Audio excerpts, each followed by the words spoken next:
Righty, and welcome to the stream.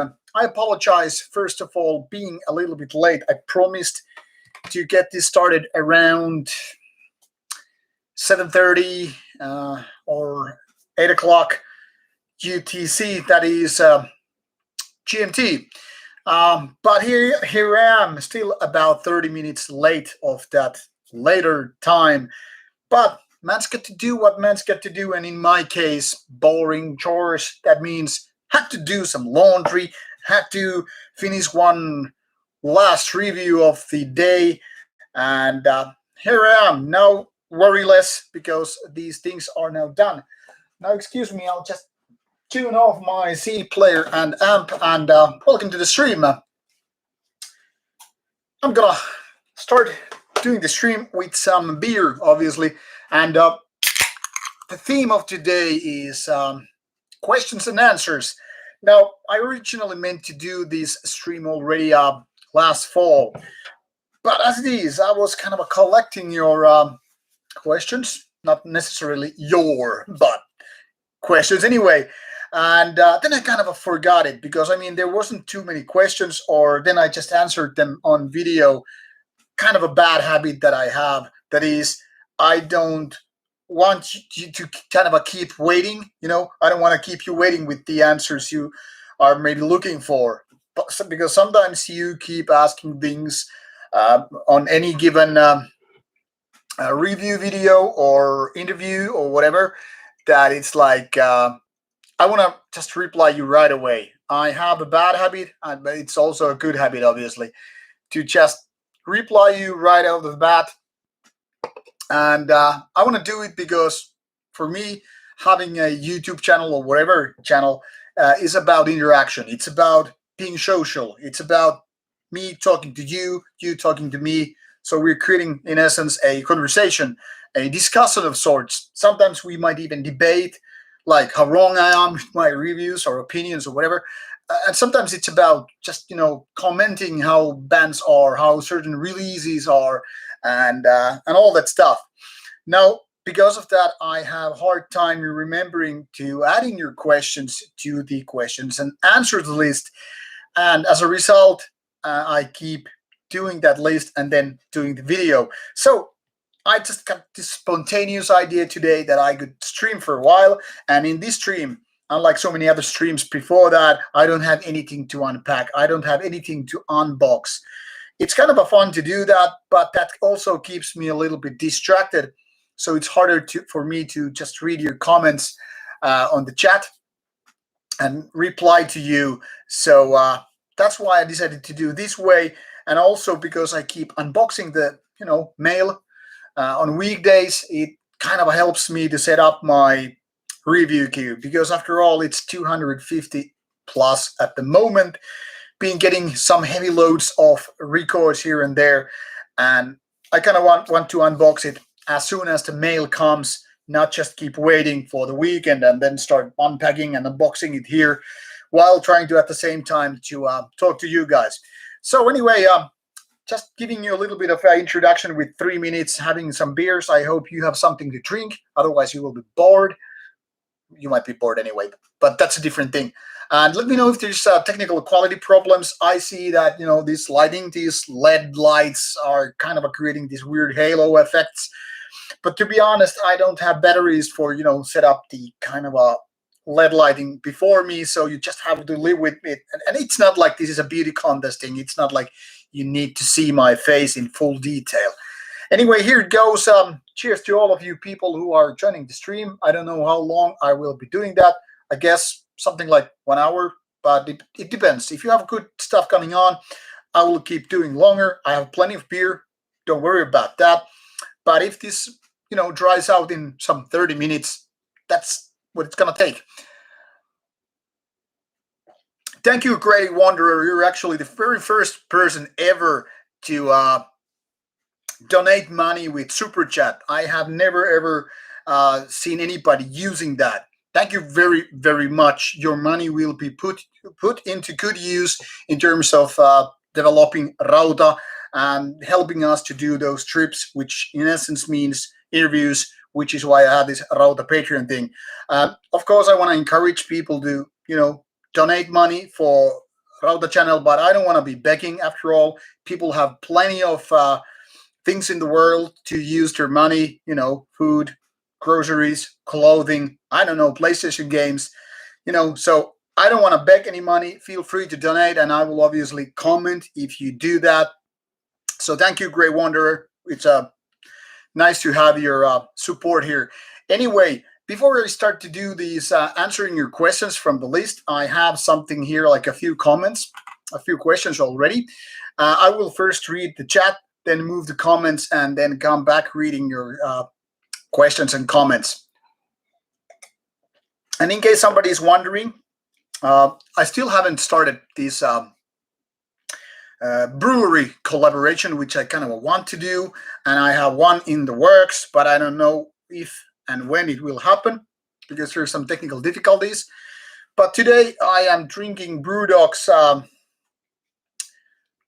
Clockwork Tangerine. It's a Scottish beer from Brewdog, one of my favorite breweries of all time.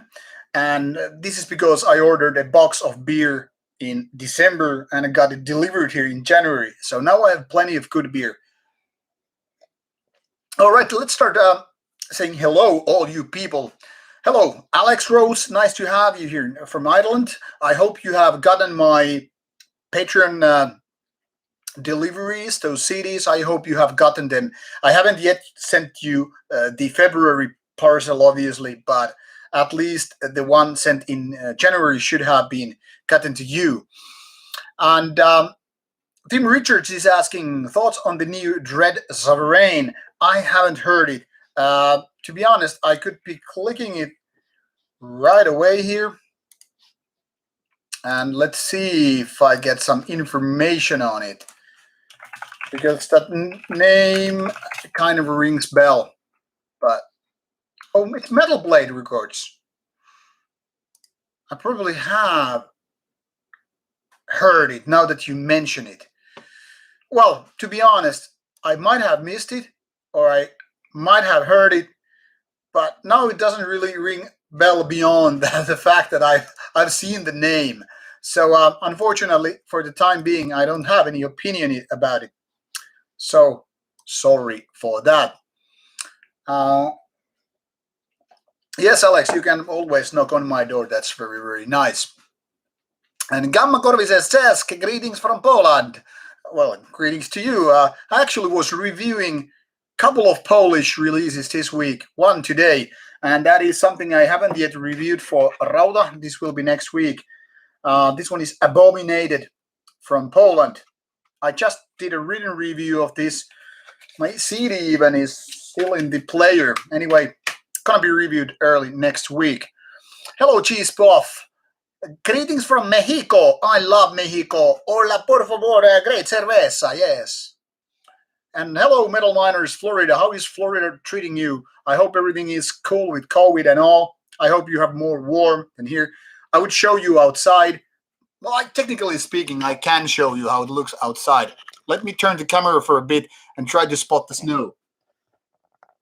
So, this is how it looks just beyond my home office. Lots of snow, and there's my bike, which I use to take a cycle to pick my mail. As you can see, the snow is, there is this path I've plowed for walking, and that means there is like some, I would say 6 inches maybe, some 15 centimeters of snow piled up, because it's been snowing quite a bit.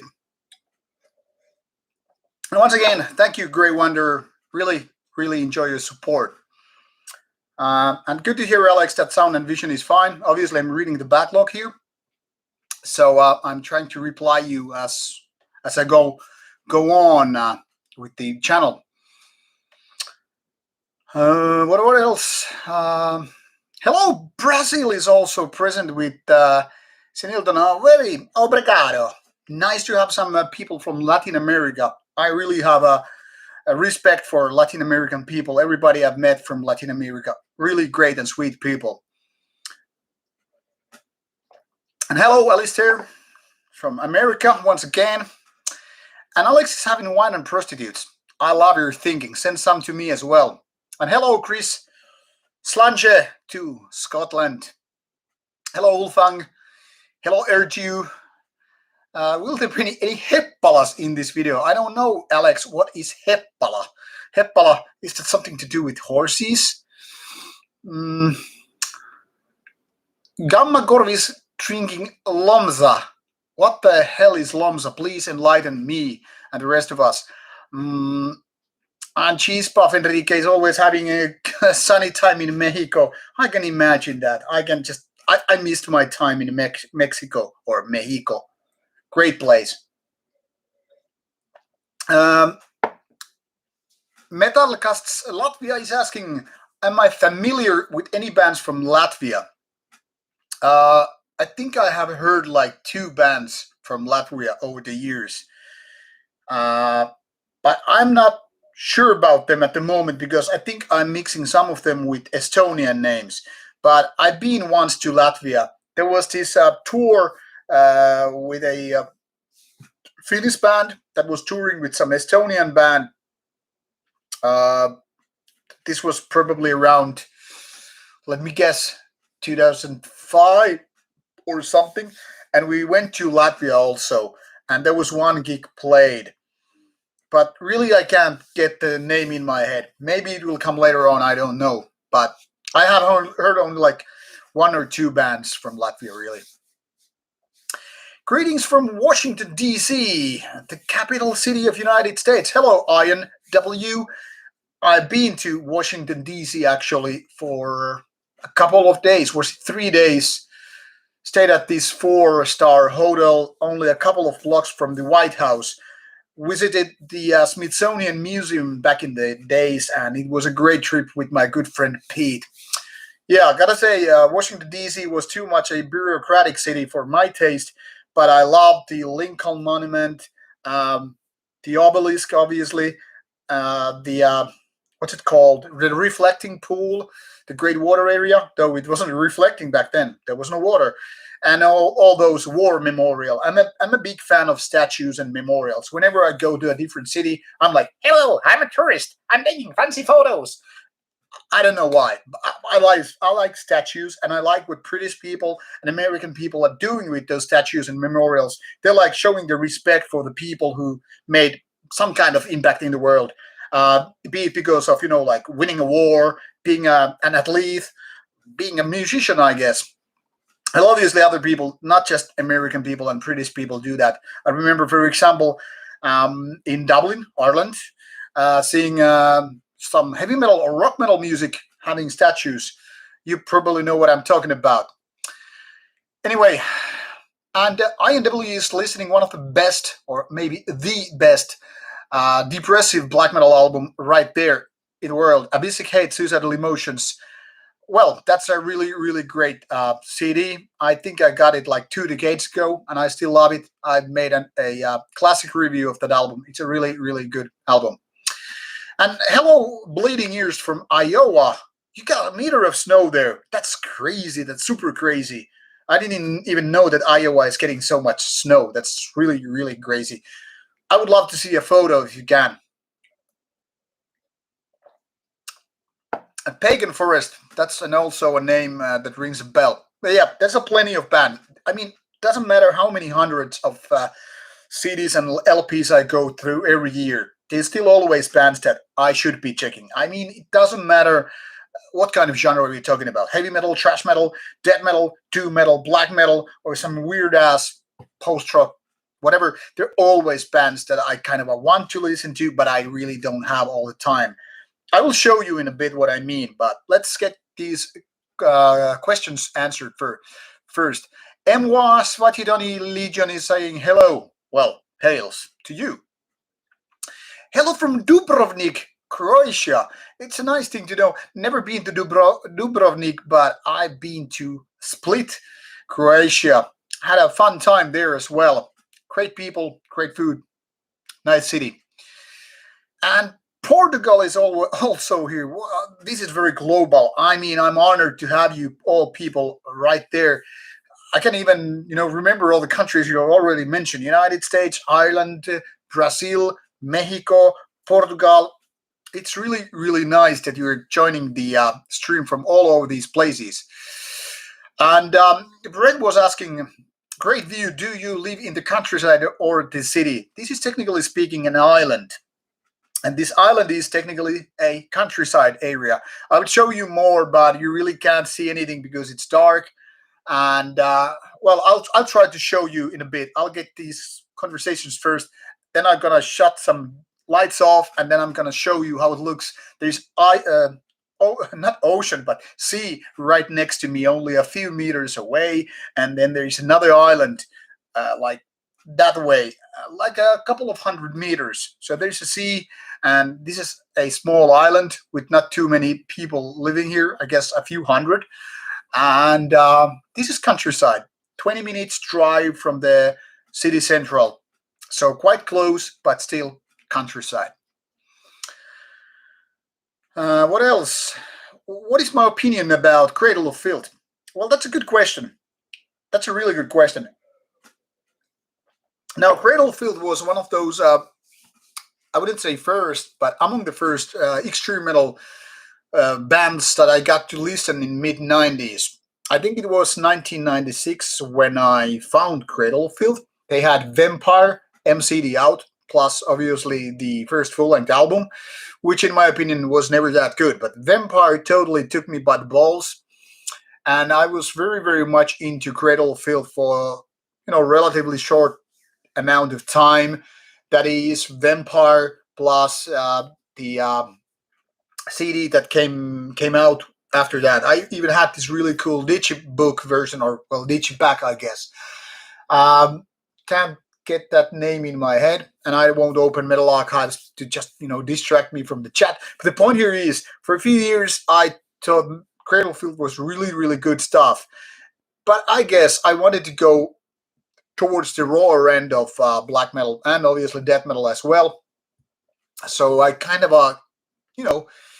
I wouldn't say I got bored of Cradle of Filth, but maybe I started to feel that this gothic element wasn't enough for me. I wanted something more. Not that gothic makeup and vampire girls painted with blood. I mean, there's nothing wrong with that. They're sexy as hell, if you ask me.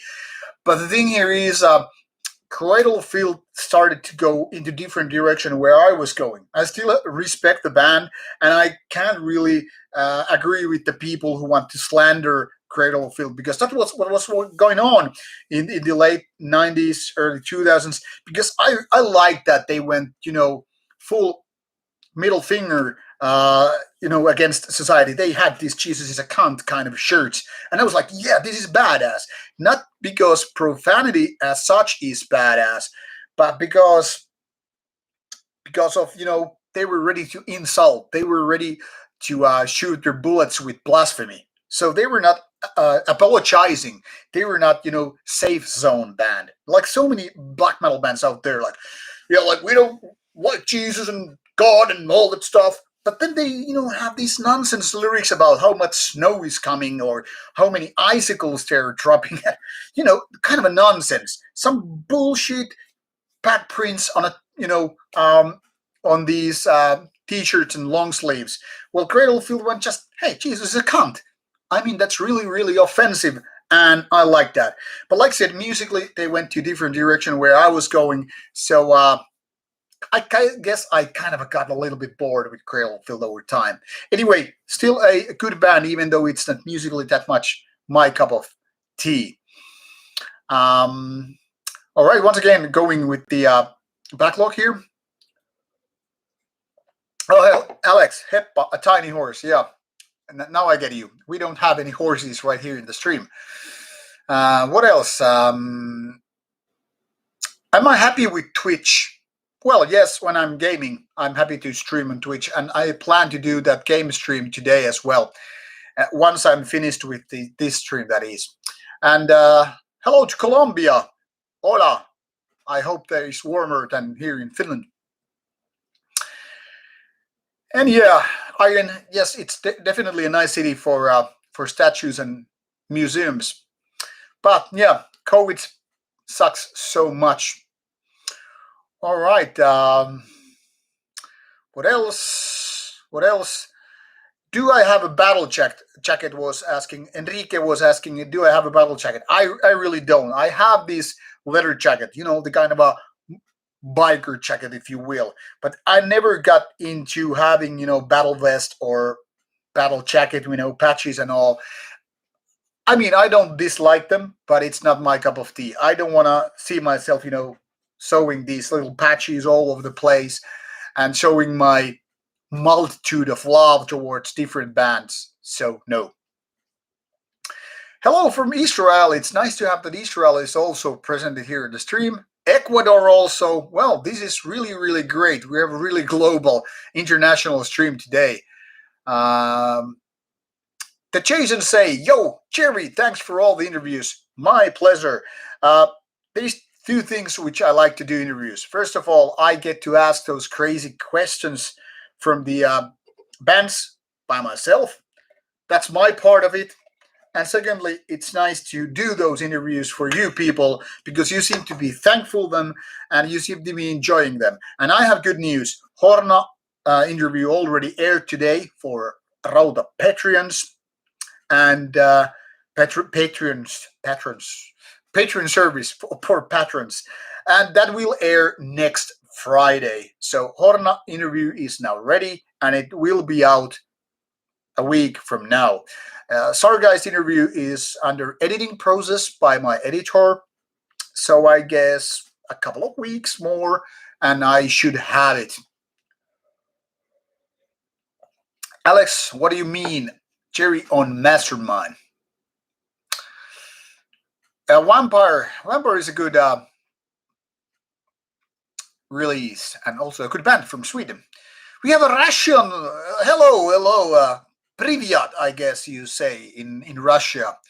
Where the hell is Severdovinsk? I have no idea. How can you send me a picture of Poland just behind my house is looking like now? You could post it on Rauta's Facebook. You could post it on Rauta's Discord. You could probably tag me on Instagram.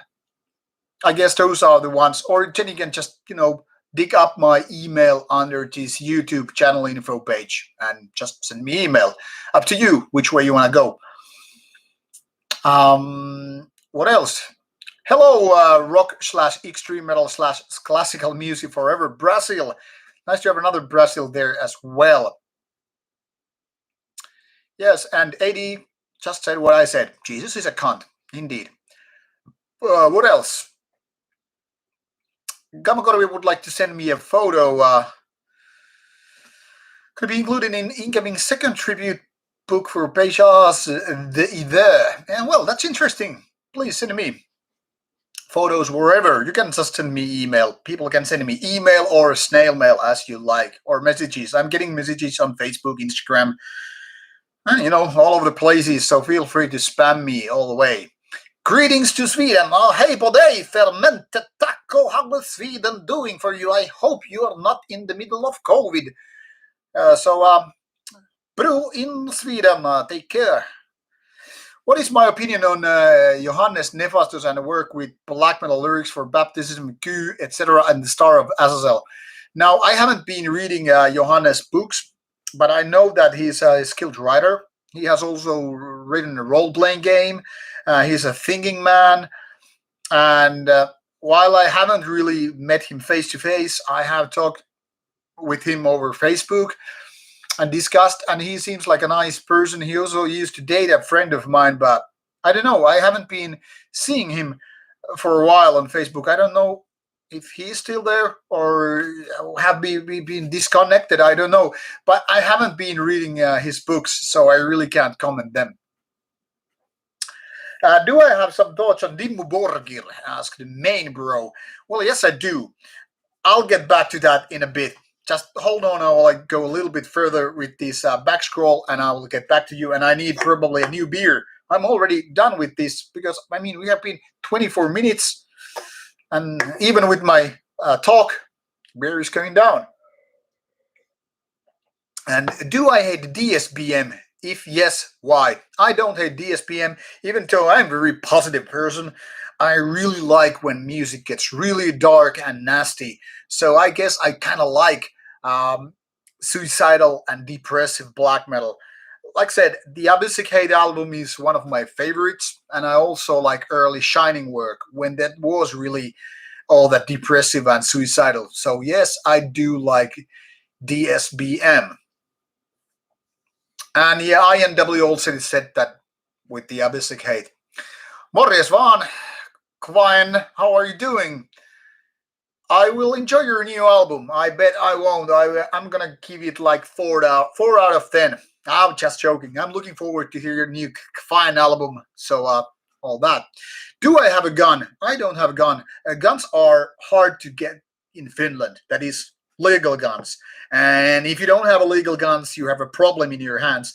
Finland is one of the most regulated countries in the world with guns. So you really have to have all those permits, whatever, in order to own a gun and use it. And my gun experience is related only to army, and that was 1995. And then we have what's worse, DSBM or RABM, laughing my fucking ass off. Hello, hipster black metal. It's nice to have you on the stream.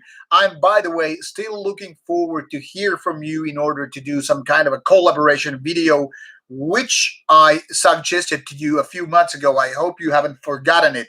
If you have, all forgiven, all cool. But in case you want to do certain kind of a collaboration video, it can be on my channel or yours. Doesn't really matter to me. I'm good to go. I like your work, and I hope that we could, communicate and do some collaboration. And yes, RABM is definitely worst. And in case people don't know what RABM means, it's like basically left wing red anarchist black metal. Sucks by definition. It's much like so-called Christian black metal or white metal. So yeah, it really really sucks. And hello from Kali. I am assuming Kali like now comes moments of silence. I'm starting to think, are we talking about Colombia, Bolivia, Colombia, Cali, Colombia, I guess. And Alex, I guess I already replied about Horna interview. You, Alex, as a patron, you already have the link. Check out your email or Patreon page. You already have the link. And Hipster Black Metal says he that actually likes my opinion of sub-genres of black metal videos. Well, that's nice to hear. I don't know who or which kind of people like my videos of weird things, but it's nice to hear if there are any value. I have been requested by some people already in 2017, and I still haven't done it. Do like the basics of black metal, what kind of different subgenres there are black metal, kind of a black metal for dummies or black metal for newbies, and I still haven't done it. Same would apply for death metal, thrash metal, doom metal. But there's so many topics in the world which need to be discussed, and I don't seem to have all the time, or more like there's so many topics and one opinion video coming every week. So yeah, it has been on the wait list for quite some time. And Speak asks when I'm gonna do an interview with Goat Moon. Well, the thing here is I have asked Black Goat or Jaakko of Goat Moon, like when we could do it, and COVID has postponed it for last year. We were actually supposed to have Goat Moon interview already last May, when Goat Moon was supposed to play in a city like nearby here, but even COVID prevented that Goat Moon in a show happening. And I've also had a talk with Stormhide of Goat Moon, and also where it is, this LP which I just got from him, Moon Citadel. This is a Stormhide side project released just by Werewolf Records in December. And when I was talking about this one with Stormheight recently, I traded a couple of my own LPs.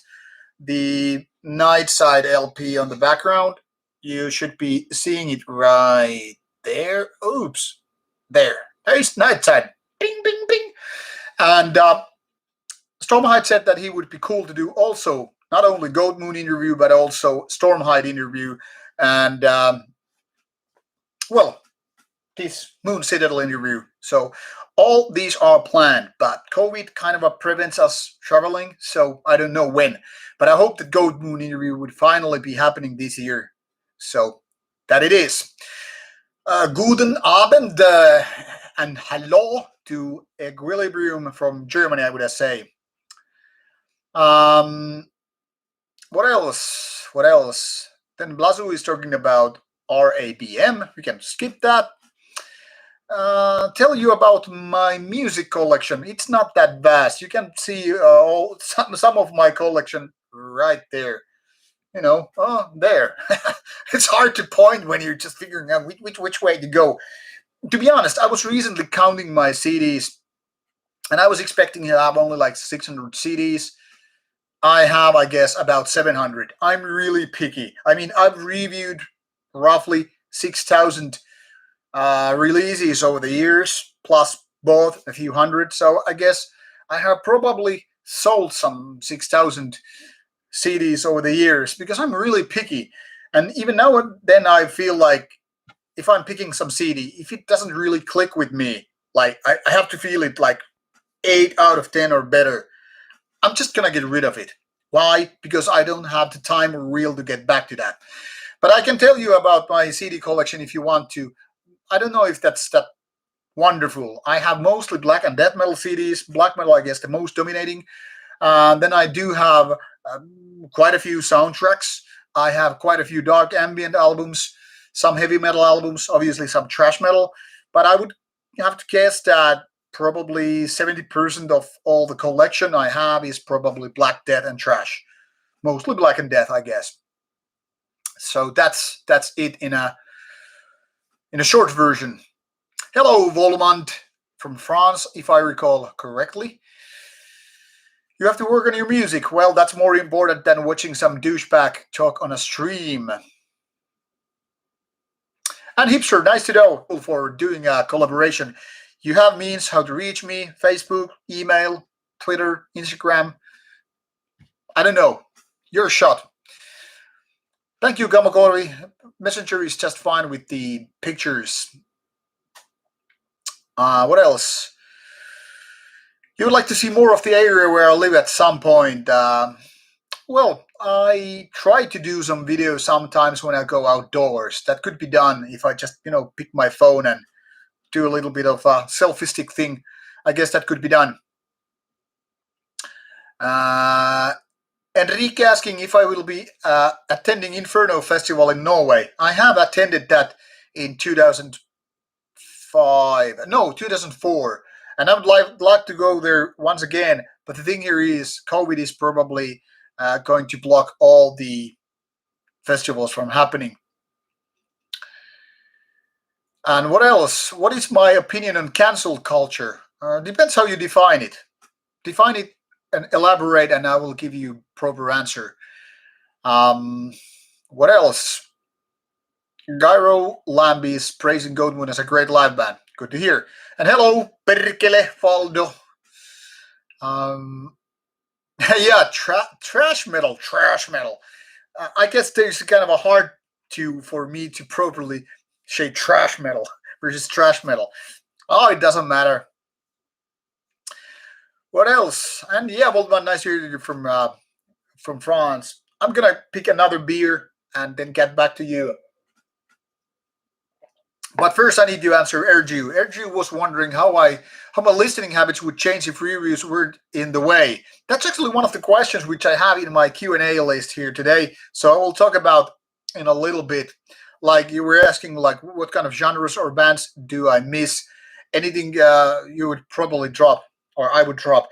I will get back to I have that question in the list. It's a very good question. My favorite grindcore bands asking 24HGP. Well, I'm not a big grindcore fan to be honest. Like bands like Carcass and Napalm that, in my opinion, are better when they are doing death metal than grindcore. So I don't know if I really have a grindcore favorites in that sense. I mean, I can totally listen to bands like that, these grandfathers of grindcore, but I'll be honest about it. I'm no grindcore maniac. I'll just go for death metal rather. Name five of the best Finnish black metal releases for me. Um, that kind of depends whether or not I'm supposed to mention different bands, like not two releases by the very same band.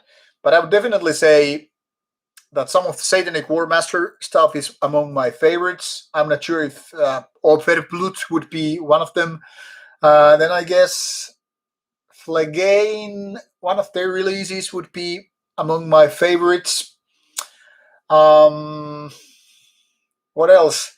Well, Horno has one really good album, the Evangels album. Uh, Lord of Packathorn might be on my favorites list in Finnish black metal. That would be like four bands. What else? It's kind of hard to say because, to be honest, none of my all-time favorite black metal bands are from Finland. Yet at the same time, I'm kind of inclined to say that I do have a lot of Finnish black metal bands which I like. But it's sometimes hard to pick, one album over the other. So I don't know if I can answer it like that.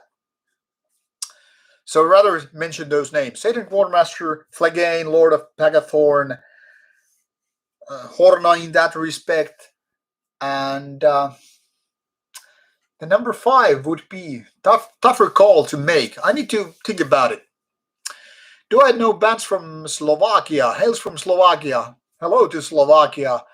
Uh, I've heard some bands from Slovakia. Recently, a label called Slovakian Metal Army has been bombarding me with quite a few digital promos from Slovakia. So I should probably remember some names, but I really don't. The reason is that most of them are not that good. I am not a big fan of digital promo. If a digital promo sucks, I will just delete it after a couple of songs.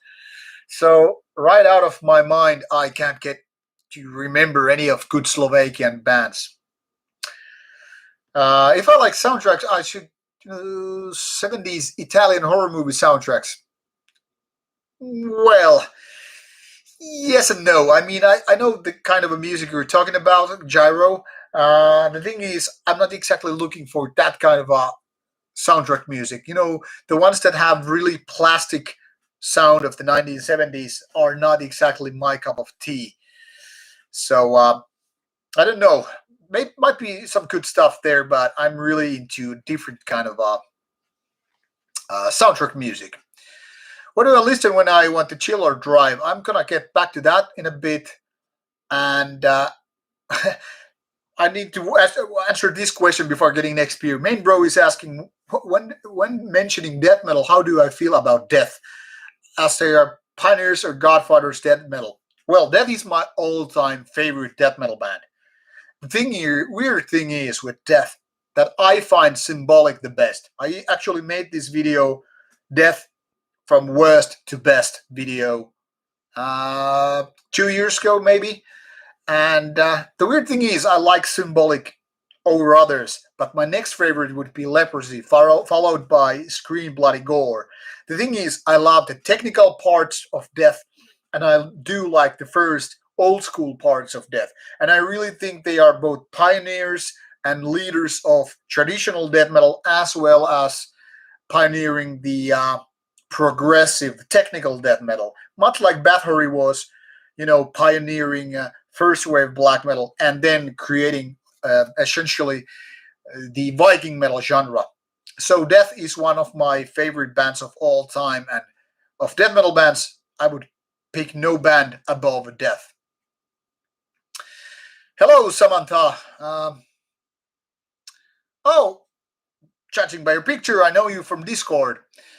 From releases I've heard over the years, what are some of my most unusual, unique instruments I've heard within a black metal album? Must be banjo by Take, saxophone in some of the Carpathian Forest albums, and I really don't know if there are others so weird because I mean you can pretty much include violin, you can include cello, you can include different kind of harps. The mouth harp. That's pretty basic. But when you go banjo or when you go saxophone, trumpet, whatever, then it gets weird. So I would guess those are the weirdest. But there might be instruments which I just don't recall or haven't been able to distinguish from the rest of the music. So it's kind of a hard to say. Um, what's going on with the Baduska? I don't know. Now I need more beer. So give me 1 minute. I'll get back to you.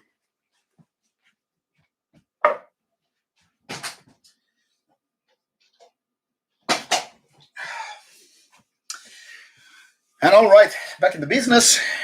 Beer, chilling outside. This time I'm gonna have wake up and smell the goose. The goose. This could be really too cold even. What else? But yeah, I don't know if there are any weirder instruments than those. Oh yeah, sorry. I need to pour in before the camera so you get to hear the sound. There's not much sound coming in, and seeing the beer foaming. Isn't this interesting? I don't know if it's interesting. I'm still doing it.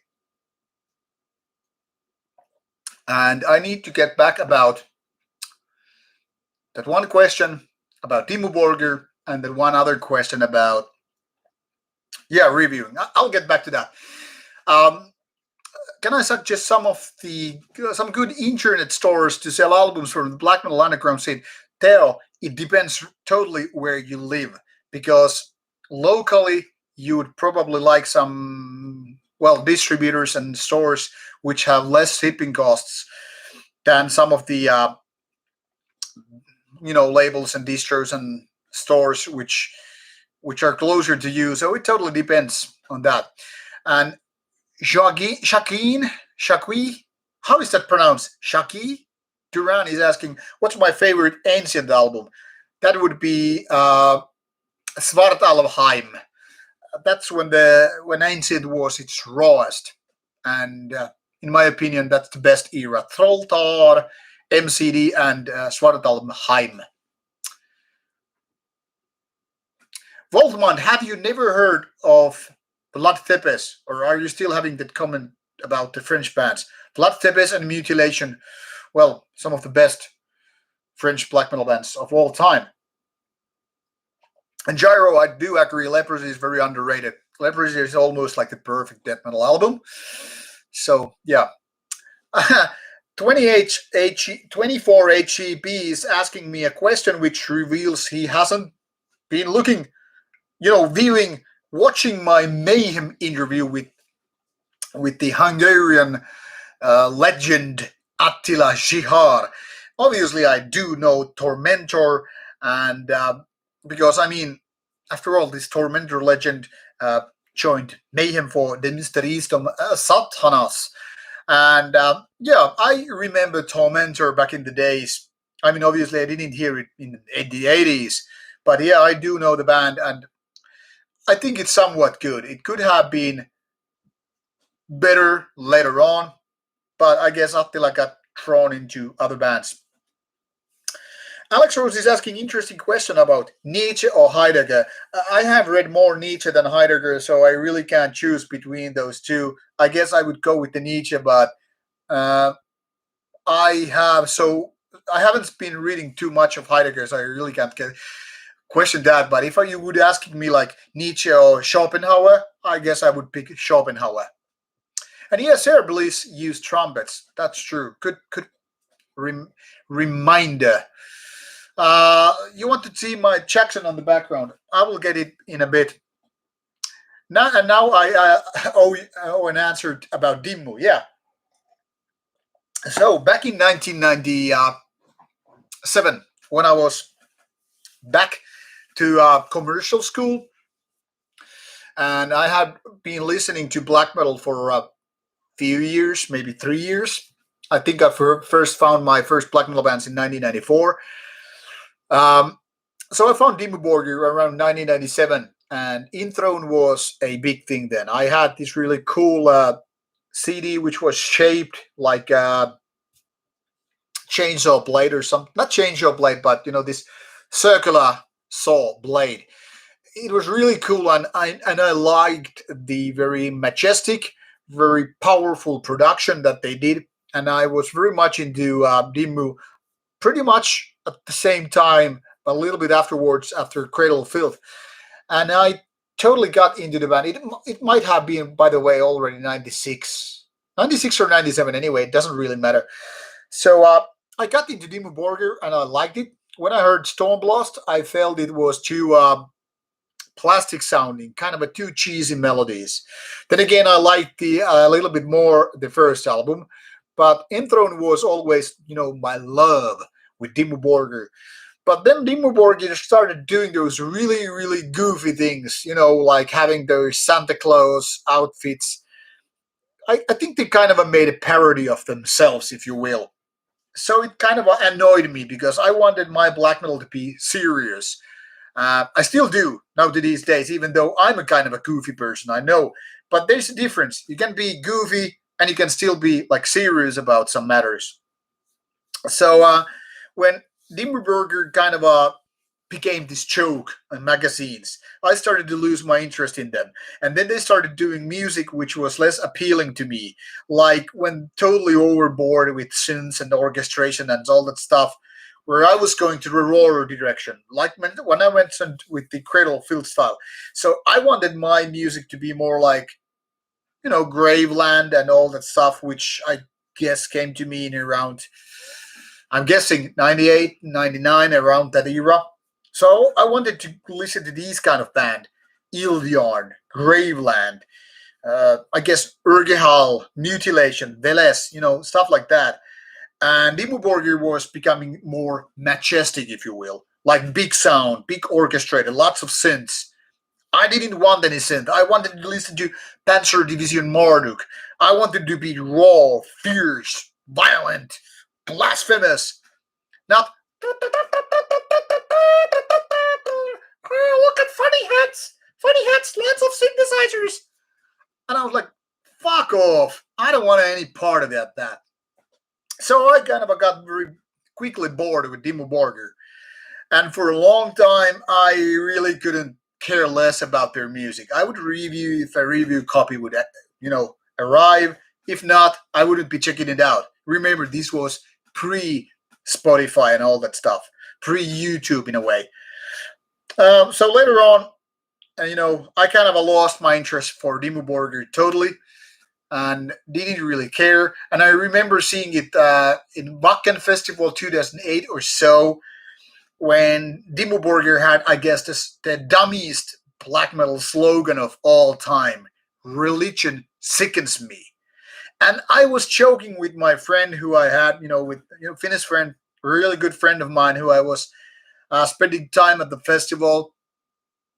I was like, I wasn't upset. I was laughing at it because I was like, look at this goddamn stupid slogan.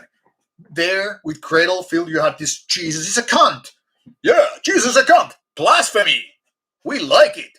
And then you have religion sickens me. It truly does. It makes me feel nauseated. Like, really? It sickens you. Like, do you have a fever? Do I need to try your head? And I was like, man, if this is like the low point of big ass black metal band, I don't want to be any part of it. So that kind of emphasized my disrespect towards Dimmu Borgir. They become bigger and bigger and bigger and gone, farther away from their roots with its, black metal aesthetics, black metal ideology, if any, with their lyrics and all. And I was like, nope, That is the totally wrong direction. So for a long time, I couldn't have cared less for bands like Dimo Borgir.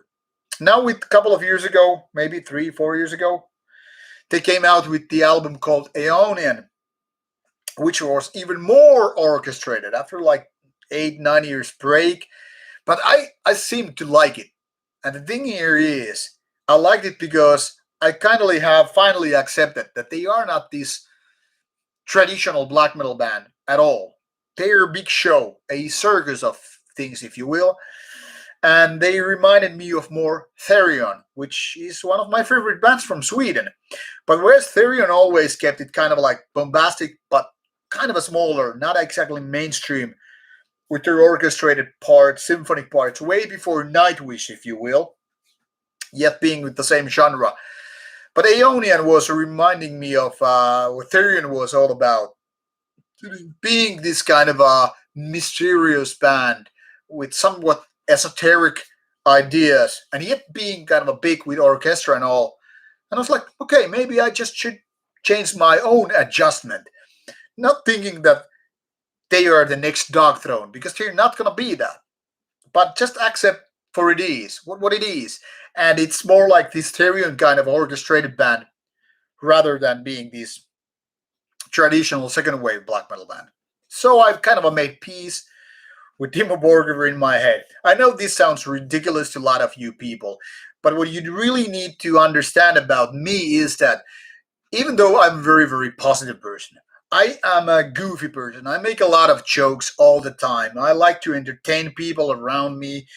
Doesn't matter whether they're metal people or not. Doesn't matter if they're very serious about everything in life. Black metal, death metal, who cares? Or if they're just, average Joes. But I really like to have the positive ways about my life. I don't have the time to sulk in a corner, and I don't want to, worry about things too much. I get my shit done and I move on. I work out, I drink beers, I fuck when I can, and I have good time. But I like to take my music seriously. One thing that really bothers me with music altogether is when you make it into a joke, a kind of a parody. And I don't want that. I want my music to be serious. And especially if it's, black metal or any kind of metal with ideological points. And music with some substance. Not just, hey, joking around, we're funny guys. I want to feel like these guys are doing because they have passion, because they have brain, because they have heart, they have soul, whatever it may be. So I want my the bands I'm a fan of, I want to take them seriously. And if I can, fuck off and die. It's very simple. So, once again, Goofy Cherry, yeah, making jokes, being a fun with his thumbnails for review videos and all, but I like to take my shit seriously. It's not complicated. You can joke about everything, even the serious topics. But what I do not like is joke bands and bands that go Santa Claus outfits. They're just like, I don't care. I'm not into your band anymore. That's it. I hope this answers your Timo Borger question. Now I'm gonna do a little bit of back scrolling with your comments and questions. Hello, eine Neger mit Gazelle sagt in Regen nie. Welcome and hello to Germany. Hank Dull said he's saying, you reviewed Satanic Warmaster album Strength and Honor. Will you be doing other classic review with Satanic Warmaster? Because I don't think it's the best as SW album. I will get going back to Satanic Warmaster later on, but like I have done always with classic reviews, I don't feature just one band.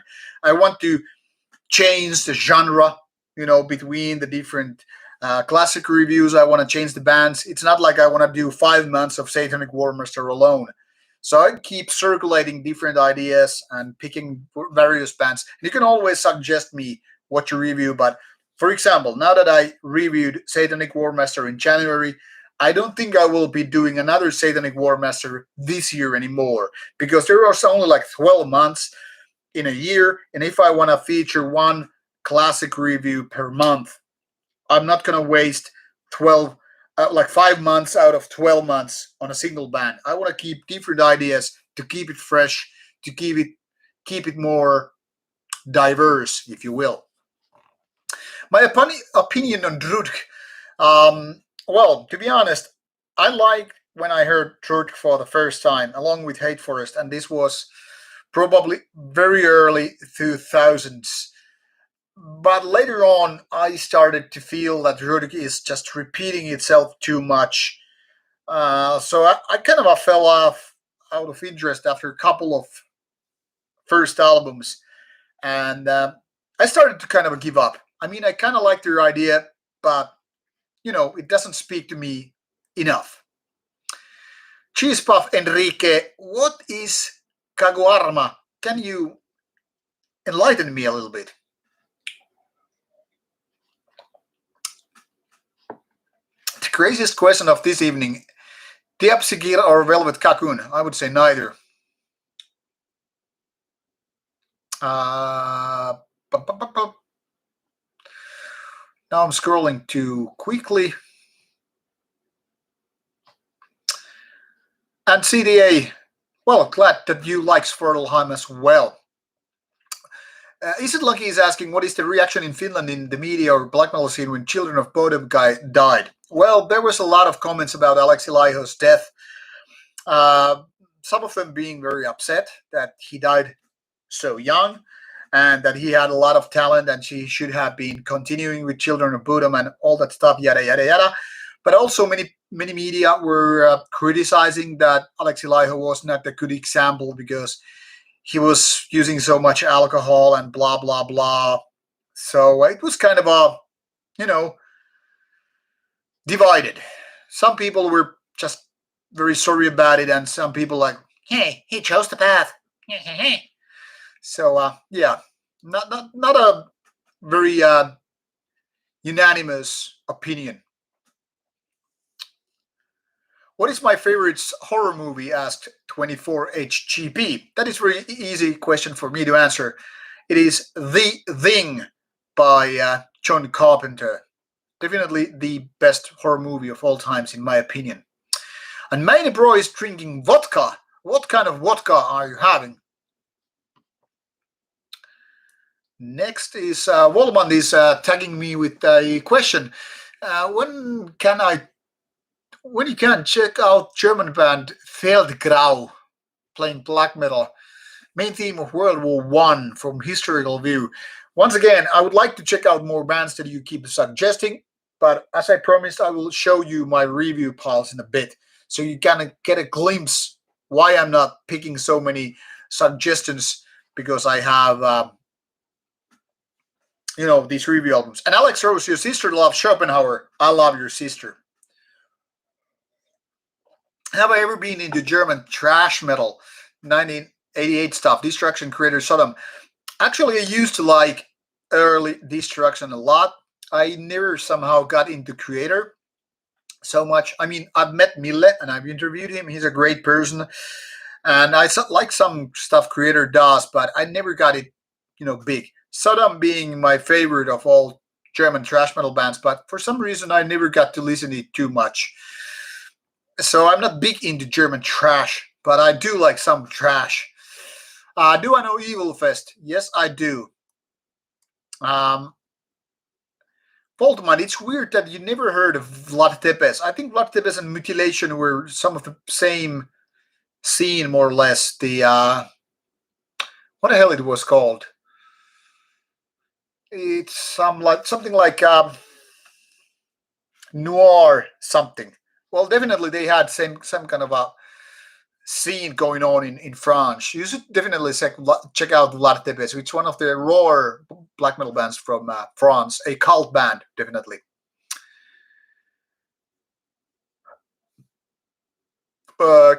Can I suggest 10 books to read?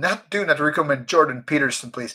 Well, recommending books would require that I would read a lot of books, and it would require me to know your taste.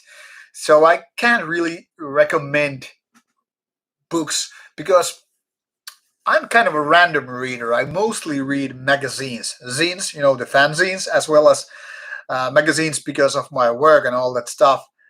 Um, well, I would say I'm not too big fan of fiction these days. I am more about biographies.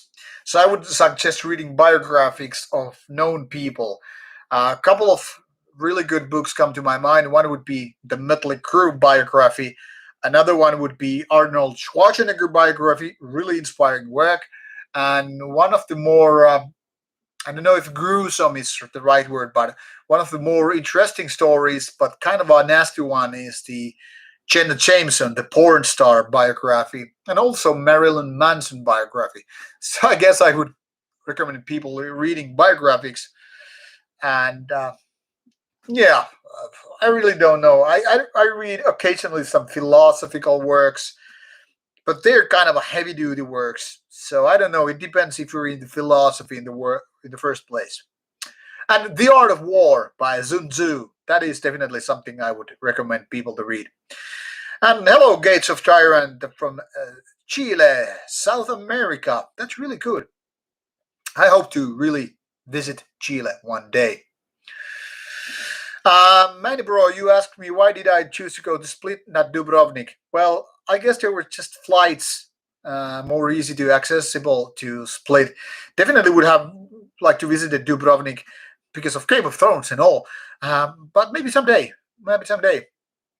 Uh, we actually had some metal show with Split because we met some metal people in some metal bar, and then we went in there and they started, talking with us. Me being a very talkative person, they played some Turmion Kätilöt and who knows what Finnish bands, and then they took us to some underground, literally underground metal party with some DJs playing metal, and I guess there were some bands too. So it was a fun night.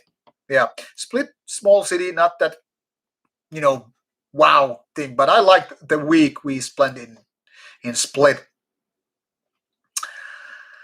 Do I plan to interview the 1914 and Memoriam Fellows one day? Waltman, a good news to you. I interviewed Memoriam already some 3 years ago. So Memoriam interview with Carl Willets and Scott Fairfax has been out there for quite some time. It was like meeting one of my idols, Carl Willets of Ball Thrower. It was a really, really special moment. But 1914, I don't know. Depends if I get to meet those guys. 24 HGP asks, do I think Cradlefield are posers? No, I don't. I think they're very much doing their own stuff. And what else? Then you have some comments among yourselves. Armadillo Music is asking, have I checked out or do I know Animal Man Machine Black Metal Project? I don't think I know the band. The name rings a bell, but I really can't say I know it. Do I know a band using only classic instruments? I don't.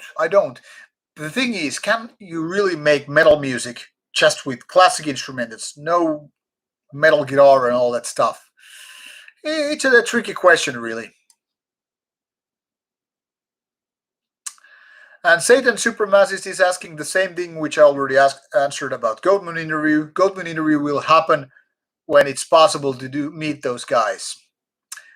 And Argus asking, what did I miss? Well, you can pretty much see the rest of the show afterwards. I mean, you can pretty much go for the first questions and listen to it later. It doesn't really matter. And Memoriam interview I also already mentioned. Did I ever meet Legion from Marduk? I didn't meet him face to face, but I've seen Marduk show with Legion on the front. And Emil, thanks for agreeing with me about black metal genre to be taken seriously. Mainbrew is having Danska vodka. All right, I hope it's good. And Halbeard is saying Nietzsche or Schopenhauer. Halbeard, why Nietzsche or Schopenhauer? I'm definitely interested in that. Now, I don't think that they should be, in competition. It's more like asking, like, hey, why would you pick Marduk over Dark Throne? Or why would you pick, Ball Thrower over Death? In my opinion, you need both in your life. That's just me. What else? Gerald, I have already done a video about Enslaved. I went through the whole discography a couple of years ago. So, to answer your question, first is one of my favorite Enslaved albums, or, well, used to be. But I do like early Enslaved, I do like later Enslaved. But if you want to know more, check out the video. Yeah, Legion Noir is the Vlad Tepes mutilation thing. Thank you for checking out that with me. And yeah, Schopenhauer was kind of abiding with his comments, but what I really liked the with Schopenhauer is how he perceived death. That death is not a bad thing. Death is like going back to your birth, or time before your birth, actually. Some say he's a very pessimistic philosopher, but I like Schopenhauer's ideas. Actually, very enlightening. I think people should be reading Schopenhauer. And yeah, the Mustis thing. Now that you mentioned Mustis with Dimmu Borgir, it's funny thing to know that Mustis in Finnish means pretty much like saying somebody's jealous, but with a kind of it's kind of a kid word, kind of a slang word that kids would like. Okay, you're just jealous about him, you know. Mustis could also be the nickname for Mustanamia, which is the fandom, the comic character. So Mustis is something like a very, very goofy name in Finnish perspective. Have I played Skyrim too? Yeah, I played Skyrim around 2010, I guess. It was a fun game, but to be honest, lots of problems with that game also. Have I listened to DHG, Dirtheim Scarred? Well, I must say, the second album by Dirtheim Scarred is one of my favorite uh, Norwegian black metal albums. The one before that is also good, and the Satanic Art MCD that came after the second album is also quite good. But in my opinion, they reached the peak moment with the second album. And Dirtheim Scarred. Morjes, huutis, terve. Um, oops, I already skipped too many questions. Have I read Wittgenstein? No, I only know Wittgenstein by name. What else? Naga is asking me or commenting that drunk once with Wild Child. Are you dead, Thor? Well, I can say that Alexi Laiho was kind of a victim of alcohol in so many ways. That kind of ruined his body. That's unofficial, but so many people seem to know that. And of old one, yes, The Art of War, very interesting book. Um, and Alex Rose is asking my last meal on death row. Well, that's a tricky question.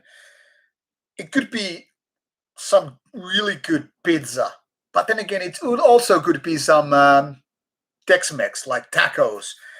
Then again, it also could be a very very delicious burger, or maybe some sirloin steak, maybe some sushi.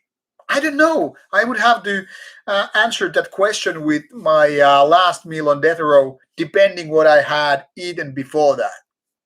So I don't know. Thorns was mentioned here earlier by a name I really can't pronounce. The Thorns from Norway, really good industrial black metal band. My thoughts about World Tour Committee productions. There was a comment about lots of plastic Orthodox black metal released on the label, and Sven Zimbe and Wes Hendrik Möbus Hassel about Absurd Band. Well, I don't really have a comment about Absurd Band fights, but I think World Tour Committee is releasing quite a bit of good music, so at least I like it. And Sven Zimba has been supporting Rauta with his review copies, so I really can't complain. I don't know Sven personally more than with that email correspondence we've had, but he seems to be treating me nicely, so I can really complain.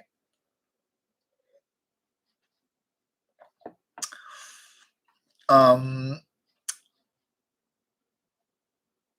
Principle of Evil Made Flesh was mentioned by Jaro. I never got to like that too much, but yeah, it has some unique tunes.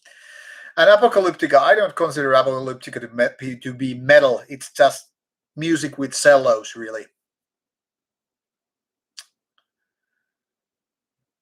Yeah, Voltman, I hope you do like Car Billets and Memoriam albums. And Fox and DK was asking what guitars. Now I'm gonna pick my guitars here, or one of them. Uh,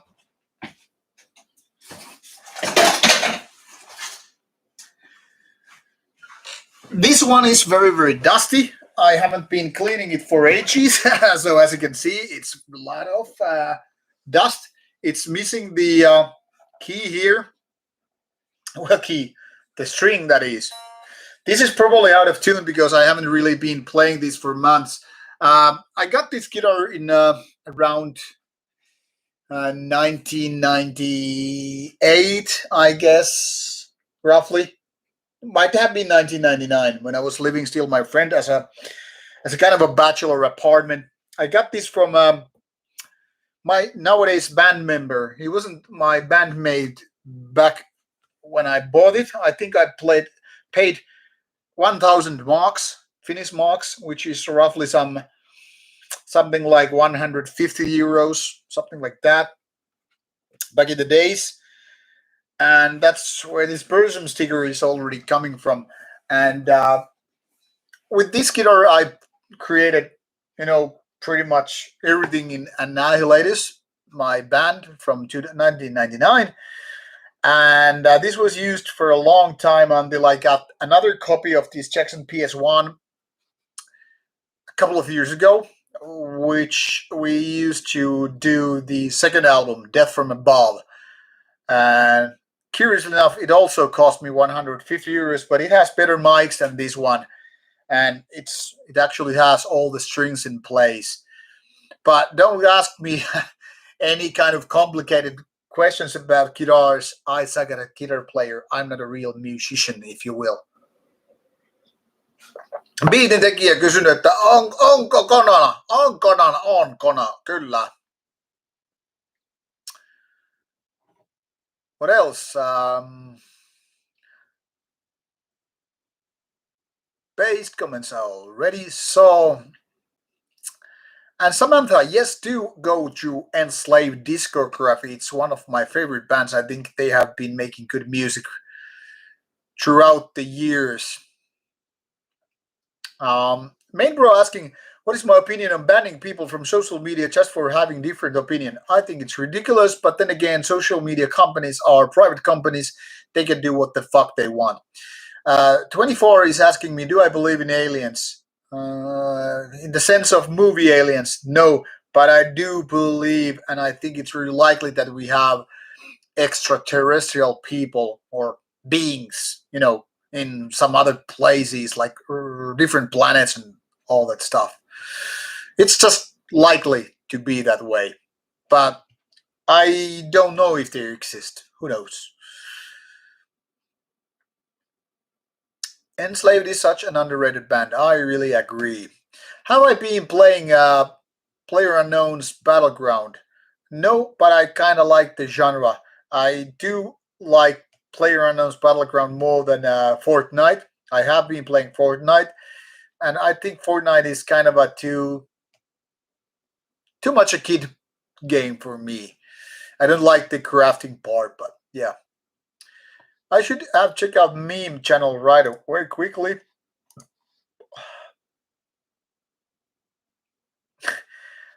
Based, yeah, about this Akuanka going Steelfest. Donald Duck in English, yes. What else? Kendall Dunn. When I'll be done with editing the Horna interview? Well, you're a little late to the party because it got done earlier this week.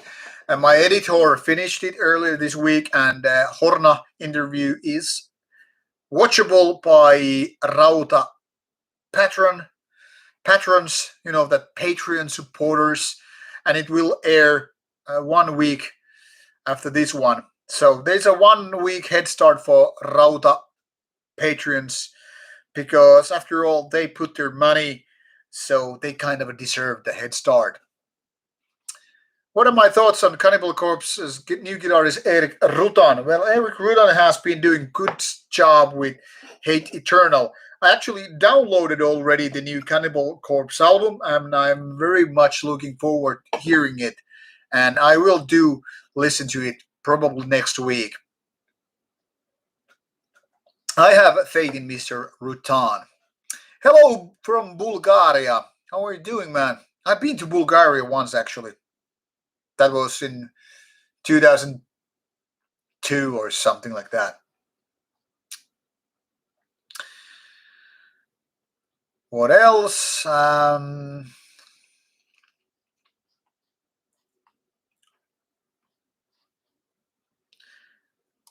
going to skip some of the comments which are not including me. CTCA, you're welcome.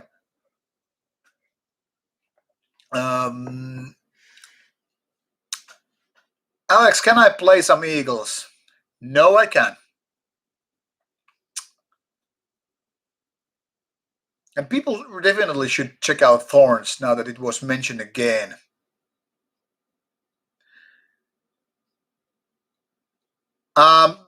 Main bro is asking me a question which I have actually explained quite a few times. What do I do for a living? I do PR and marketing. Technically PR, that means I do a lot of writing. I mostly write in Finnish, sometimes in English as well. I do translations. I do take care of some of our clients' social media pages. And that's that. And obviously PR events. So PR is basically things, public relations in English. Thanks, main bro, for your comment about saying such a nice guy. You really have been knowing on metal music. Thanks. I don't know how much I really know. I'm just putting things into perspective. You know, things I have learned along the way and all that stuff. I try to be a nice guy though, but I mean, it depends who you ask. And Deep Darkness is asking me interesting question. Did you ever get tired of all these social media trendy labels, trendy ultra black metal bands? Because the two I have done with the first time of being away with the drama. Well, yeah, I think it would be kind of a. I would be lying if I wouldn't say that social media has kind of ruined some of the bands. You know, Batushka is a good example how all this social media drama was created and expanded on the on Facebook pages and all that stuff. But then again, I mean, people are what they are. It doesn't really matter if you're using social media, if you're doing classic newspapers and all. So it doesn't really matter.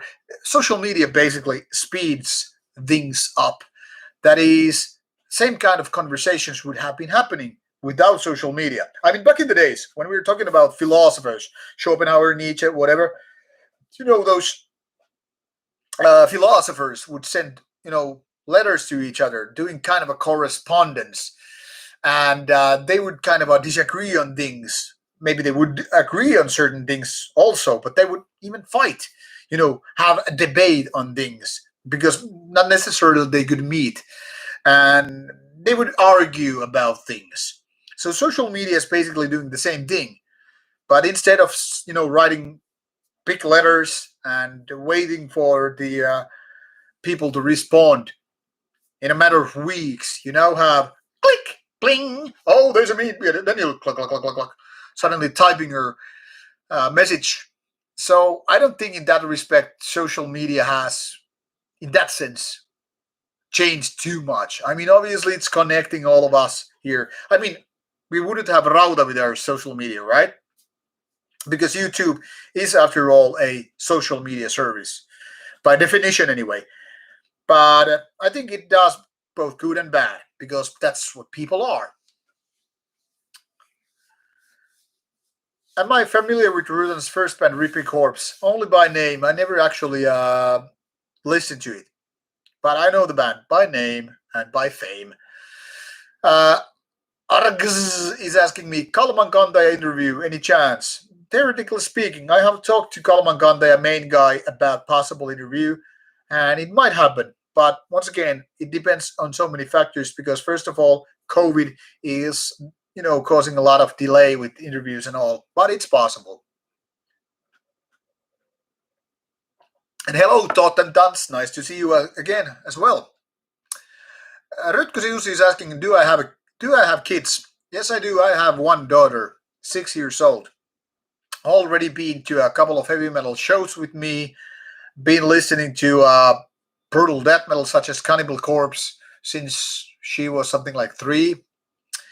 But can't say she's metalhead just yet anyway. But she's been uh, under daddy's influence a lot because I often play, you know, the music I listen to in my car when I'm driving around and when I'm taking her to preschool, for example, we might be listening to some of the bands and I could be asking like if she likes this and that. But obviously, 6 years old people don't really have the understanding of any kind of music. I mean, I remember hearing my first metal bands when I was 6 years old. Iron Maiden, by the way, 1981 or 1982, probably 1982. And I mean, I liked it back in the days, but I mean, I can't say I understood it. So, anyway, she will like whatever she likes as she grows older, but at least she has been, under daddy's metal influence, so to speak. Have I reviewed any old Nick? No, I have. I only know it by name. I haven't heard it at all. Samuli Heikkinen is also asking me the question for the third time today when the Horna interview will be out. It's already out for Rauta patrons today and will be out in 1 week for the rest of you, the public. Sergei's interview will be probably coming out 2 weeks after Horna. It's currently under work with my editor, and I will probably keep 1 or 2 weeks time between these two. And Deep Darkness, no problem. It's my pleasure to answer you. And Halbeard, I totally agree with you about social media being human nature amplifier. Um, oh, you have been working at Tower Records. Too bad I cannot pronounce your name because, well, all these, I don't know what kind of letters they are even. What is my opinion about latest Mörgruning release? Well, to you whose name I cannot really pronounce, I already made a review of Mörgruning's late release on the channel already last year. I requested it from Season of Mist and they delivered me a copy and I liked it. I think it's actually better than the couple of previous ones which came between the the two first albums and the latest one, but I don't think the new one is as good as Dusen or Har Got. And the name is Sane in Chaos. All right. Cheers. Where are you from, by the way, Sane in Chaos?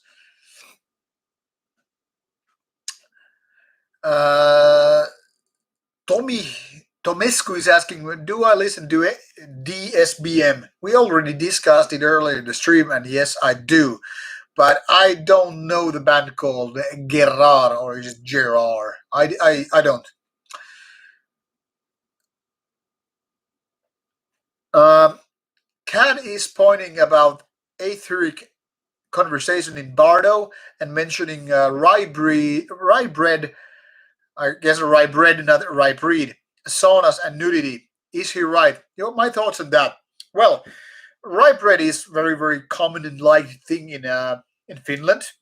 We call it just dog bread. It's made of rye, obviously, but yeah, it's kind of like one of those cornerstones of Finnish breakfast or meal.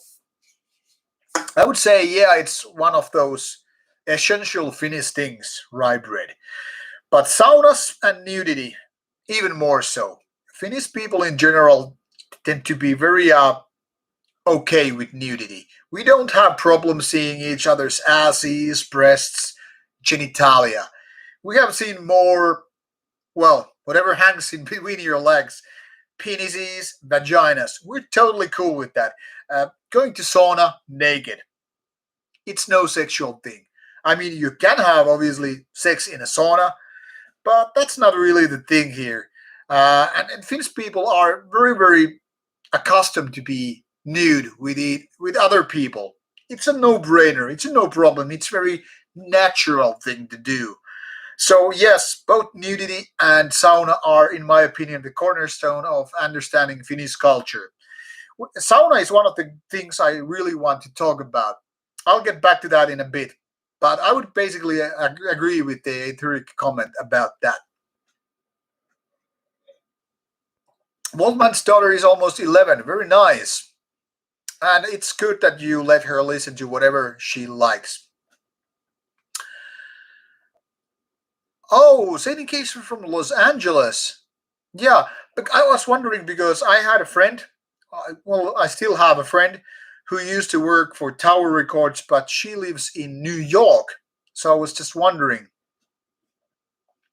Sadie Case from Los Angeles, really cool. I've been to Los Angeles once and I like the place. You know, all the walks of fame, Mulholland Drive, the what the hell is called the beaches, and Venice Beach, Muscle Beach. I really liked. I wish I could go back to Los Angeles area. I really liked that place. Yeah, Alex, yeah, I guess you're right. 50 viewers. It's good to have some streams every now and then, I guess.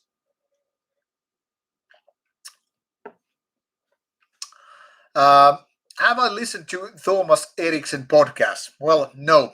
The thing is, with these review copies, that is also something I wanted to talk to you about, is that I don't have any time for podcasts. I'm constantly overrun and overwhelmed by these review copies I'm getting, and I promised to show you some of the boxes. But yeah, I don't have time for podcasts, unfortunately. Even though as interesting they might be. The same thing goes for these sound books, books that have recorded talk and all that stuff. But I don't have the time. Everything I listen to is basically going for the review albums I'm listening to. Tony Tomescu is asking if anyone wants to send me a CD of their bands, what should they do when the album reaches you? Well, my email address can be found on the whole channel about page. You will find my email there. Lots of bands have been contacting me all the time that can I review some of their stuff. You can pretty much reach me with that. Some prefer Instagram comments, some prefer Facebook. I prefer email because that way I can track when the reviewable CD or vinyl or whatever will arrive, and then I can notify that hey, your review is already out there.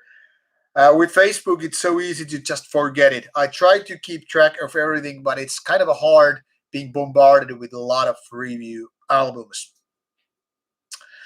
I seem super busy. Yes, the thing here is I work 40 hours a week.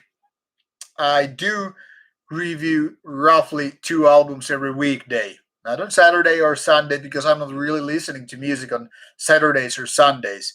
I do have family to take care of. I do power lift 4 times a week. I have role playing nights 1 time a week. I try to play video games a few hours every week. And yeah, then there's martial arts, meeting your friends, cooking dinner and all that stuff. I guess I'm busy, but I'll try to, figure out ways to do my time. For example, today I am gonna uh, be awake until 4 a.m. in the morning and sleep until midday tomorrow because I don't have to wake up tomorrow any early. So That's why I can fit in these kind of streams. That's why I can fit in time for video games and all that stuff, which is my favorite way of relaxation.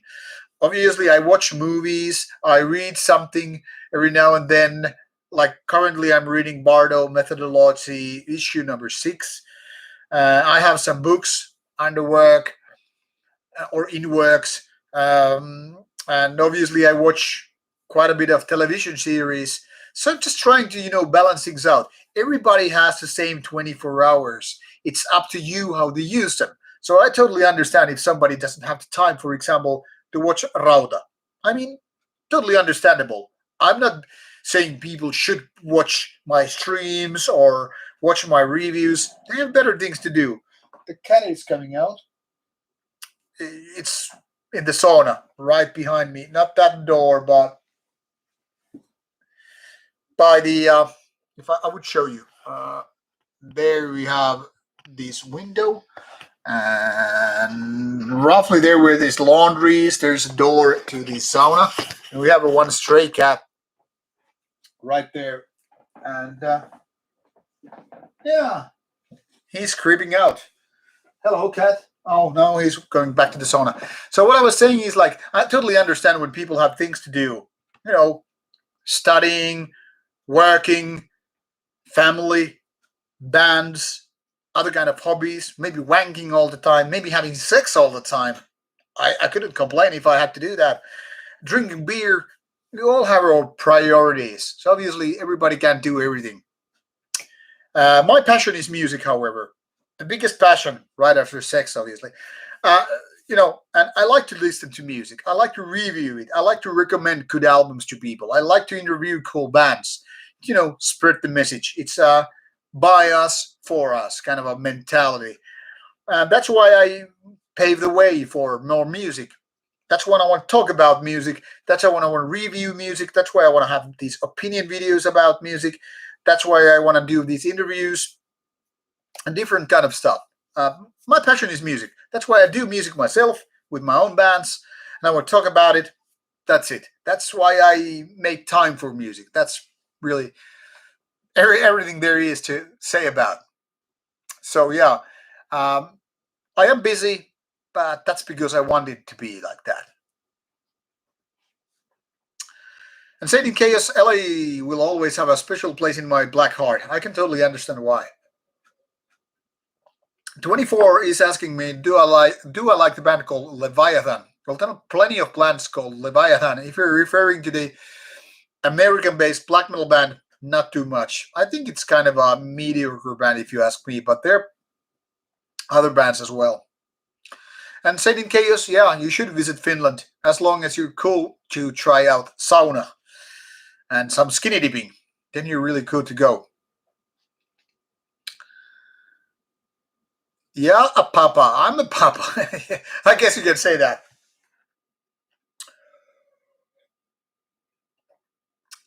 What do I think about Liturgia? I haven't heard that album just yet. Well, someday I hope. When will I publish my wisdoms on life as a book? You're making me ashamed. I don't know, serious or sarcastic. I don't want to be a life coach. Let's be honest, I would be a bad life coach. Or maybe I wouldn't. I don't know. The thing here is, there are gurus who already know their shit. They know everything about philosophy, how to live unstressful life, and all that stuff. And to a certain degree, I kind of agree with all that. I don't think it's all bullshit, but really, doesn't matter if you come from Eastern philosophy or Western school of philosophy. Well, in my opinion, there are only kind of like a couple of rules which you need to take care of. My first rule is don't stress about anything. Like my ex-girlfriend used to say, the only thing Jerry stresses about is not to stress about anything. That's the first rule of the Fight Club. The only rule. Don't fucking stress about it. Anything. The second rule would be focus in life on what that matters. If it's music, focus on that. If it's sports, you know, doing sporty stuff, athleticism, focus on that. If it's about reading books, watching movies, fucking your girlfriend, fucking your boyfriend, focus on that. As long as you do keep your focus on things that matter, it's all cool. Well, that and common sense, really. Those would be the basic two rules you need to understand. Stress is no useful, so forget about it. If you can't beat something by the deadline, then you don't. So what? I mean, deadlines can be a friend. My boss always asks me, like, hey, how is this project going? I'm like, yeah, it's under works, which means I haven't yet done it. And then I see the deadline approaching, and suddenly I get my shit done. And I'm in a good contact with my boss. I know that sometimes I am almost like delayed. The thing here is, deadline should be a guideline, not a stressful tool. So don't fucking stress, not about anything. If you don't know how to handle your instrument, get better or stop worrying about it. That's what I do. If your lifts with your training isn't going well enough, fucking work out more, eat more, sleep more, train out more. Things like that. I mean, if your album is not getting the review score you were hoping for, make better music. Don't fucking stress and whine about it. Life is very fucking simple, but people have the bad habit of making it way too complex. You know? I do. I fuck, I drink, I eat, I work out, and I listen to a lot of music. Do you see me complaining? No, you fucking don't. Because I don't have the time for it. I'm like, hey, it's not wine o'clock. It's workout o'clock. It's beer o'clock. Just fucking do it, man. Life is really simple, but you do have to focus on the good stuff. That's my life advice. Show over. Greeting from the Netherlands says, fuck off and die six for the win. Yeah, Netherlands, great country. Been to Rotterdam and been to Amsterdam. Well, Netherlands, great place. I wish I could go back. Maybe some days I will. Then the next question is, what's the worst black metal band in my opinion? I don't know, Sriborg. Nah, there are plenty of bad ones, but most of them are not too horrible, I must say. So I don't know if there's any single band which is like the worst one. What is my favorite TV series? Oz from HBO. So nihilistic, so cynical, so enjoyable. No good characters, just variety of gray and black. And I'm not talking about races here, folks. I'm talking about the morality of things. Oz. Follow it by Twin Peaks, Entourage, Rome. What else? Narcos. I guess those would be my selections. But Oz or others. Have I read The Prince by Machiavelli? I have had it in a loan for my friend for at least 10 years and still haven't read it. But The Prince is still a book I want to read so badly. Once I can find time for that. What are my thoughts from the vast land? I really like the idea that guy from a country where metal is prohibited is doing black metal. Musically, it's not too great, but it's quite good. I have actually reviewed a couple of from the Vastland albums, and you will find it in the review section on the channel. I like the mentality of the man. I would like to meet him one day and interview that person from the Vastland. I really like his attitude conquering the challenges because it's so much easier for any Scandinavian, any Nordic person to do black metal than a guy from Iran. So, yeah. Do I like Sarcophago? Well, let's put it this way. I'm not a big fan of Sarcophago, but I like what they did with albums such as Indri. I like that they were like so violent, so chaotic, so energetic with the early stuff, doing extreme metal. So I guess I could say I like Sarcophago more as a band than as their music, but it's quite good anyway. And Bonne Noir, Waltman, in case you already went too bad, but see you in the next stream. Cheers. What would be Rauta University like? I can only wonder. If ever we will have a Rauta Fest, I will make sure that we will have some good bands, and I will have I will have a university speech there. What's my favorite series right now? 24. I am assuming you're talking about TV series. Let me think. I have been watching quite a few series lately. I guess Raised by Wolves made a good impact for me recently as a sci-fi lover. Um, what else? There hasn't been really groundbreaking series for a while. The Undoing. That was really good mini series. Really great American thriller with a murder. Great acting. I would say that would be the latest favorite series, and also the series about business called The Billions. It's a series with very dull topic, but really do like it a lot. Great actors and great storytelling, great narrative, great dialogue, interesting twists. Even though it's about world of investing money, we're talking about billionaires there. Very interesting series. And thank you, Waldman, in case you're still here. Thanks for your words. What else? Any highlights besides Horna LP 2021 past quarter? Args. You should check out my the best of 2020 video, which came already early January for my favorites of 2020. There are quite a few, well, something like 11 on that album, which I think everybody should check out. Not like maybe everything, but at least should check out the list. So far, the first quarter of 2021, I can't really comment because we're hardly passed through January. So far, only Asfux Necroceros is on my list for the first quarter, but I will be doing quarterly video once we are past March. What else? Weed o'clock. Sounds great, CDC. Greetings from Italy. Buongiorno. Welcome to Italian Rauta Metal Show. Very good, very good. Manic Butcher. Yeah, that's a classic band. Am I going to watch Super Bowl? That's a really good question, Samuel Heikkinen.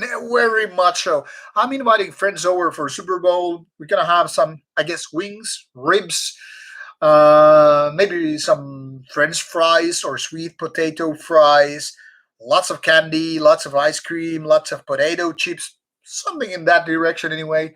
Some beer. We're going to have four big guys, me being probably the smallest gun, me being the smallest one with 95, 96 kilos. So the rest of our like 100 kilo plus big guys are coming over on Sunday. We're going to do some sauna. We're going to have some food. We're going to watch the game. Yeah, I've been watching Super Bowl since like 1990 or so. So about 30 years now.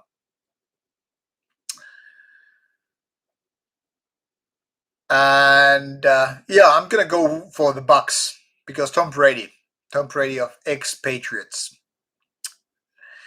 Which Napalm Dead singer do I prefer, Barney or Dorian? Well, I would say I have to pick Barney, not because of his dad hair, a British way of dad hair.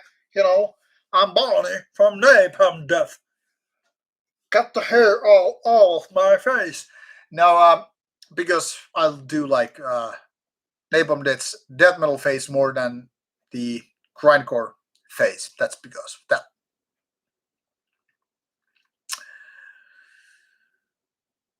that. What else?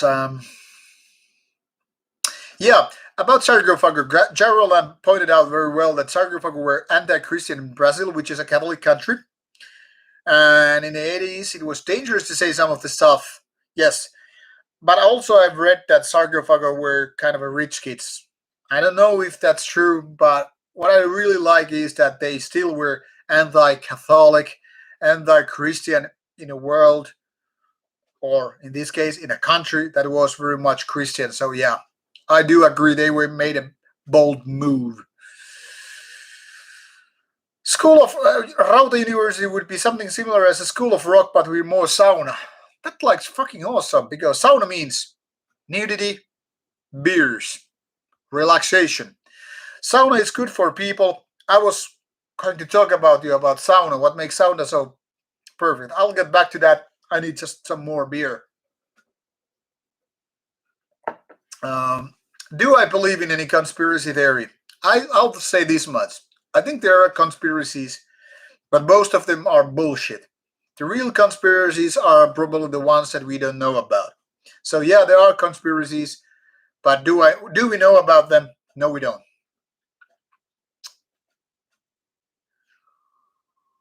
Uh, what else? The top three best black metal bands from Italy. Very short list. There are no good black metal bands from Italy. Next, what is my favorite Horn album? Evangelist album. And now I will get. First of all, I will take the biological break. That is, I'm gonna take a leak.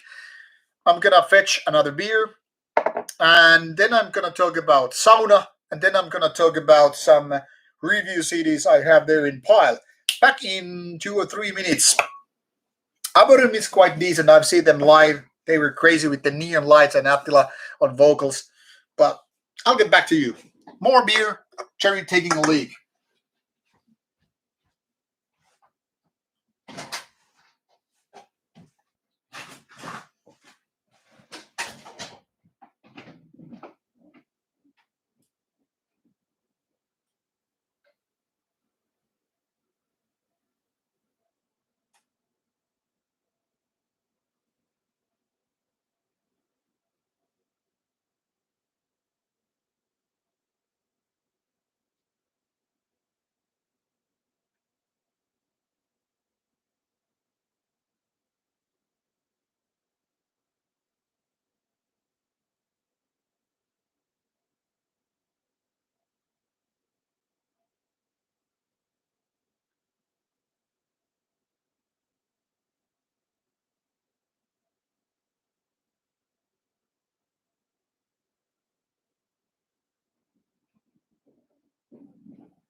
Alrighty, it's time to open a new miniature box. I recently, as I mentioned in the start of the stream, that I got a box from Brewdog. This is not a commercial collaboration or anything, just beer I paid for. And this is a box of 24 beers, I think 6 of each type. And this is the type I haven't yet tasted, but it's called Hazy Chain. This seems to be New England IPA, which means it's unfiltered, I would guess. Let's just open this small box and see what kind of beer we have inside. Once again, don't you just enjoy this popping sound? Ah, man, it always brings some tear to my eye. And then we have this nice foam. I'm not gonna do it in a bar style. I'm just gonna do a little bit of foaminess. Yeah, based. I get it why you're liking Lee Dorian. It's a matter of taste, after all. And yes, Attila was in Aberum. That's when I think it was at Inferno Fest in 2004 when I saw Aberum play, and that was when Attila was, doing the vocals. Samuel, nice to hear that you're with Bucks with me. Let's make sure that Bucks will win. Um, it has been an interesting season in Super Bowl for sure. Patriots didn't really fly this year. Cam Newton making a lot of mistakes, in my opinion. And obviously, big thing was that John Brady and Rob Gronkowski were not, present anymore. So anyway, but I mean, I do like Mahomes and Kelsey and Hill with Chiefs. So if it had been, say, some other team against uh, Chiefs in the Super Bowl, I might have been going all with Chiefs. But when it comes to Bucks, I really didn't believe their chances to getting into Super Bowl. Well, now that they are there, I really hope that Tom Brady is getting his seventh ring. But we'll see. I hope that it will be an interesting game. That's what matters to me. Yeah, Necro that is pretty okay from Italy. My favorite Italian black metal bands, now that I think of it, it must have been Forgotten Doom.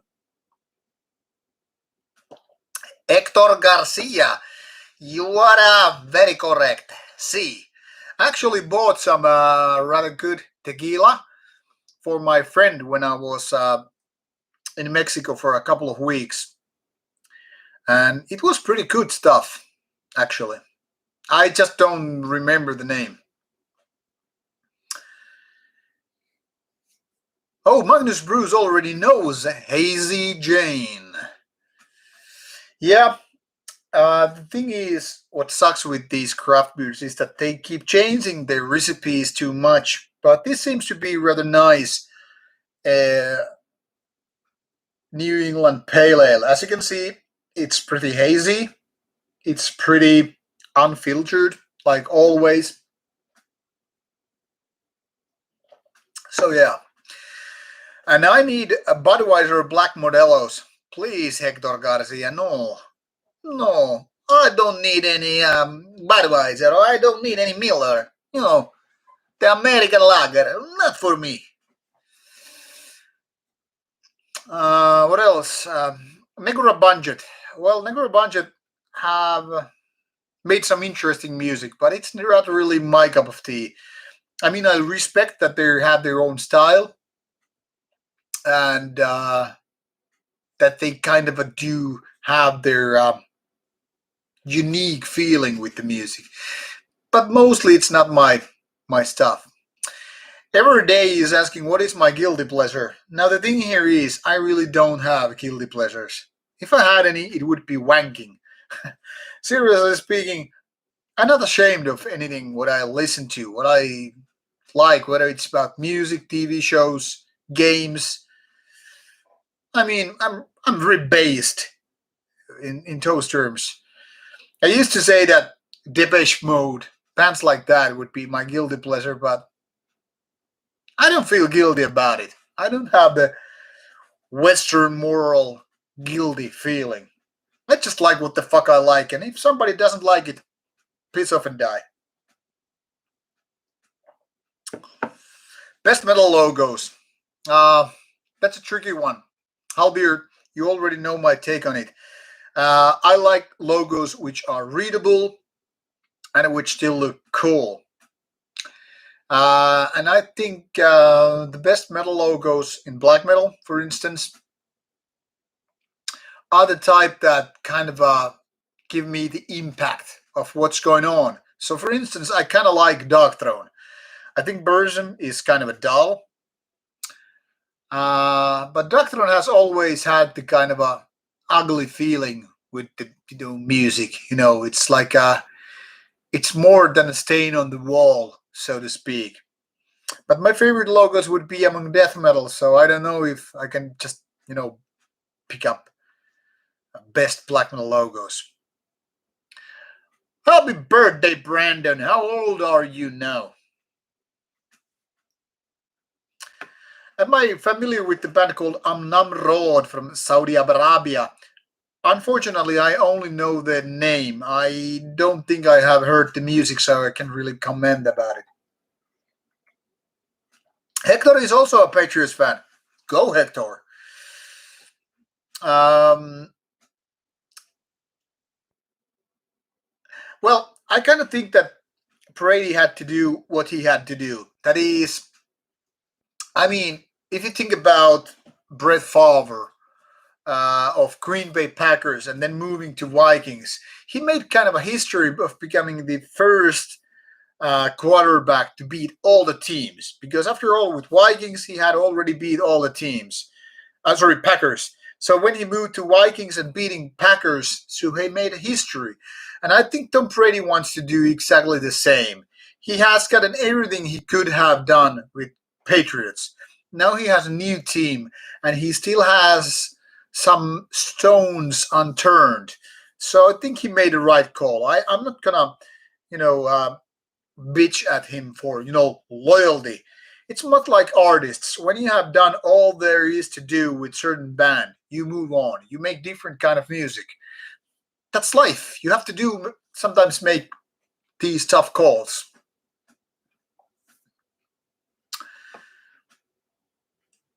Do I like hockey? Not really.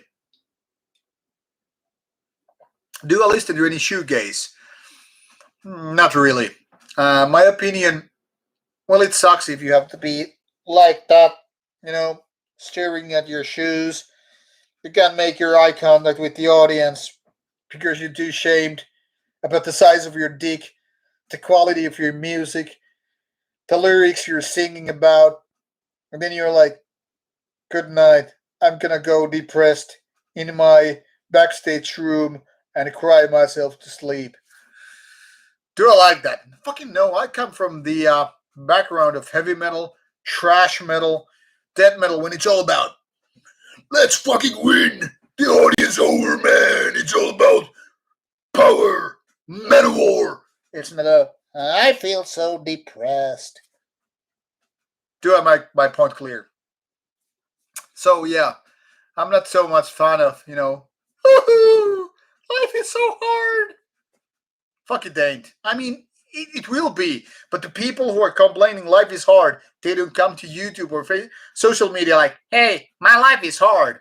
The people who have hard time in life, they're being fucking bombarded. They're being raped. They're being beaten, abused, and all that stuff. So the people who go on stage, my life is hard. They don't know what the fuck hard is.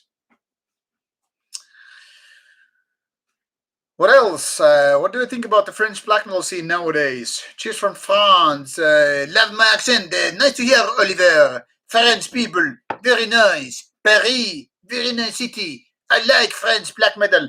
Well, not really. The thing here is, one of my favorite labels, not so much because of the music, but the attitude, is this one, Ladlow. And they keep me sending quite a bit of French black metal releases every now and then. I just reviewed Blood Thrower yesterday, and I think French black metal is something very unique. I really like that they have their own sound, and especially when it comes to melodies, so-called French melodies. I like that there is this own sound. But what I really don't like is that I just can't get everything going on in my head.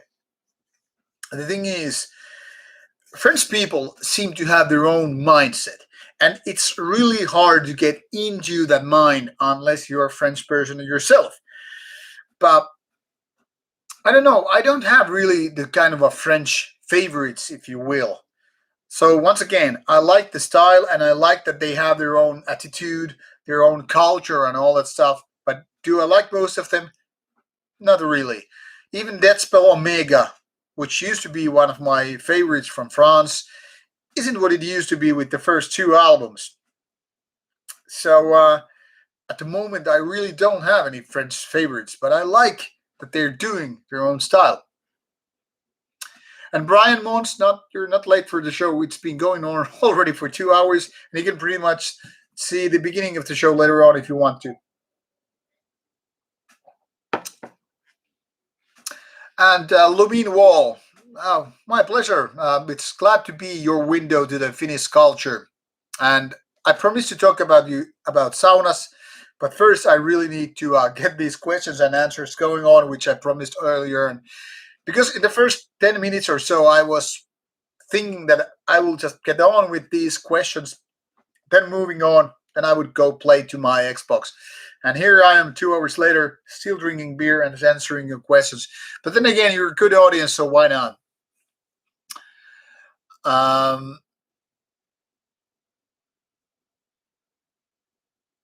Luminwall, if you don't mind me asking, where are you living, roughly? Because, I mean, you don't probably have those saunas. Boss is saying Green Bay Packers are from your state. Well, good, because what I really like about Green Bay Packers is that they're coming from small town and still being very good team. You don't really need big city like Los Angeles, New York, Dallas, San Francisco to have a powerful team. That's what I like Green Bay Packers. And Aaron Rodgers is a really good quarterback. Scum will rise for the win from Washington. Does that mean Washington State or Washington, D.C.? Even I know they are two different things. What's a better Clandestine Blaze album, First of the Northern Destroyer or Deliverers of Faith? I really haven't been listening to neither of those for many, many years, so I really can't remember how I felt about it at the time when I got them. So, sorry, no answer at the point. Um, CTC is asking, is Sima popular in Finland? Yes, it is around Vappu, that is 1st of May. Many people make Sima, which is mead, the kind of a Viking drink, if you will. Low alcohol, but really great taste. Sima is like their Finnish equivalent to a lemonade. You know, you have this kind of lemonade thing going on, and you actually spice it with lemons and raisins. It's really, really good drink, for hot days. But I don't know why people make it only during or, for 1st of May. Really good. And Alex Rose, yes, you said it. Tom Brady is a walking hero. Very much so. Do it listen Dödsfärd, the black metal band from Greece. Hector Garcia, I actually just downloaded Dödsfärd album today. It's out in April or May. So it's gonna be a while before it's out, but yeah, I downloaded it just today. What do I think about grindcore core grind? Do I listen at all? Well, mostly I don't listen to grind. I mean, I do like brutal death metal bands, which is a little bit different than grindcore. The problem I have with grindcore bands is that when you have like 1 2 minute songs, you're really focusing too much on the chaotic energy, the fast tempo and all, versus actually good songwriting and individual good riffs. So I don't by no means hate grind, but I really don't love it either. And Gyro, when you said about French people live in a giant bistro, basically, well, French people make good food, and I don't know why Paris and France is getting so much hate because my experience with French people and being a couple of times in France is enjoyable. Do I like Merciful Fate and King Diamond albums? No, because I can't stand King Diamond vocals. I respect the man, I really do, for all his work and pioneering the kind of a satanic uh, heavy metal, but I can't stand King Diamond's vocals. Sorry. What do you think of Early My Dying Bride? Well, Early My Dying Bride is a music that got me going on for Doom or Doom Death. So I liked, they were doing the kind of music along with the same time as Paradise Lost and Anathema. And when I heard them around 1994, I guess, I liked them. The early My Dying Bride with like Turn Loose the Swans and all that. But, the more they started to adding clean vocals and going more into gothic direction, versus having these kind of a growly vocals and abandoning their death metal phase. I kind of figured out My Dying Bride is not my cup of tea.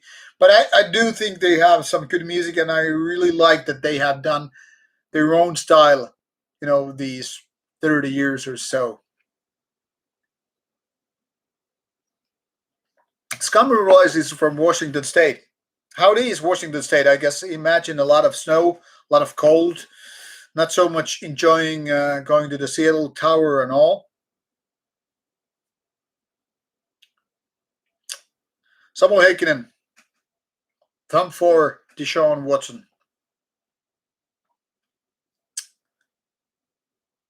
Sigur Rós doing the soundtrack for Lord of Chaos was one of the worst soundtracks ever.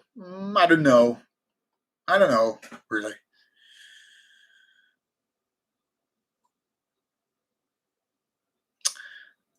Hector Garcia, Rauta needs to listen to Doyle. It's Doyle's band from the Misfits.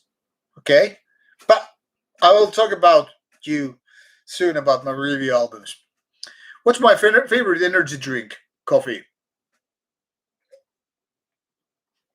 Nikita is also from Washington State.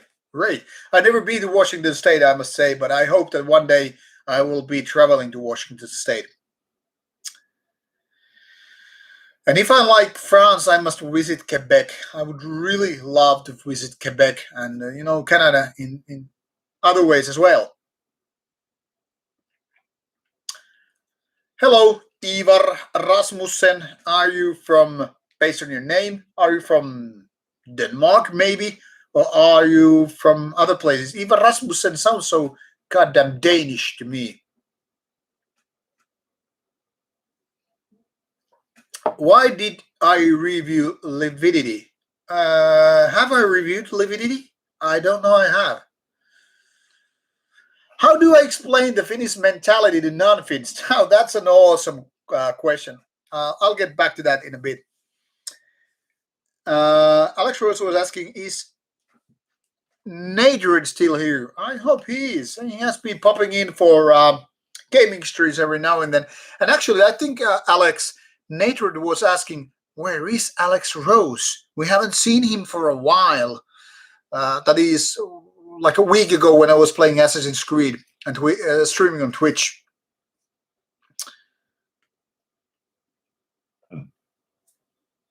Thank you, Scumwheel Rice. Thank you for your comment. But yeah, Metal Noir Quebecois is one of my favorite black metal scenes in these days. Camille Bagdak Trujillo. I'm being watched worldwide. I hope that doesn't mean stalkers. I hope it means groupies. Greetings from Ecuador. Nice to have some Ecuadorian fans here. You're asking, in your opinion, what country is currently giving new black metal bands with the finest or purest sound? Well, that's a hard question to be answered because, in my opinion, it's not about countries that do the music. It's about the bands.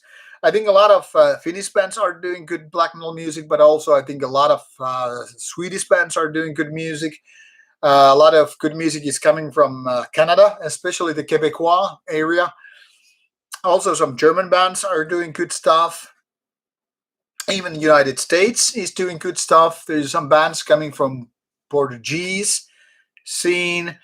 So I don't know if I can say any given country is doing the best black metal, because in my opinion it varies so much band to band.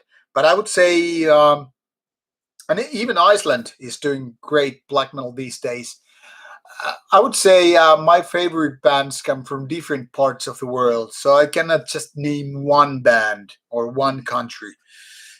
So many different bands having different kind of a sound, so I cannot say the finest and the purest because it depends. Have I ever heard about the band Power Trip?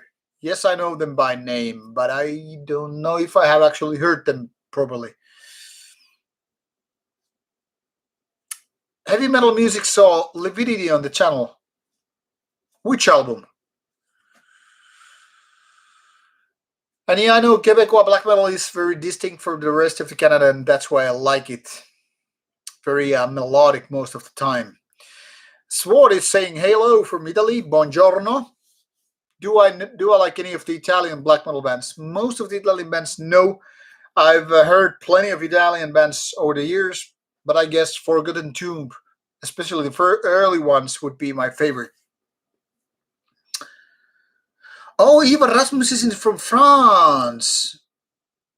Ah, you're just putting names together from Not the Frost and enslaved figures. Why don't you have pride in your French thing? I mean, French people are known having their uh, pride in their own nationality. I don't know any other country than France having so proud of their nationality. We're French. Fuck off if you don't like it. Fuck off. We are French people. We make good food. We make good wine. We make good cognac. If you don't like it, we will send you Napoleon to kill you and your ass. Fuck off. We are French. I like French people. Paris, really beautiful city.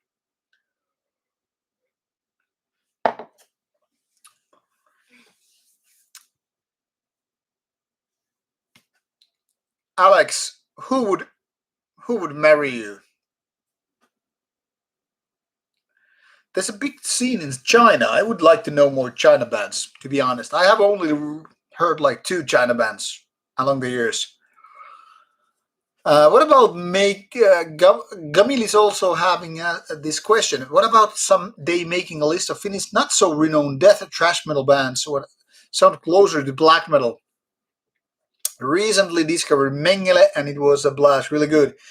Maybe someday if I have the time to listen to all that stuff.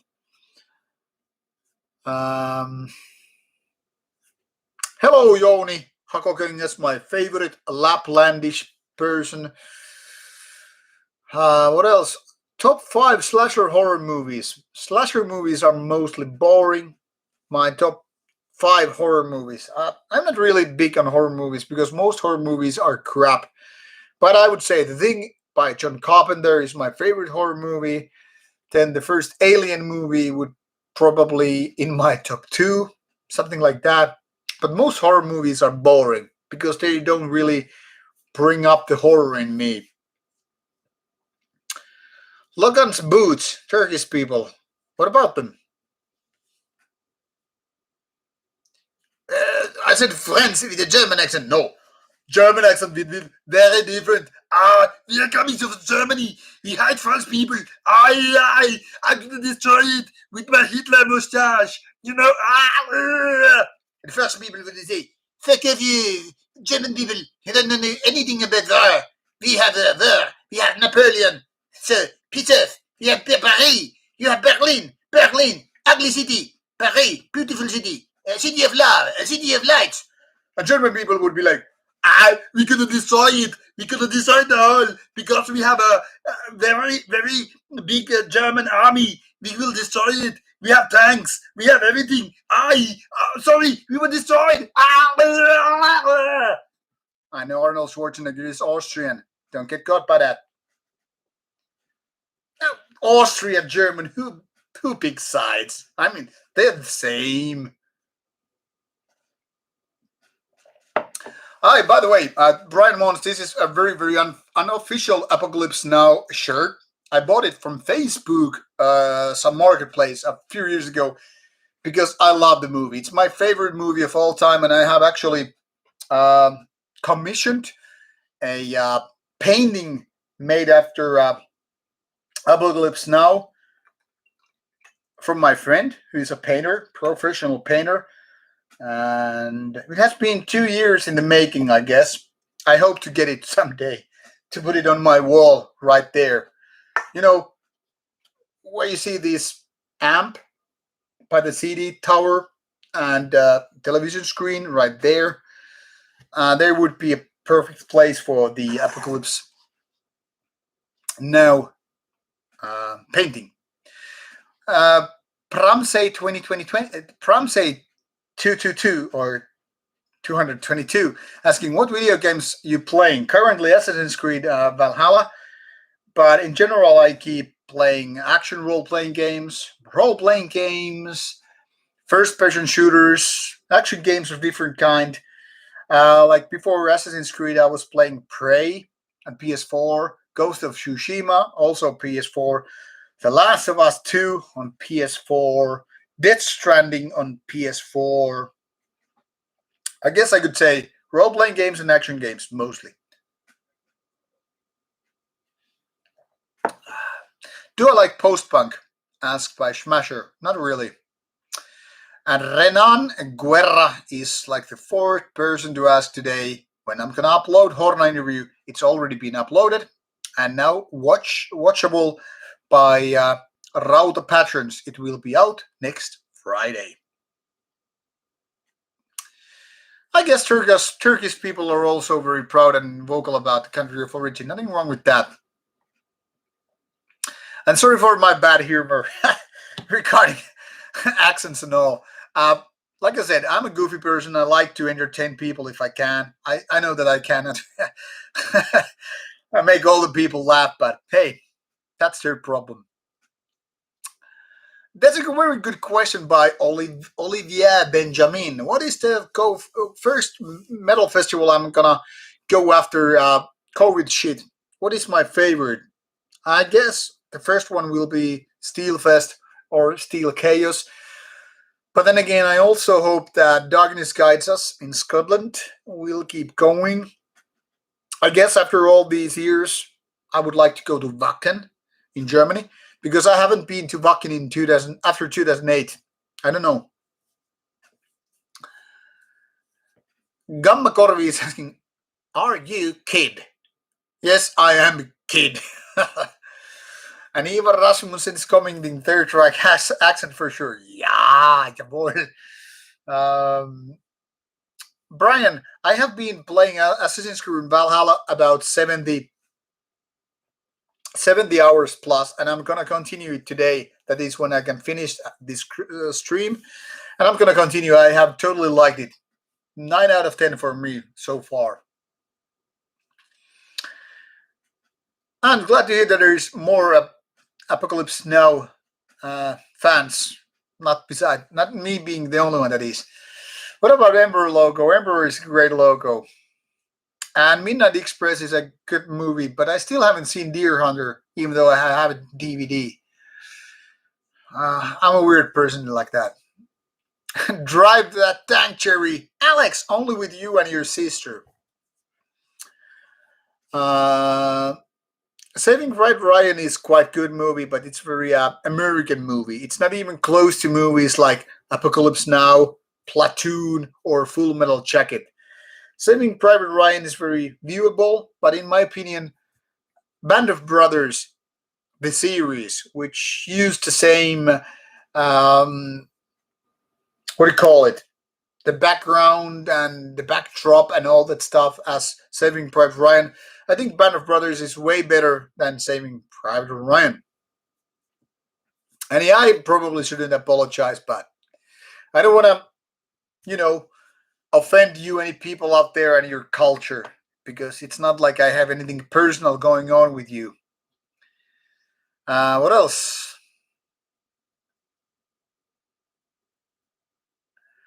I haven't been following Mullah Iranian metal band story, but I know it by name. Do I like Master Hammer from Czech Republic? I know it by name, but I really haven't been listening to that too much. I guess I should have more, but the problem with time is always there. And yeah, Alex Rose is very much correct with laughter and art will get us through COVID. What else? What do I think about Midnight Odyssey? I think it's mostly boring band. It's space black metal, but let's be honest about it. Dark Space is doing the same thing way much better. In my opinion, Midnight Odyssey is kind of a mediocre band. It's not bad, but it's not really delivering. Do I like early Children of Bodom since they were Finnish? No, I really don't. I never got to like Children of Bodom. I mean, they're skilled players, they have good production and all that stuff, but when it comes to the music, I really don't see, myself listening to the Children of Bodom. I mean, Alex Laiho, too bad I never got to meet the guy. He seemed like he was a decent guy, very good guitarist, and all that stuff. But I mean, I just couldn't get myself to like Children of Bodom. CTC says that his son also loves Assassin's Creed Valhalla. It seems like you have a good son right there. What is my opinion on Rammstein? Oh, Hector, now you mentioned one of my favorite bands. Now, before 2005, I disliked Rammstein. I remember being in my martial art classes and talking to some of the girls there, and they liked Rammstein. I was like, it's a horrible band. Then I had this. It probably wasn't a press ticket, but I anyway got this ticket to a festival in my home city, Ruisrock, which is not too much rock really these days. It's most about pop music and all that stuff. But they have their occasional metal artists every now and then. They have had, Metallica, Faith No More, things like that. They had Rammstein in 2005. And, well, I was anyway already at the fest. I decided to give it a go and check out how Rammstein would be live. You have my own opinion, not just prejudice. I hate when people have prejudice. They've already decided that this and that sucks because I know their logo is ugly. Oh, those guys look like douchebags. You know, in my opinion, in order to have an opinion about anything, you really have to have some experience about it. So I decided to go see Rammstein. After all, they were already there. I was at the festival, and I decided, like, what do I have to lose? I go to see the band, and if it sucks, I walk away. I drink beer and fuck off. And Rammstein was playing, and pretty much after they started, I was like blown away. The earth was literally shaking under my very feet, and I was like, "What the fuck is going on?" I have my friends there, and the bass is so goddamn loud. It's like shaking the ground. I'm like, "What the fuck is going on?" The band was so loud. They had lots of pyros. They had really catchy songs, and I was okay. Maybe Rammstein is not that bad after all. So I kept watching and watching and watching, and maybe I don't know 90 minutes later or so, I was okay. This is a really good, really badass live band. I saw a lot of good things happening on the stage, and also one of the guys basically sailing, with the rubber boat on the top of the crowd. And the songs, even I didn't know them beforehand. After all, you have to remember, until the 2005 show with Rammstein, I disliked the band. When I heard them on the radio, I was like, boring. But when I saw them on stage, I was like, man, this is fucking great band. And later on, my colleague for Imperium.net, where I have been writing since 2002, not 2009, 2002. He decided to get me the full discography back then of what Rammstein was all about, like 5 CDs. He bought them and sent them to me because he was like so convinced that because I liked them in the show that I would like the band.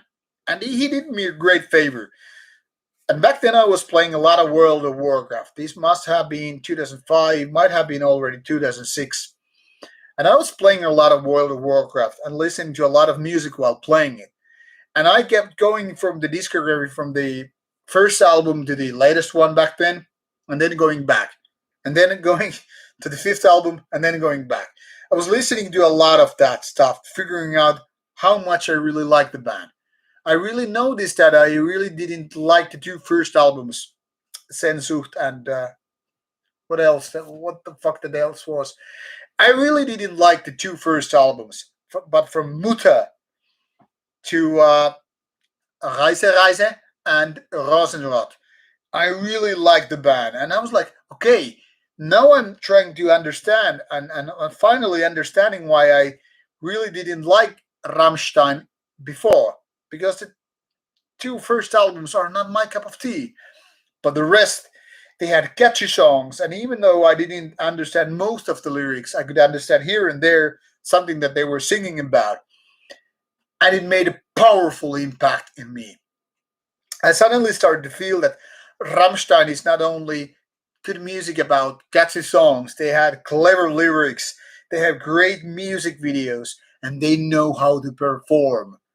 So suddenly I was like turning my coat the other way around. I was like, I disliked the band, and suddenly I was liking the band so much. And that 2005 was like a, what do you call it? A pivotal moment for me to just embrace the band and start liking it so much. I know there are lots of people who disagree with me, and that's totally fine. I don't expect anybody to agree with me fully or anything like that.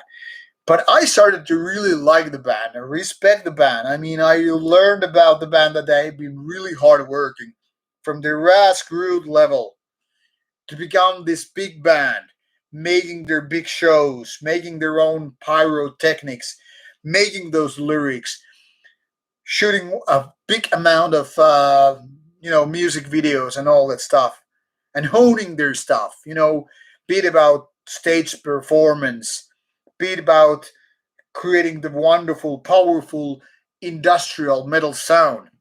So suddenly I became a fan, basically like overnight.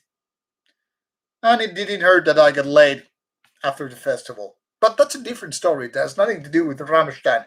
My point here is sometimes that when you take your head out of your ass and you just challenge your prejudice, you're ready to face them and ready to be proven wrong, you might have the best experience in your life.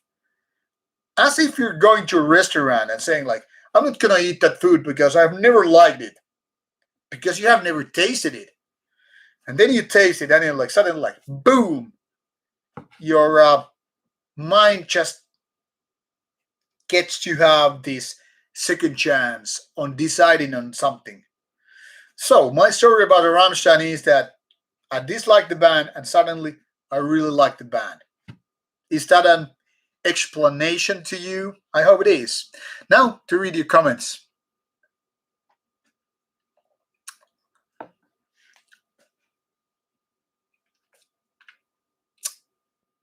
And thank you, Blonde Beast. Nice to hear that you like the channel. How be your top newcomer bands? No comment at the moment. Brian Mons, I actually talked about the new Sarkrist album, and my video about it would be out on Sunday. About quick preview, but yeah, it sounded good, and I'm gonna make a review of Sarkrist album as soon as I get it. But it's good. My opinion in Argos Land is that it's melodic death metal with racial lyrics and all. While the lyrics don't bother me, I really don't like music that much. What else? The initiation is asking me, do I know like a band called Hail from Finland, very obscure band?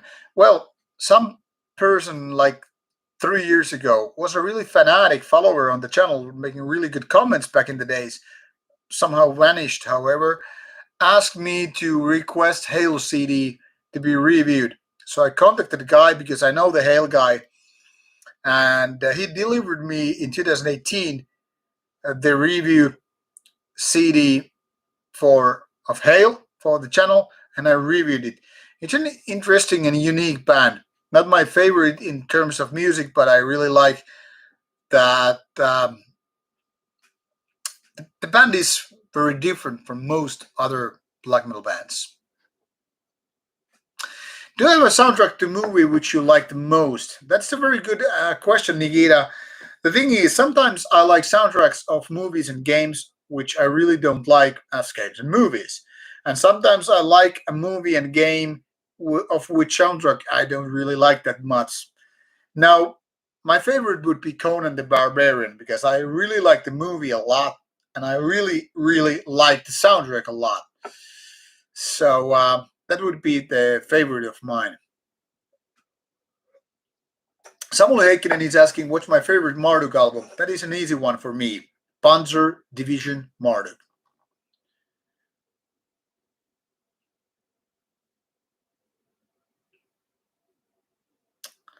And Magnus Purse said a good comment about Rammstein that you're going to get a really nice suntan if you're in front of Rammstein. You don't even really have to be very close to Rammstein to feel the heat and the flames. Yeah, really good.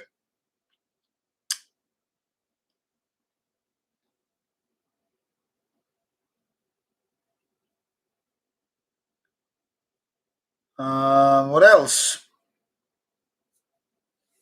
Opus Nocturna is also a very good album. Do you think deathcore is metal? I do think deathcore is metal, but it's just not mostly good metal because those breakdowns are fucking boring. Hector Garcia, nice to know about your Rammstein story being very similar to me. Swood asked an interesting question. What was the first metal concert I ever attended? It must have been Metallica in 1993 when I was 17 years old. 17 years old.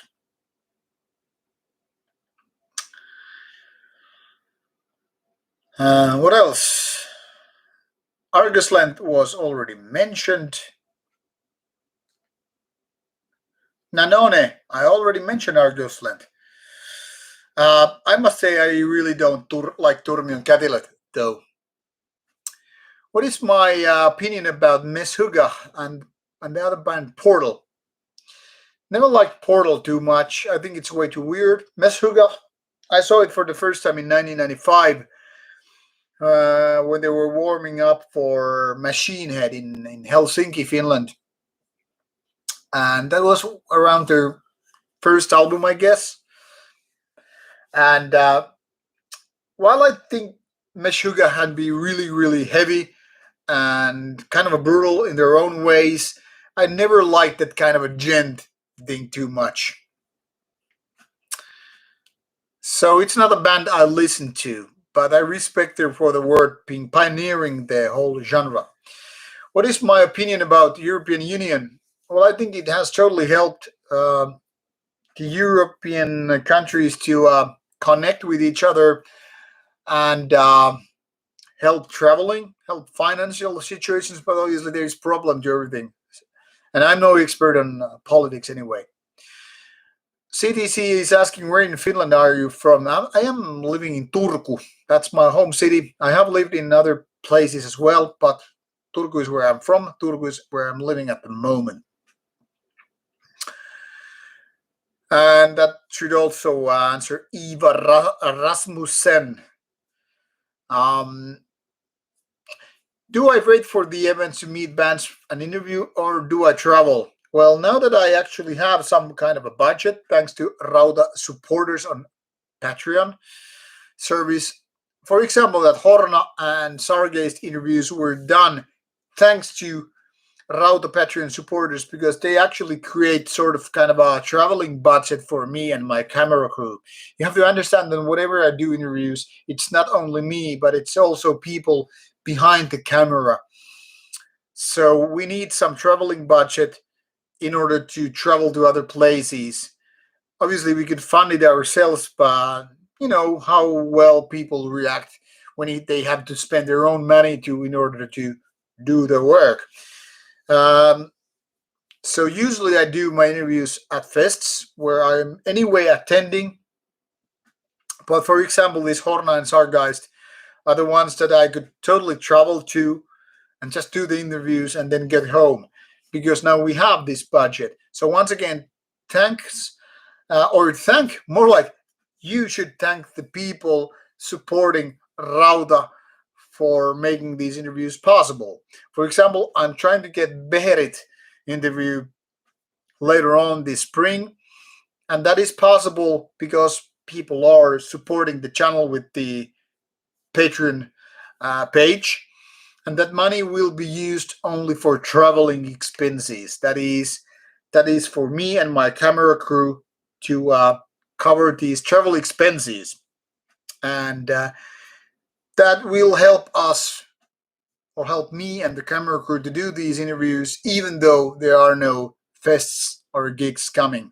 So You should really be thankful for people funding the channel traveling expenses. Main bro, I have born in 1975.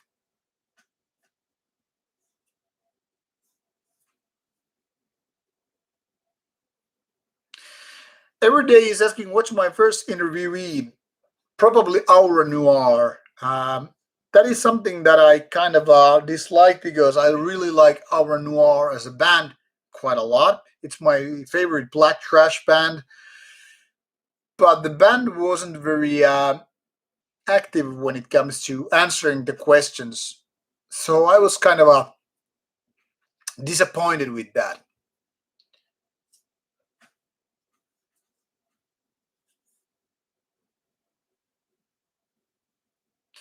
CDC, your grandma was from Finland. Why? Oh, that's interesting. How come? Alex Rose, what is my favorite chatter and why is it you? Well, it is you because you're active and you're a nice person. So it must be you. Thank you, main bro, about your comment about being a good interviewer with interesting bands. I try to do my best and I try to get better with my interviews at the same time. So thank you, main bro. And CDC, you're welcome. Main bro asking, have I ever been to Metal Camp Festival in Slovenia? Unfortunately, I have not, but I hope to be uh, someday.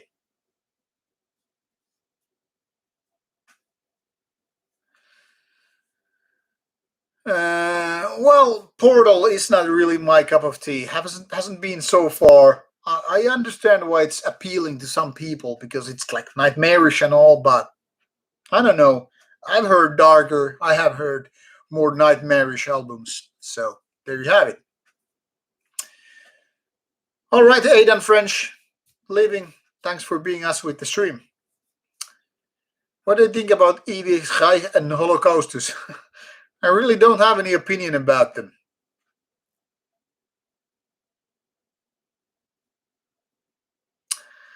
Well, what do I expect with lineup like that with our Noir? Yeah, I guess I shouldn't expect anything, but it is what it is.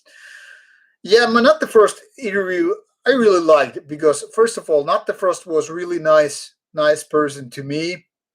I mean, he was a really friendly guy, and he was like a little bit shaky and flaky.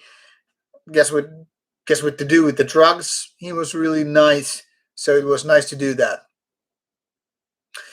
No video footage from Steelcase 2020. No, because I wasn't there.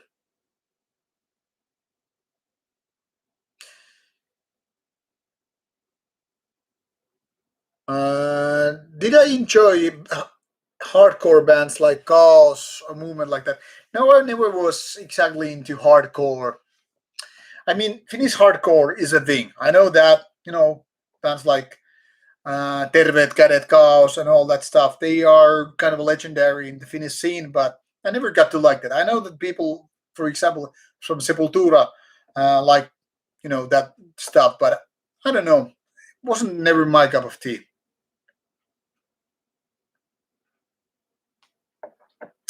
Thanks, you, man, bro. It was nice that you made a good comments and good questions.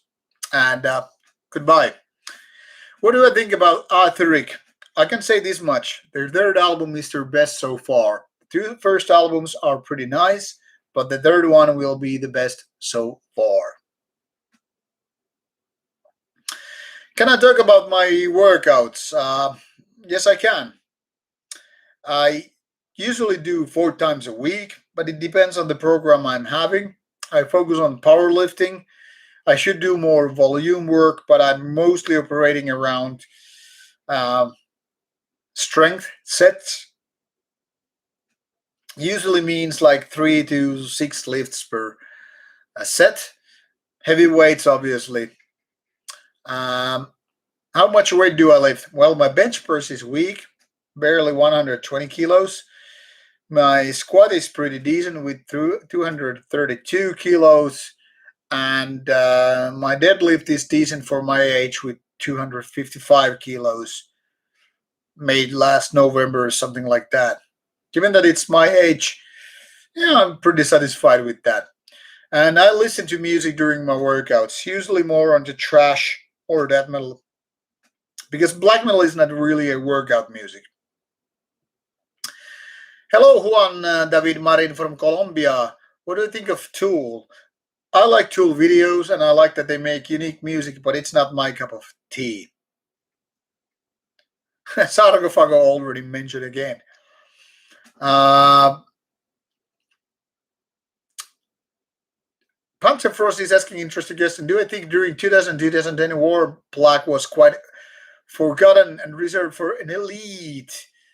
And sort of hype came with 2016, 2017. Well, to be honest, most war metal bands are boring in the terms of death black combination. Pure black metal bands are usually more interesting, as well as pure death metal bands. So yeah, I guess the hype kind of was gone for a while. Yeah, totally beast mode. I mean, I can pretty be pretty relaxed when I do lifts. So it's not like I have my Hulk moments. But when you need to lift, you're not like, hey, I'm goofy. It's like, hey. It's more like, fucking iron! Let's fucking lift, man! And you're like, hey, I just lifted nicely, didn't I? And you're like, oh, again, let's do it. So it's much like going on stage, basically. What's my opinion on Bedlam? Well, Bedlam really has some great, sick vocals, and they created their own style.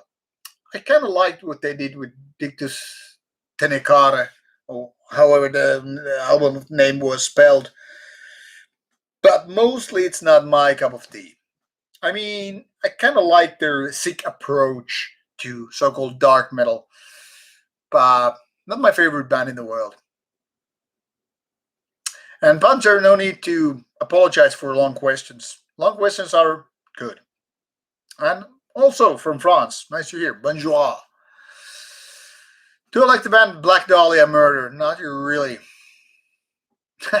Tool, Toto. What's the difference, man? My favorite Dark Throne song of all time. I don't know. As there's so many favorite ones. As Flute at Satan's Peace.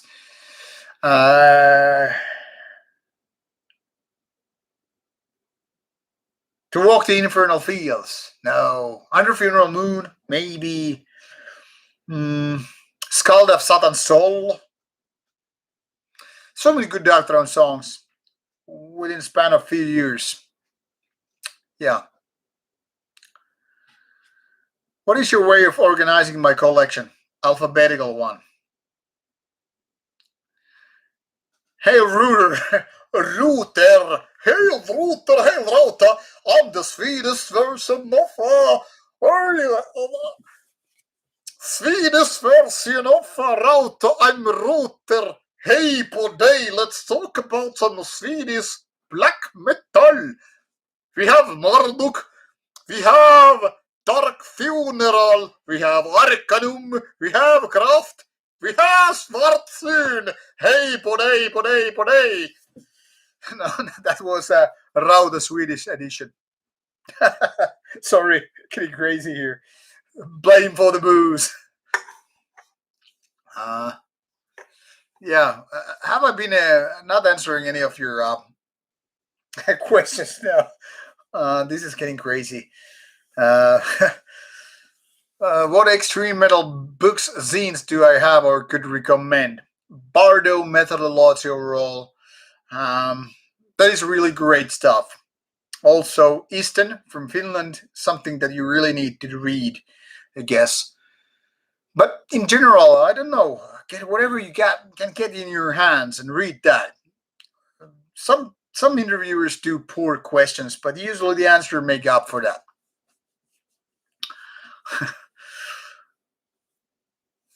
uh, what else? Rotor. Yeah. Yes, fortune is pretty okay. Thank you, CDC. Was nice to have you here. Take care. Sleep well.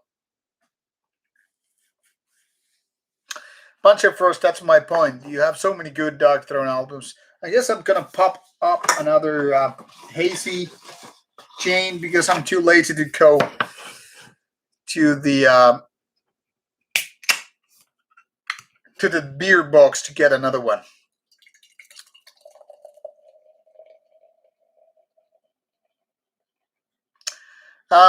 Matej, unfortunately, Behexen or Behexen has said no to video interviews. All right. Before I totally forget, I have this bunch of questions which I really wanted to answer you. I promised to do this earlier on, like 2 hours ago. So, first question was, if it wasn't for reviews, how would you spend your listening time? I would listen to a lot of classic albums, really. Would you still be focused so much on new release?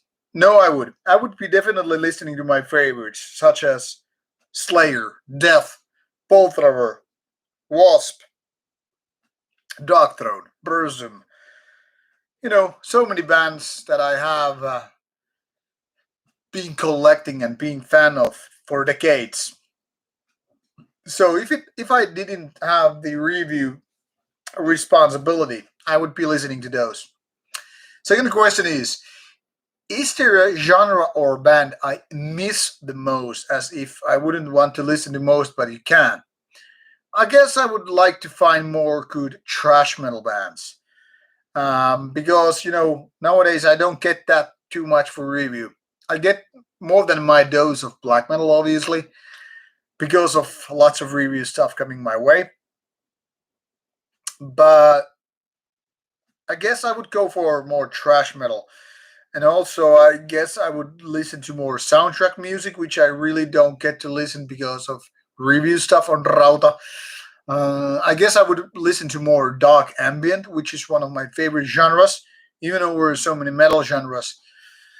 But I really can't justify them to be listened you know, for the channel because they don't really have anything to do with metal. So those would be the ones.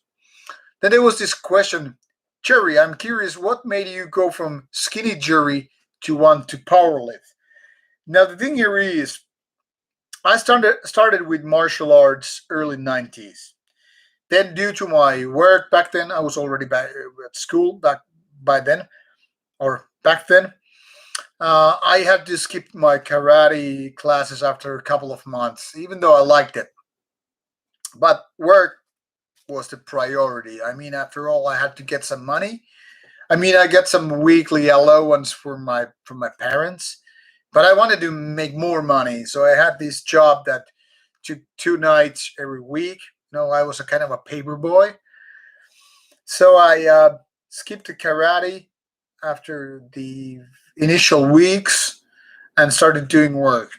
So it kind of got my martial arts history after a short while, and it took me about 10 years or so to get back to martial arts. I was about 25, that is around 2000, when I got back to martial arts. I was looking with my very good friend for for a style to get into. And after going after a few, what do you have, the kind of introductory sessions, I ended up going to Kung Fu, Charlie Foot Kung Fu, in fact, with a good friend of mine, which was kind of a full combat, full contact, full combat, and also with weapons like swords and spears and quarter staffs. So I ended up in a martial arts class, and I had that for a little bit more than four years. Then I changed to another kung fu for about 4 years. But then something changed with me. Maybe I got a little bit too bored with the martial arts, and I needed to change. And I had a good friend at job who already had been going to the gym for like 10 years, and he talked me over like, "Hey Jerry, why don't you come to gym? Let's get you some muscle. You're skinny fuck. Let's get you some muscle and let's build up some strength and shit." Something like along those lines, I guess. And while I was a little bit reluctant, I also wanted to, see the change. I mean, I had already some 8 years with, going on with the martial arts. So I was already comfortable with training multiple times a week. I already also had my jogging uh, hobby going on. So I would, you know, train like 3 to 5, 6 days a week even. And I was like, okay, let's give it a shot. But obviously, I was one of those shy guys in terms of that. I mean, I had already good. I was very self confident. I wasn't a shy boy, but going as a skinny boy to a gym for the first time. Most people who go to the gym probably know this story. It's not very original. It's kind of a cliche. So, as a skinny guy, probably this same goes for fatty guys. You know, chubby guys who have too much extra fat. You're either too chubby and you're too skinny, and you're like, I don't want to go to the gym because everybody else is filled with muscle. But that's like a stupid idea. After all, it's much like I cannot learn to play the guitar because there are already people who know how to play guitar. It's like, what the fuck? Everybody has to start from the scratch, from 0 points. The zero level, the very, very basics. Anyway, I had my 8 years or so with martial arts, so I like, okay, you're gonna guide me, like take me to the basic moves, maybe do me a program, give me something to start from, and he did. So I did the very basics, and I got a couple of personal trainer sessions because that was part of the deal when I signed to the gym. And I got to do the very basics. You do some biceps, you do some triceps, you do some bench pressing, you do some machine with your, I don't know, abs, do some lower back training, you do something with your legs, very basic stuff. And in hindsight, it was kind of a stupid basic program, but it was something to get me started. And then my friend, kind of helped me to get through the basic training. And then I kind of started to like it, feeling the blood getting pumped into my muscles, even they were very non existent. And I started to feel like, yeah, this is giving me good feeling. It clearly helps me with the martial arts and all. And then with the same body, I started doing Brazilian Jiu Jitsu. We didn't do that for a very long time, but anyway, basically he came to join me with martial arts and I joined him with the gym. So we were like going out of our comfort zone, so to say, and learning the tricks from each other camps. I mean, I wasn't well versed with the Brazilian jiu-jitsu, but the point here is I had martial arts background, and he had this um, gym background. So we were basically like switching roles in so many ways. And I started to like that, how it made my body and my mind. That is what people so often forget. We forget that when you start any kind of athleticism, doesn't matter if it's gym training, doesn't matter if it's about going to jog or martial arts or whatever. It's also activating your brain, and it's pumping you with hormones. The natural stuff. I'm not talking about.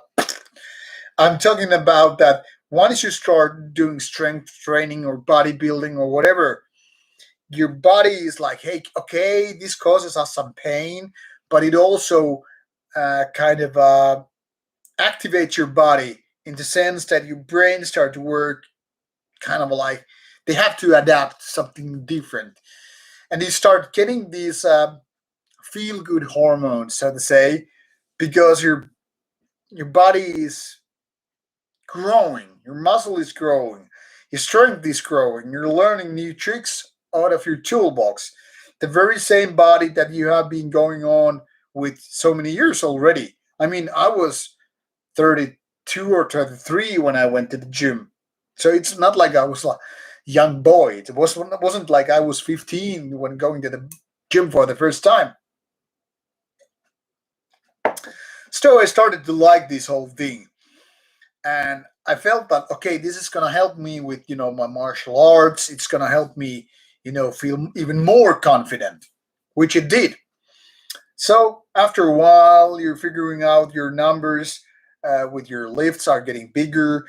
You're shaping up in the front of your mirror. You're figuring out, hey, I'm not the skinny bastard anymore. I used to weigh something like 75 kilos, so not exactly lightweight because I already had some muscle from martial arts. But soon I was more than 80 kilos. I was getting closer to 90 kilos. I was seeing myself shaping up. And then I got into powerlifting because, I mean, after all, if I'm doing these exercises, if I'm doing these you know gym training sessions, why wouldn't I focus on something? And I wanted to focus on strength because strength can be very functional. I wasn't so much worried about aesthetics, like getting big pecs, getting big biceps. I still don't have. I have relatively small biceps. You can barely see them here, right? But I wanted to get more powerful because power is kind of sexy, much like intelligence is sexy. Good humor can be sexy. So I wanted to, not because of sex appeal, I keep saying sexy, but what I mean in essence, it's like everybody likes money because once you have money, you have certain kind of freedom. The same thing is with your body. Once you have a little bit more strength, you start feeling like, hey, I have some resource, untapped resource, much like money or time or humor, and you can use it to your benefit mentally and physically. So I started to enjoy it. And, then I got hooked into powerlifting, getting these lifts slower and slower, getting better. And I'm still hooked to that. Even though my gains are very, very small nowadays, sometimes you work for a year and you barely see any difference between that and the last year. But the same goes with an instrument. If you play like a guitar, how can you tell you're better than what you were like 2 years ago? Are you making better songs? Are you better in technical wise? And how does that it help you out? But like the saying goes, it's not about the goal you're going for. It's not about the exit point. It's about the travel you're doing. You're always improving yourself mentally and physically. And that's what matters. Same goes for playing an instrument. You don't necessarily progress so much after first initial years. Maybe after 2, 3 years, you're as good as it gets. Or maybe that goes after 5 years, 10 years. I don't know. But the thing here is, first noob gains are the best ones. And then you start losing, there's not losing the gains, but you're not getting as many gains, as much gains as you used to. But what you in essence get is that you keep honing your skills, the finer details. You keep progressing eventually anyway. And it's a mental trip as much as a physical or creative trip. So yeah, that's my trip to skinny boy to powerlifting boy. And I'm not still very big. That's given. That's kind of a comes with the territory. If I was a bodybuilder and I was eating like a bodybuilder, I would probably be way bigger and in better shape. Would I be stronger? I don't know. But it's like asking the guitar player, why didn't you do with the drums? Or asking the drummer, why didn't you go with the bass? You all know the basics. Why didn't you change the routine? But you want to focus on the thing which you feel like that is your cup of tea. Why don't this powerlifting guy do this other program? Why is that black metal guy not doing, power metal? You have your own thing and then you follow the path. And then you don't. I don't know. But that's my story about it. All right. Reading your comments for a while before asking these reading more questions. Morjes Minikisson Hupikanava. Hello to Kouvola.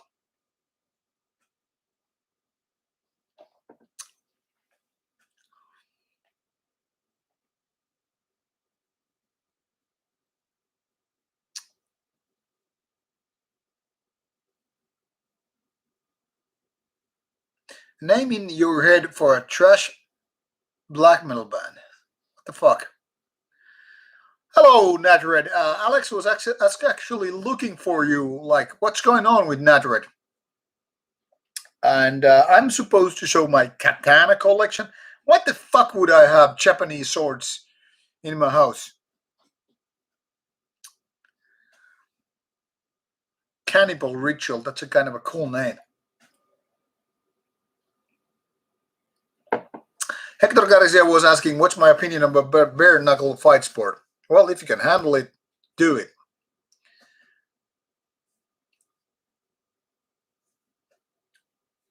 Ah, there is Alex, and there is Natred. We should all oil up each other. Chris was asking, do I follow any diet plans?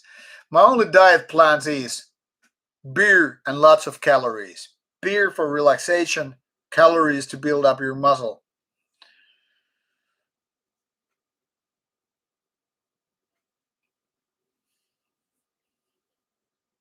At 24 was asking, have I ever heard the band Converge? Yes, I have.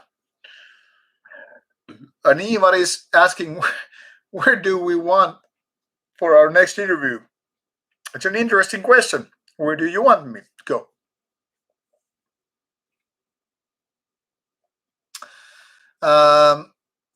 What do you mean, chaos sense? The shit I'm gonna write about in my book. You mean powerlifting or music or whatever?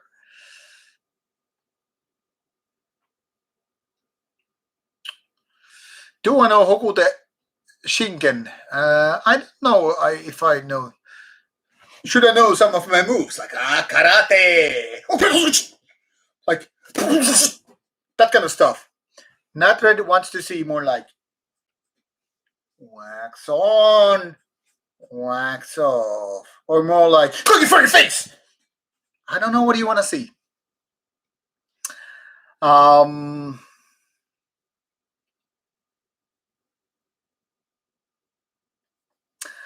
Brian Monson was asking how tall I am. I'm 173 or 4 centimeters, depending on the day. So I'm quite short one.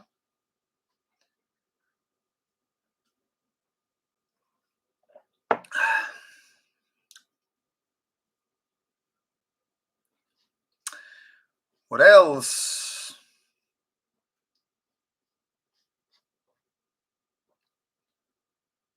I do not have Viking swords. I'm sorry, Natred. Smasher is asking, what's my political ideology? My political ideology is nihilism. I don't believe that politics work. Politics suck. It sucks like a quality whore.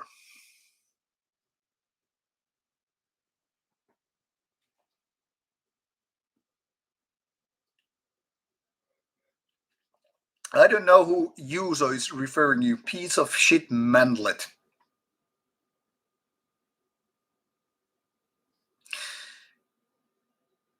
Why don't you grow a couple of inches? That's a good question. What's my opinion on Bruce Lee? Bruce Lee is fucking brilliant. He was like the Arnold Schwarzenegger on martial arts. Brian Mons is a big guy.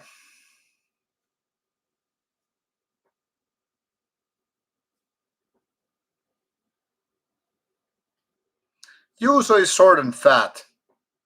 Well, what can I say about that? It's a choice. Alex Rose is asking, am I tired of black metal artwork? No, I'm not. And yes, Cannibal Ritual. Be like water, my friend. Be like water. That's Bruce Lee.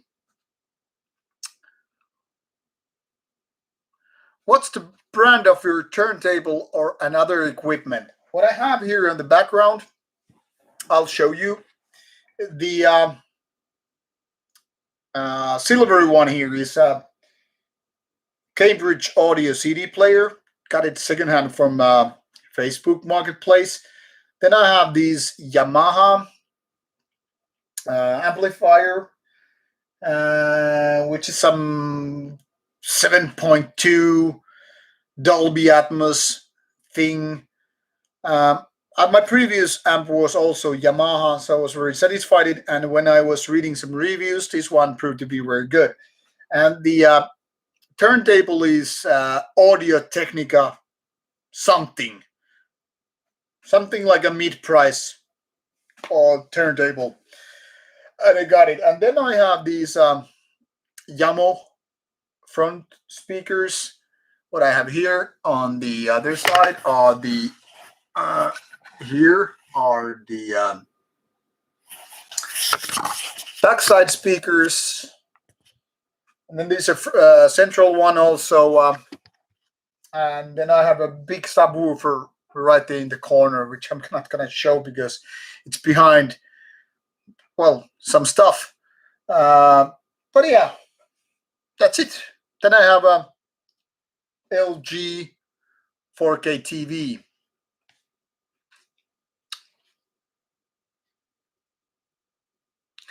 Natured, you're like the fourth or fifth person to ask me when Horna interview is out. And as a Patreon, I assume you have already seen the email, right? Because the Horna interview is already out for all patrons out there. And if I'm not mistaken, you're one of them. If I have mistaken, pardon for my stupidity. But Horna interview is for public next Friday, and today for patrons.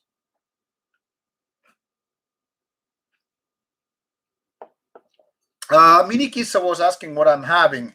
I'm gonna show you these empty can. I have two cans of them here.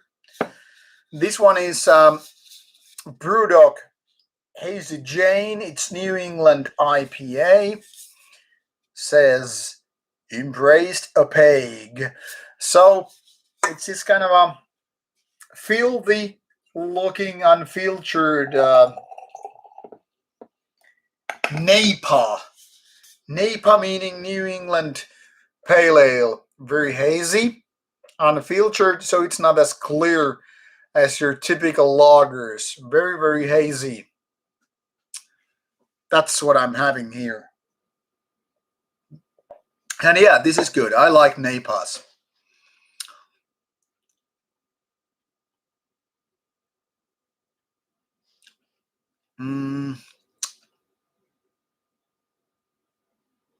Users asking me, am I tired of being a fat alcoholic manlet listening to shit music each and every day? First of all, I don't think I'm fat.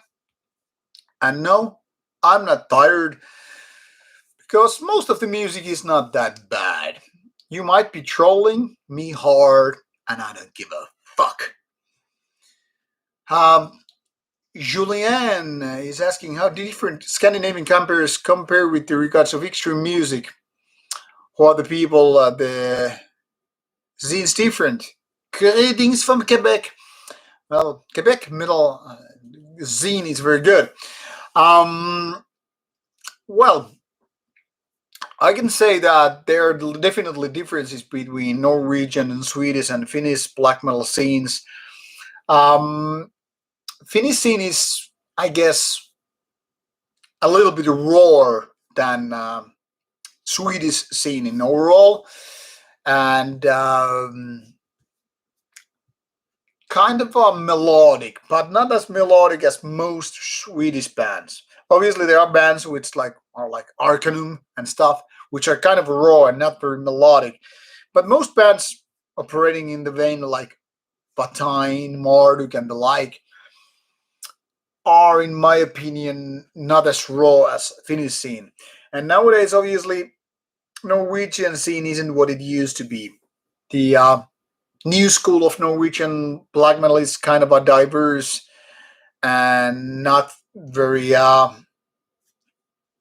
much the same quality as it used to be in the 90s. When it comes to other Nordic countries, such as Denmark Well, in my opinion, Denmark is not doing too many good bands these days. But then again, Icelandic scene is having this very, very modern dissonant style with the scene. So I guess each country has their own signature sound, if you will. Very different all in all. And Ivar Rasmussen is asking, what's the most beautiful and traditional city in Finland you have been? Could be Rauma or Porvoo. I don't know if I should type those cities underneath because they have a lot of wooden houses. They're kind of a small and they're kind of a cozy, nice, small cities. They could be among them. But I really don't know if I have any favorites, in fact.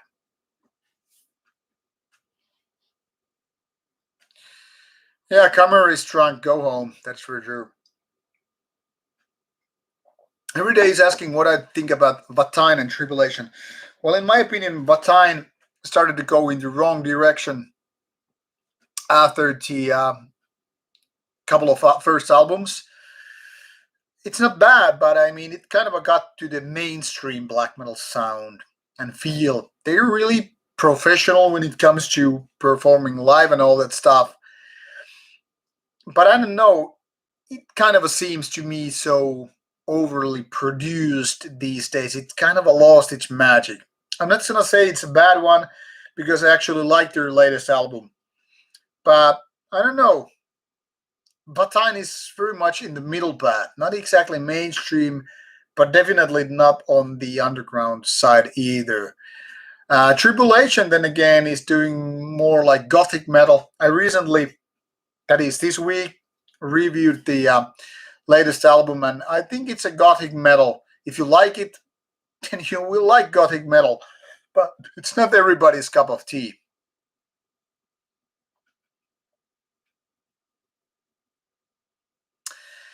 Juan David Marin is asking which is better, vinyl or CD? Well, from the point of how easy and fun it is to use, I would say CD is better. If you want to come for the visuals, the cover and all, I could show you with the night side one if you want to. Well, definitely visually, aesthetics wise, vinyl is better. Sound quality, CD is probably better, but it depends if we're using the same master or not.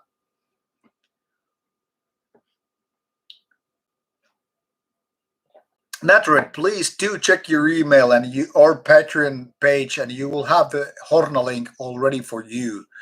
That is done for you patrons first.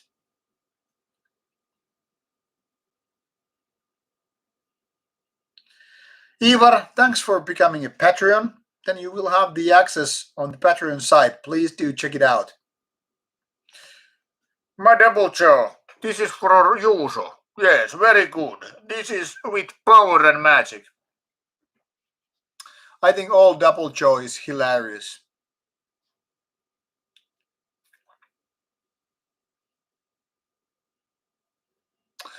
Yes, Brian, enjoy your Assassin's Creed Valhalla, kill some Christians, and enjoy some Glennis and Blaze.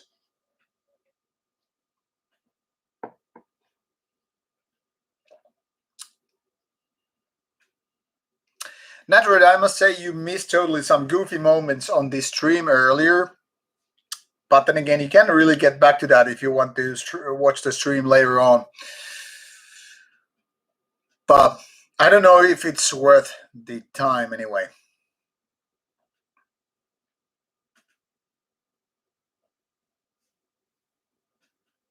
Yeah, Miniki, I must say that some of Brewdog cans are not as cool as they used to be back in the days. But in my opinion, what matters most is that good beer.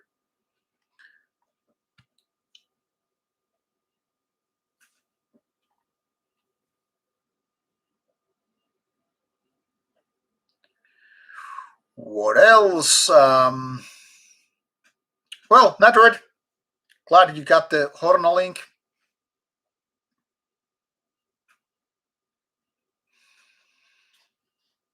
Yeah, Turku is a very nice city in terms of being a Finnish city. What else?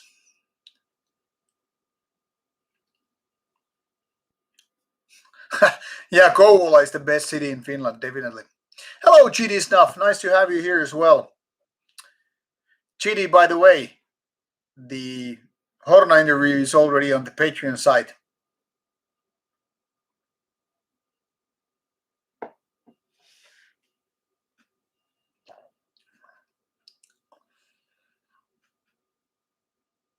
As a drummer, you're like the sixth person to ask this very same question. Horna interview is already up for the Patreon site and will be public next week. Sargeist interview will be out in, I guess, 2 weeks after Horna one. Patrons will also get to sneak peek on that one as well. Good night, 24HGP. Good night. And thanks for being part of the stream.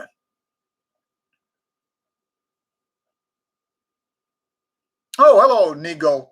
Well, Whiskey Bar is the place to go if you come to Turku and go for metal bar. We really don't have better metal bars than Whiskey Bar.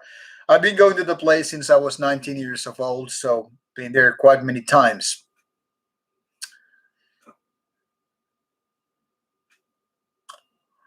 Local boots is an interesting question. What would you like to see in regards to the current black metal scene? No, I don't know if there is one way to answer that question. Because the thing here is, I would like to see more quality shows, obviously. I would see more bands ready to, explain their esoteric views. I would see more like confident band members stepping up with their views, being ready to say whatever they feel like going on. Like too many bands, even well respected bands, are kind of a shy to do the interviews. It's kind of is, in my opinion, annoying. I mean, when you have those bands that have, this praising message or whatever, and then they don't have lyrics printed, or then they're not ready to do interviews, I kind of feel that it's a little bit lame. So I think there should be bands that are, you know, ready to step up and say their kind of message and all that stuff. And that's what I want to hear bands that are serious, that are honest, whatever they do, no poserism, no wannabe mentality, no cheap ass copy paste tricks. Hey, let's add this serpent and chalice and some candles, on the front cover just because everybody else does that. I think these bands should you know, be honest about it and write the lyrics that they can be totally cool with, not something that they're, ashamed of later on. That's what I hope to see in black metal. Honesty, integrity, and, you know, not being a poser, really. Eva Rasmus said, yes, I am.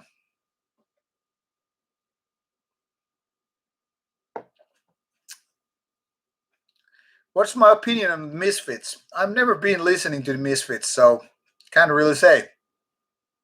And Ian Ego, Whiskey Bar is still going.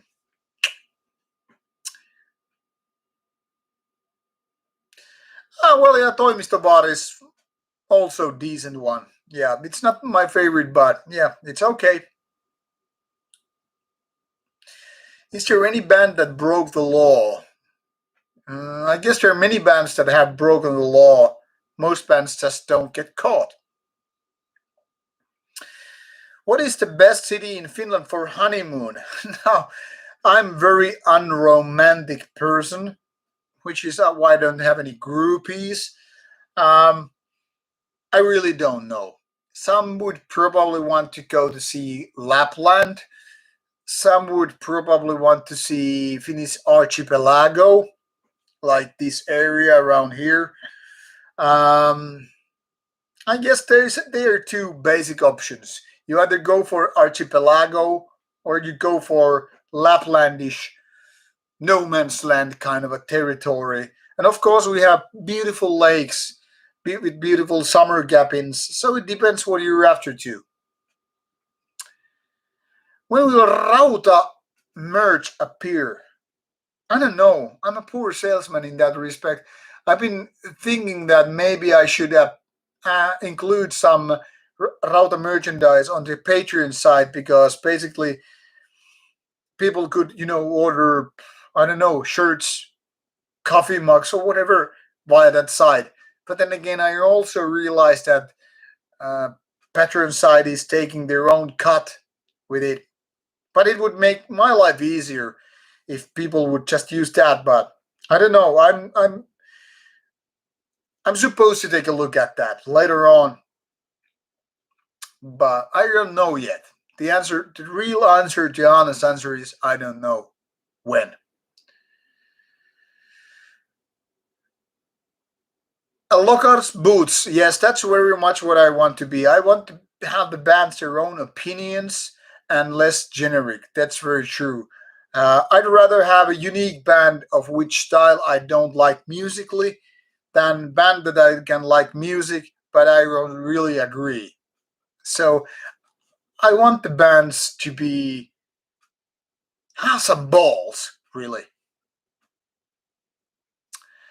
As a drummer is asking, have I ever listened to black metal from Colombia? I have actually, but I really have to check out some of the bands from. I have, from example, fuck. I really need to check out. I think I have, but it might have been some other bands in Colombia. But yeah, I have heard some, but I don't know if they were black metal bands exactly.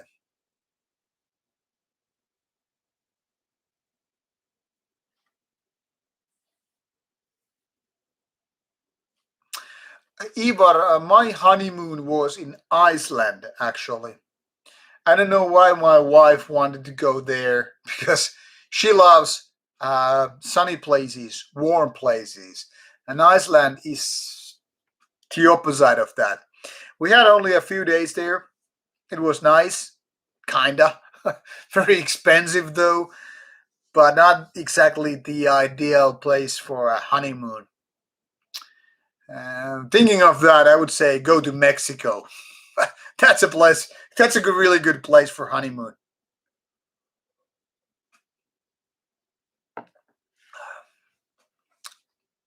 Alex Rose, I don't know if there are bands that like getting the government told fuck off. I don't know if there are any bands like that.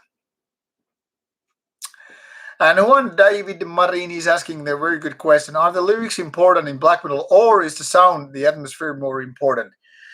Obviously, the music comes first. If it wasn't for the music, we wouldn't be listening to the music. Music always comes first. I mean, if you want to read a book, if you want to read good lyrics, well, go read a book. Most lyrics in black metal are not that good. Some even outright suck. So I'd rather see bands doing music first and lyrics and rest second. But obviously, good lyrics can change the view of the band to a better direction. So that would help to understand and respect the band in question. But music always comes first. Ryan Richardson asking, "What are my some non-metal genres you enjoy and often return to?" They would be dark ambient and soundtrack. Soundtrack including TV series, movies, and games. But dark ambient is the my dark music to go to, even the beyond metal music, because darkest albums, the most dark albums I've ever gone to are not metal but dark ambient. Thank you, Eric, about the talk interview. Um, it was very, very nice to have the talk with the host of Talk. I really like the person, even more than the music. Cheers, Halbeard. Cannibal Richard, what are beer cozies?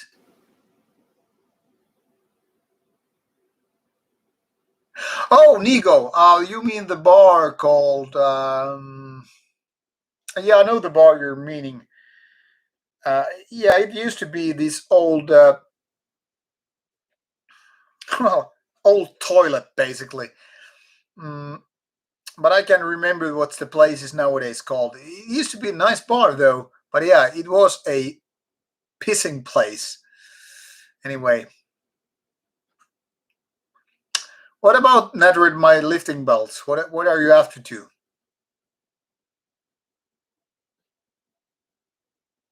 Smasher is also like asking me what non-metal genres I like. Dark ambient, the first. Soundtrack, the second.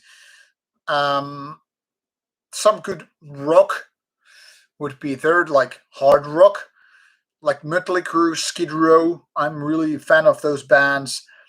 Even some pop music, like Depeche Mode. It's dark. Hector Garcia, I think I already mentioned that I've been once to Mexico, but only to Puerto Vallarta and Nuevo Vallarta. So I've been only 2 weeks to Mexico.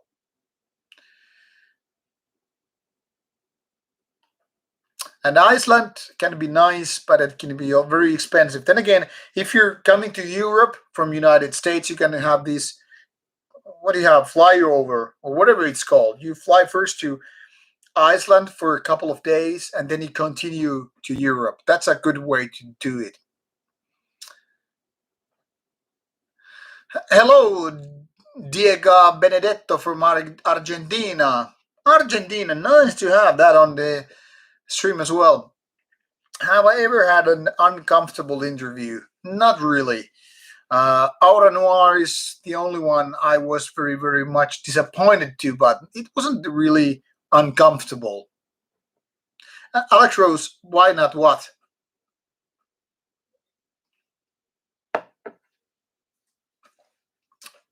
Oh, Chile from Tristan. You like Morningstar? Very nice.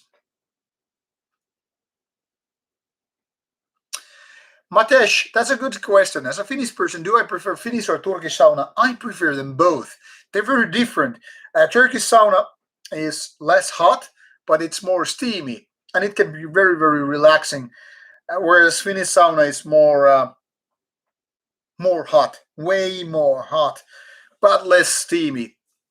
They were different, so it's more like asking, "Hey, do you like dog throne or Burzum? Do you like bolt thrower or cannibal corpse?" I like both.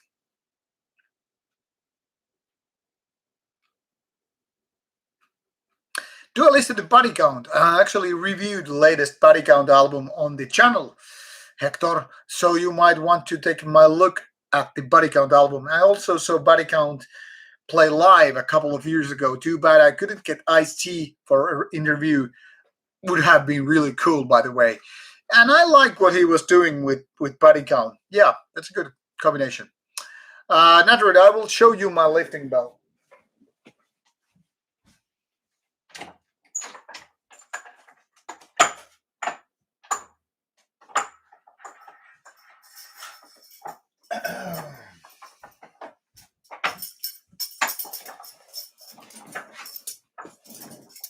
So I use this kind of a lifting belt. This one is by Ranch, and well, this one is quite thick, which you can pretty much see compared to like the thickness of my fingers. It's about almost one centimeter thick. So this can be really supporting when you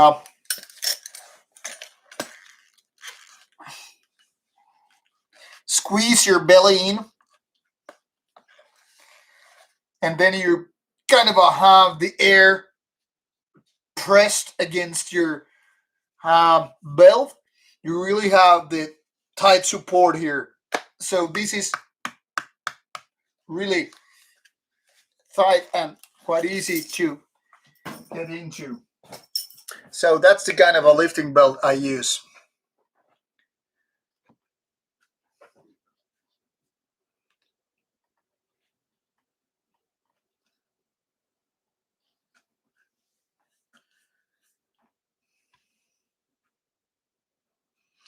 Yes, Master Crunch can be quite good. I really do like Alice in Chains. And Depeche Mode is very good pop metal band. Pop metal. Why is it pop metal? Pop band. Nico, yes, go for Lafroy. I don't have at the moment Lafroy with me, but I also have some Lagavulin. Islay whiskey all the way.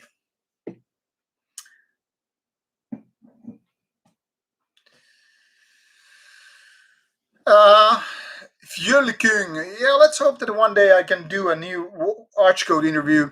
The thing here is, now Archcode guy, the main guy, lives in Germany, and it's not so easy to do it. But now I really need to get a new beer, and I need to get pee. I was meant to do some 60 minutes an interview, stream, and it's already 3.5 hours. Excuse me while I take a leak outside, and then I get another beer.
And what I'm getting right now is getting a new beer. This time, Brewdog Pale Ale. This is what I'm about to have next once I've finished this one. And then, thank you, Minikis and Hupikanava. These are, what the fuck was this pant brand? I can't even remember, but these are some nice camo pants. Very cozy, very nice. Looks like the man of the countryside I am.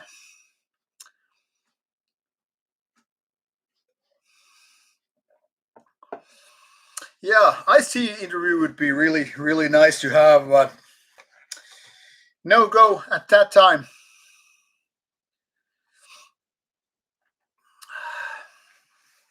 Fucking cold outside. I'm already chilling.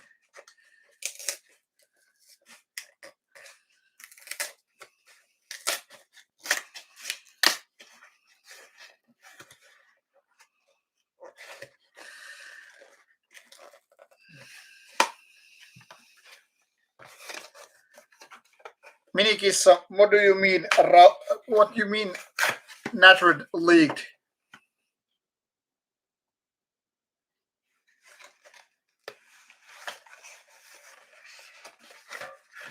Yeah, Gyro, don't go for the weak and cheap belts. Use the good ones.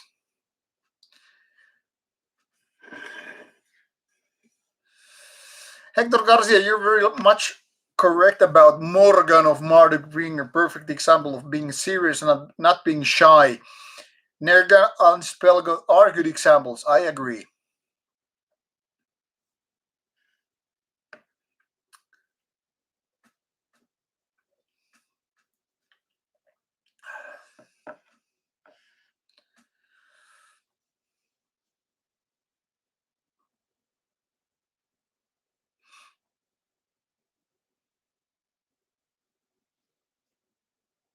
How do I like Forest Silence? Never heard of it.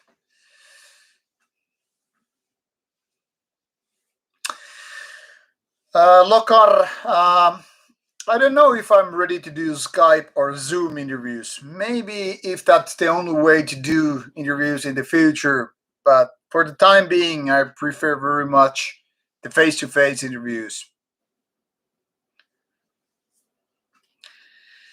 And while Nirvana can be a totally decent band, I never got to like it as much as uh, Alice in Chains. I did have, for example, well, the Nevermind album.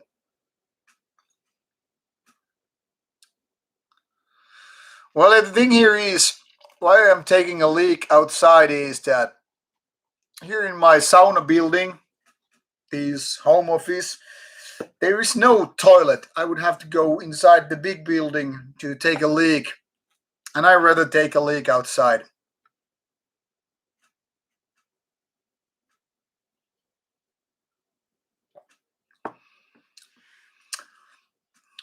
Yes, Juan David Marin, you are Violator, Music for the Masses, Black Celebration, Ultra, good albums. Morjes Jani Nieminen, how are you doing in Espoo? Agony is making a weird question. What do I think about green hair in black metal? I don't give a fuck what kind of a color people have in their hair. Would I do Zoom interviews? Maybe I would. Depends on the band. It depends. Now, the downside of doing interviews like that, like this technology, it's not like I dislike the technology, but there's no presence of, being in the same place. It's as if you drink with your friend beer in the same bar or over a stream. In my opinion, it's different. But that's just me. Smasher, I agree. Pop music is underrated in metal community because lots of metalheads are too stubborn. I think Metallion of Slayer magazine was basically saying similar things in recent Bardo methodology interview that you know so many people just got right into black metal. They didn't really have the time to grow into it, with through other genres. They just right on went for black metal and started inhaling it. But you have to understand, even people like Euronymous, they were getting influences from a lot of different styles. And in my opinion, that's what makes good music really great. And that you can breathe in different kind of influences and use the parts that you want to use in order to make your music better, to make your music unique.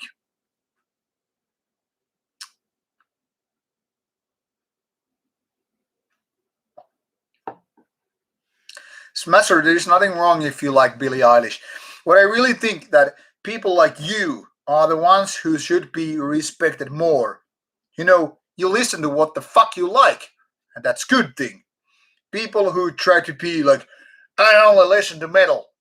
Well, if it's such true, okay, but don't be a poser. I mean, if you like something that's not accepted by your, what do you have it? There's this word, uh, by the other people. Fuck, I'm losing the word. Like do whatever you like, man. If you like certain kind of music, be honest about it. Don't fall for the rest of the people. You know, honesty. That's the sign of being elite, not being pushed around by the lesser men, so to say.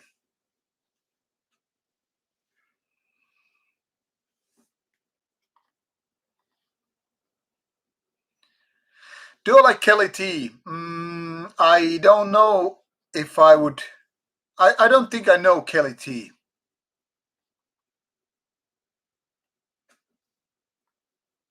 Minikisa, yes, I'm in a countryside enough not to hear any traffic noises. The traffic barely exists on this island, and the road is somewhere like 200, 300 meters away from here. So, yeah, I don't hear any traffic here.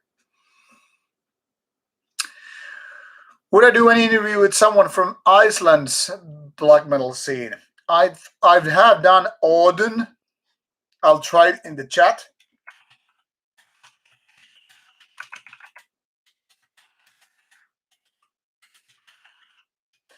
And there was some other Icelandic black metal band I tried to get for interview. Misthurming, I guess, but they were not ready to do it.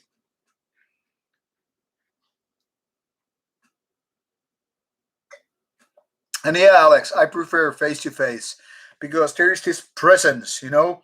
You really can't just like, okay, I got disconnected or I cannot hear your voice. I don't want any of that shit. There's certain kind of feeling when people are in the same room, you know? Body language, facial expressions, the tone of your language. You miss a lot of that when you're just operating with these kind of streams.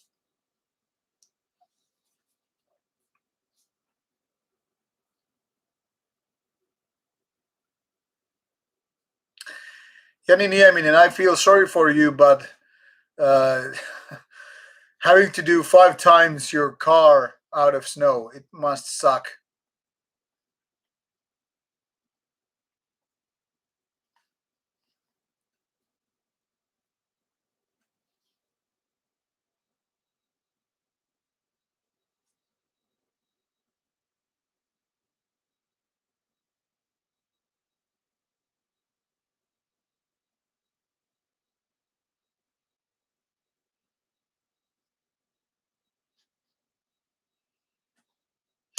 Jani, thank you for asking. Life in Turku is otherwise fine, but this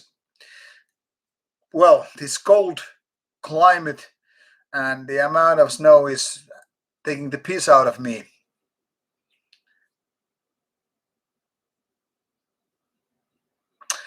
Olivier Benjamin, you're asking a good question about the artists that are using true beliefs and not using the image of Satan.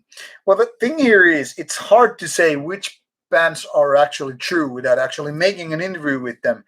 There are many bands like Behexen, Through Black Dawn, and the like that seem to be very serious about Satan and being about very spiritual about the idea or ideas. But to be honest, how can I be ever sure? How can I be ever convinced that it's their true nature if they're not ready to talk about it before the camera? I mean, once you do written interviews, you send your bunch of questions via email, and the band takes some time to reply to that. How do you know they're not faking? That's one of the reasons that when I have problems with written interviews is that if you don't really reach the people you want to interview for your questions, how can you be sure it's genuine? You know, so many times when I see a person in real life who is reluctant to, do this kind of a face-to-face conversation or interview, interrogation, if you will, I get the feeling that this person is trying to hide something. Because after all, once you don't have your face and voice right there, and you're doing an interview, it seems like to me like you have to figure out your ideas, your answers, your response way too much. It's not like this kind of a direct communications, right? Like you ask me, I read your question, I get back to you. But it's more like give me a few days of time to figure out what I actually think about. Now, for some people, it might be actual because they're like slow in the brain, right? But for me, it seems like they have more time to prepare for their role. Like if you meet this satanic person. Oh, sorry, that's light coming from the background. Hold on.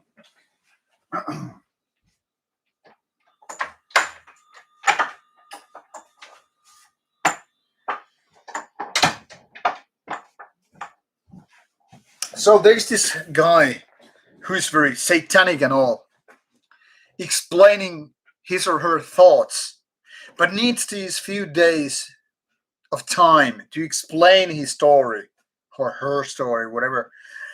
To me, it kind of seems like so you're not that confident about your thoughts about Satan, devil, God, and whatever, but you need the time to actually digest a simple question: what does Satan mean to you? For example, when I was doing Hornan Sargeist interviews recently in January, they were ready to answer them right out of the bat. It's not like they needed multiple minutes, not to mention days, to digest over the question like, Satan, let me think about it. I will get back to you in 7 days. Like, what the fuck is that? You either know the answer or you don't. Like if you're asking me, hey Cherry, do you know this Israeli black metal band called Abalak Hundurbuk? And I'm like, no, I don't. There is no faking in that. I either know the band or then I don't.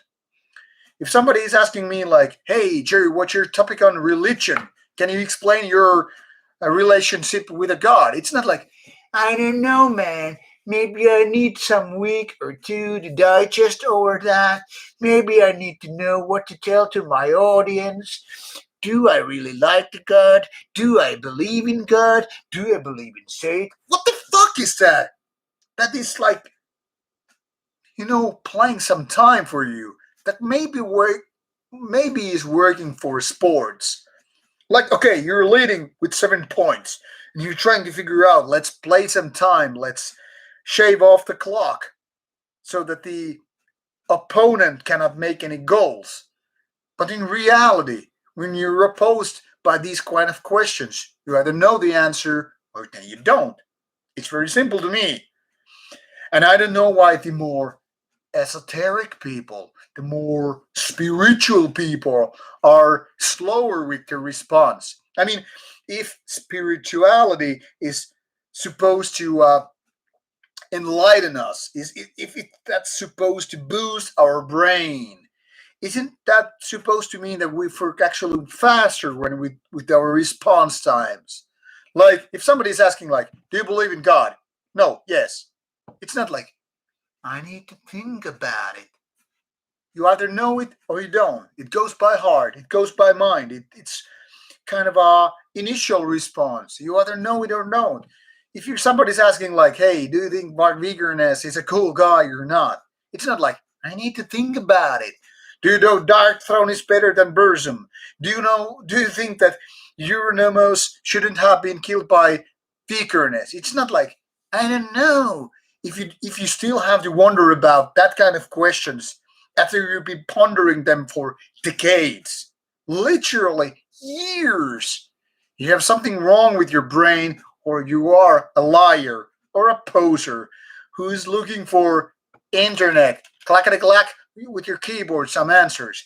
You Google on your Yahoo group, do I believe in Satan? What the fuck is that supposed to mean? You either know the thing or you don't. It's really fucking simple. It's much like asking a vegetarian, do you eat fish? No, fucking no, I don't fucking eat fish. I'm a vegetarian. It's like, maybe I do, maybe I don't. I don't know why people have these kind of things. Like, for example, that's why I respect whores. Yes, I did whores, hookers. They are honest with their stuff. You pay the money for the sex, and that's bye bye. There's no bullshit argument. You either have it or you don't. There's no fucking middle road, which is very vague and all that shit. You either do your job or you don't. I don't think there are many areas which are black and white in world and in life, but certain areas are. I mean, if you go to a restaurant, you either get some food or you don't. You either get in or you don't. You get the beer or you don't. You get that Satan message or you don't. There's no, I don't know, maybe. What the fuck is that supposed to mean? Things get done or they don't. Like if you're a boss and you have an employee and you say, "Hey, you get the delivery to this package, this parcel." 2 hours later, you're like, "Hey, did you deliver?" I don't know. Is not the answer you're looking for. You're the one. You either delivered it or not. There's no motherfucking middle road. I once again pardon for my rather obnoxious attitude, but that's how I think about it. All right, let's go on with your questions and comments.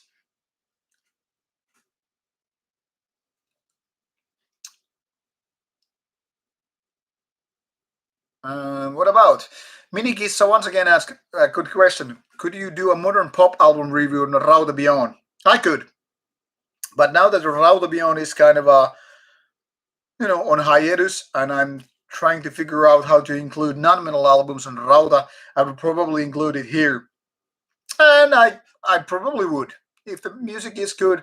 Why not? What else?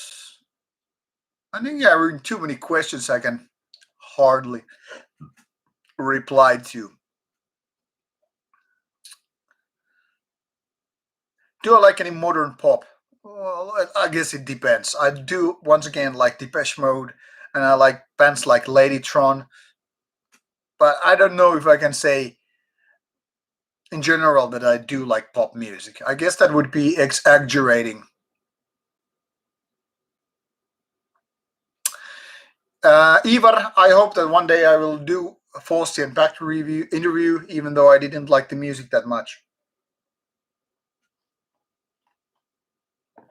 And Woods of Infinity interview, I wouldn't be holding my breath in for that.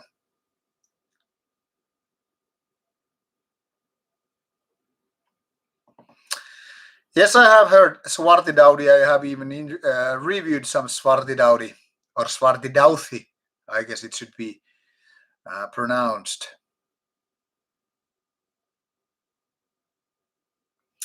Yeah, and yes, I have listened to Funeral Mist. Hecatomb is quite good an album, and I think the earlier work like Salvation is really good.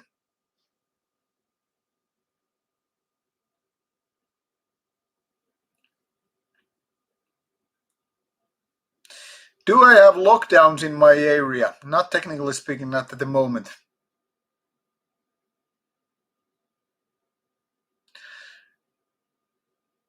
And I mean, and I know what you mean about that snowing. We don't have a garage either. That snowing fucking sucks.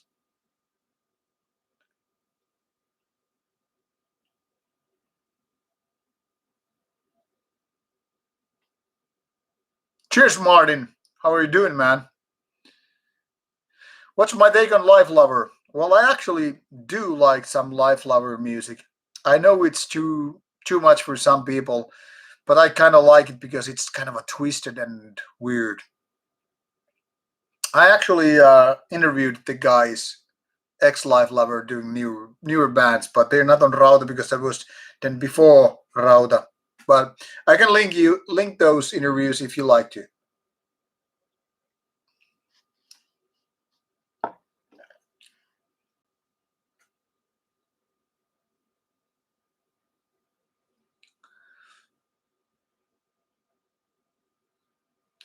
And I mean, it's always a good reason to take another beer for for cherries.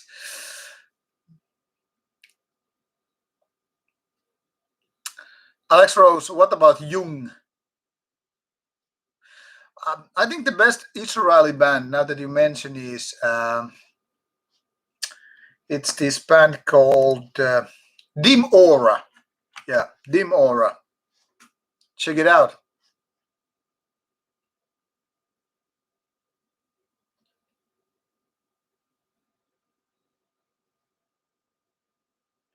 And now I haven't checked podcasts. I think somebody already asked me about it. I simply don't have the time. Yeah, Netred, please give me your views on Satan in the form of 5,000 words. Just okay.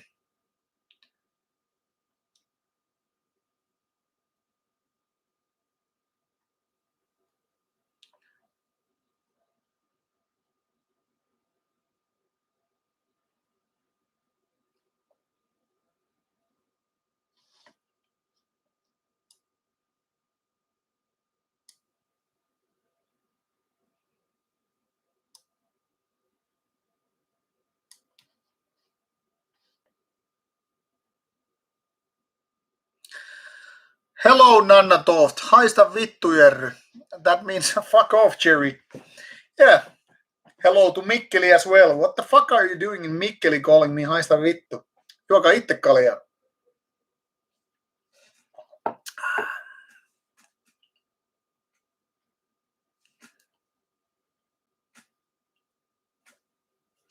Alex Rose, I don't know Jungian archetypes. I really can't comment that.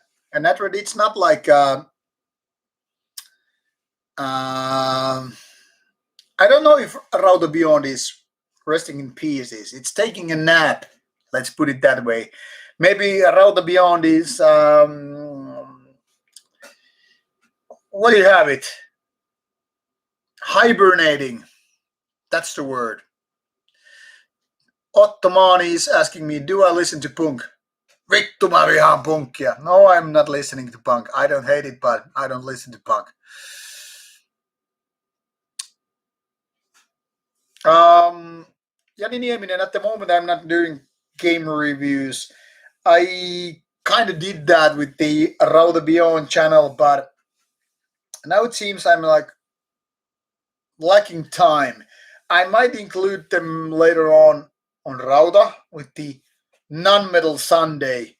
I guess that's the concept I'm trying to get in. Sometimes it might mean music. Sometimes it might mean talking about good movies or TV series. Sometimes it might be games. I really don't know. The point kind of is I don't know if I have the time to do two different channels. So hence, I've been thinking about it, but I have done reviews of sorts for. Excuse me. If maybe I'm doing it for Rauta Beyond later on.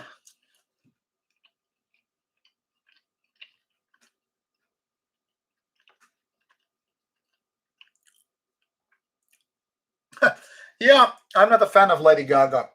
I know that Lady Gaga is a talented piano player. She can sing and all that stuff, but I don't know why would I waste my time on that.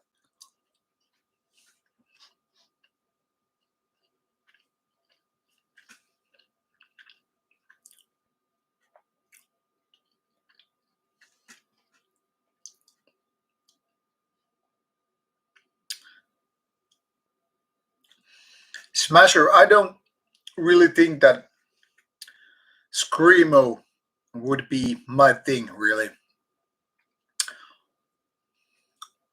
What's my opinion about Silencer, the black metal band?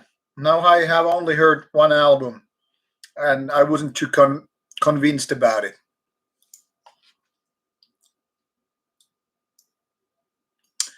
I haven't had the opportunity to interview Akerontas. If I have, I would.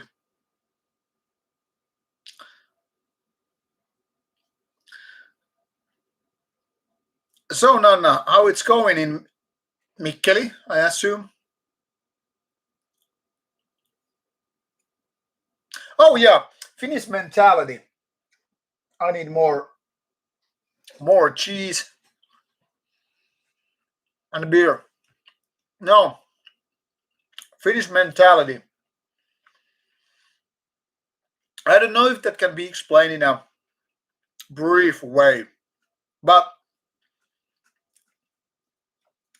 Finns are not that.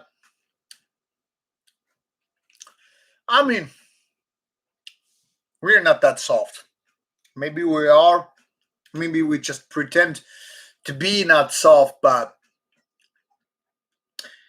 Generally speaking, when you live in a place like Finland, which is not too close to anything big, I mean, take Central Europe. It doesn't matter if you live in Belgium, Germany, France, Spain, what the fuck. Everything is close to you. Metropolitan areas, you just take a train and you're a different country. You can see the latest fashion. You can see the latest shows. Everything big is close to you. Even fucking London. You can take the train from Paris to London and you're right there. In the middle, everything happens. Doesn't matter if you're into Madonna or if you're into Napalm Death. Everything is right there. But when you live in Finland, you're kind of isolated. And then you have this big fucking bear known as Russia as your neighbor. And then you have these gay, sweet people on the other side of the big bay, the kind of a sea which separates you from the Swede. You don't really want to go to Sweden because they're all gay people. They're all about fussing about all this equality shit and all that stuff. And they're like a good example how a big promising kingdom once upon a time fall into ruins. I mean, Sweden had their big kingdom thing going on, much like Danish and all that stuff. But yeah, they lost us to Russia. And then we got independent. And the big bear with Putin and all, they're like waving all their, oh, we're Russia. We're traditional, we're hateful, and we're big. You should hate us. You should fear us. And we're like, yeah, we fucking hate you. And we hate those fucking assholes right there. And we have this country, which is cold. And we're, half filled with assholes, which are basically like the Bible Belt motherfuckers from the United States. God fearing, child abusing people. And we're like, fuck off, fuck off, fuck off. What we have here is sauna. We have beer. And we have this mentality that you don't trust anybody. You don't talk to anybody unless you're drunk. That's where the beer comes in. And sauna, of course. I wanted to talk about you some sauna mentality, and I think I still will be talking about you that. Now, that's the kind of a mentality, in my opinion, that leads to this kind of a Finnish thing. You're always a little bit isolated. And you're also kind of a forgotten. I mean, we're only 5 million people. We're not like 60 million, like in the United Kingdom. Those poor bastards. We're not like big Germany, Teutonia, massive country, Germany. And we're not totally like Russians, which have a big country filled with smaller parts conquered by furs and violence and all that stuff. So we're in the middle of it. We really can't go farther to north because there's nothing but a tiny slice of Norway, and then there's this ice sea. And on the south side, you have more sea, and then there are countries like Estonia and the rest. So we're kind of like isolated between Sweden and Russia, and even with the between the Sweden and us, there's this sea area. And we've been conquered by both of these assholes. So where it leads us is like between the rock and the hard place. And that's where we are, stubborn fuckers. We kind of have a liberal mentality, freedom of speech, freedom of religion, all these kind of a basic human rights. But we also have this nasty Mediterranean philosophy of God-fearing things, because after all, that was brought to us by Sweden, Norwegian, and who the fuck was like, believe in God, or I will fucking stab you. I actually have this Finnish knife. If you don't take my fork, I will fucking stab you in the fucking heart and eyes. If you're not ready to take us seriously, that is. So there we are, isolated between Russia and Sweden, and this Nordic weather Everything is fucking cold.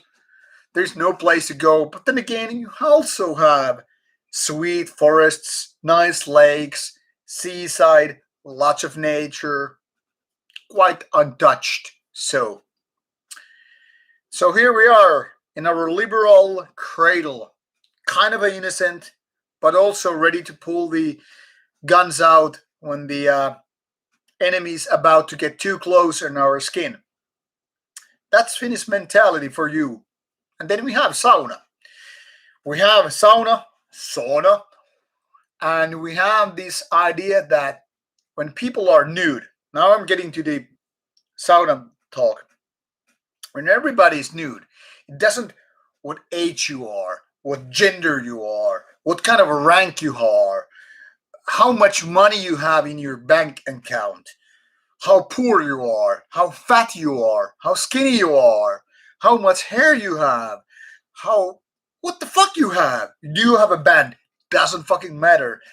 Are you a celebrity? Doesn't fucking matter. When you go to the sauna, you're all naked.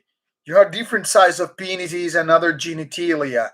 Some are muscular, some are skinny, some are fat, some are barely, to be seen. They are all fucking equal.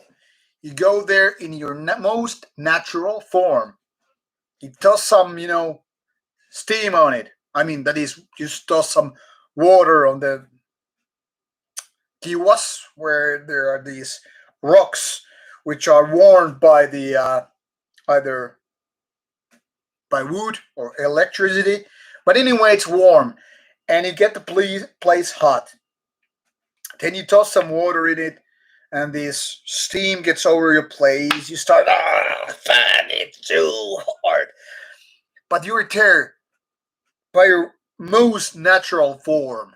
No ranks, no fucking money, no age. Everything is kind of a meaningless except your natural beast form. And there you are. You can talk to one another. Doesn't matter if you're 15 or 100. You're there, all naked, wrinkly skin, beautiful skin. Whatever you are, it doesn't matter. Then you maybe go to take some skinny dipping. Then maybe you go to roll on ice. But in sauna, it's like the most purest of the fucking form. That's some Finnish mentality for you. And now I'm gonna read some comments.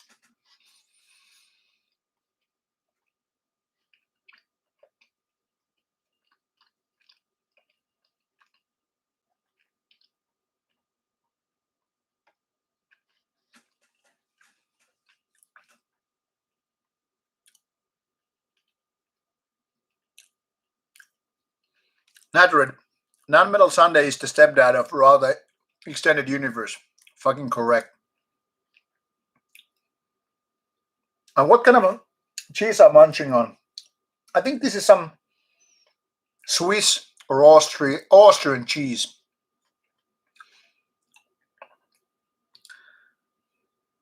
Oh, no. In Denmark, Ditun, it's Mikkeli before you put it in your Kikkeli.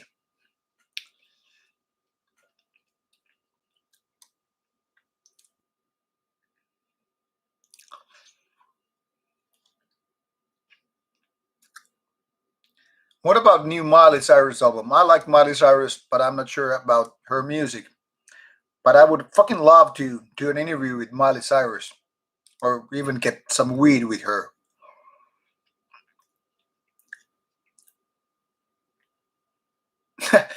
Cherry looks like the complete opposite of Screamo, to be very honest. I don't know. I don't know if that's supposed to be a compliment or disrespect. Then again, I don't really care.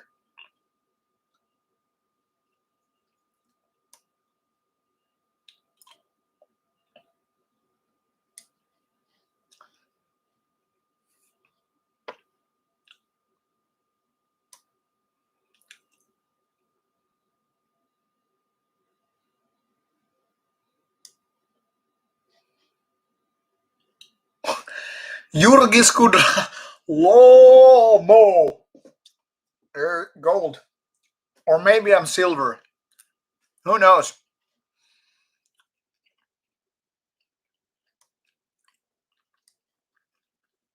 Hello, Autumn Leaves. Nice to have you for a while. Haven't seen you for a while. Nice to have you back. Yeah, Hector Garcia, you're very much right. Lithuania and Latvia and Estonia, we have something in common with those countries.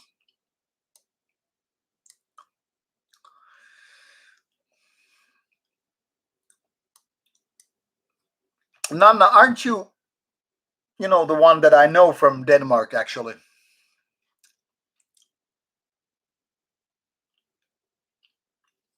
And Jurgis, yeah, I'm in a position to make your join with Baltic states, but I think we would very much fit together. And thank you, Totem Dance. I really hope that I could uh, answer your question with my response.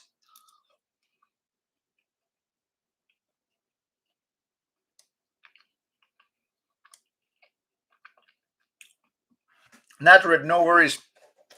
You're safe in my books.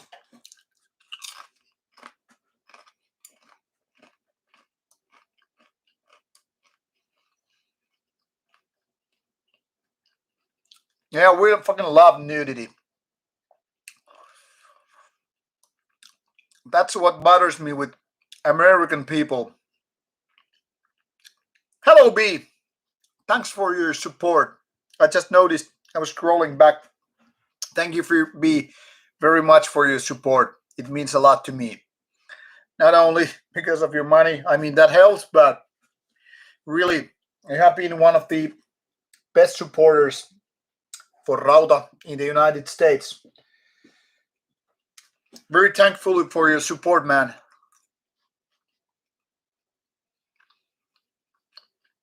I'm trying to read up your comments.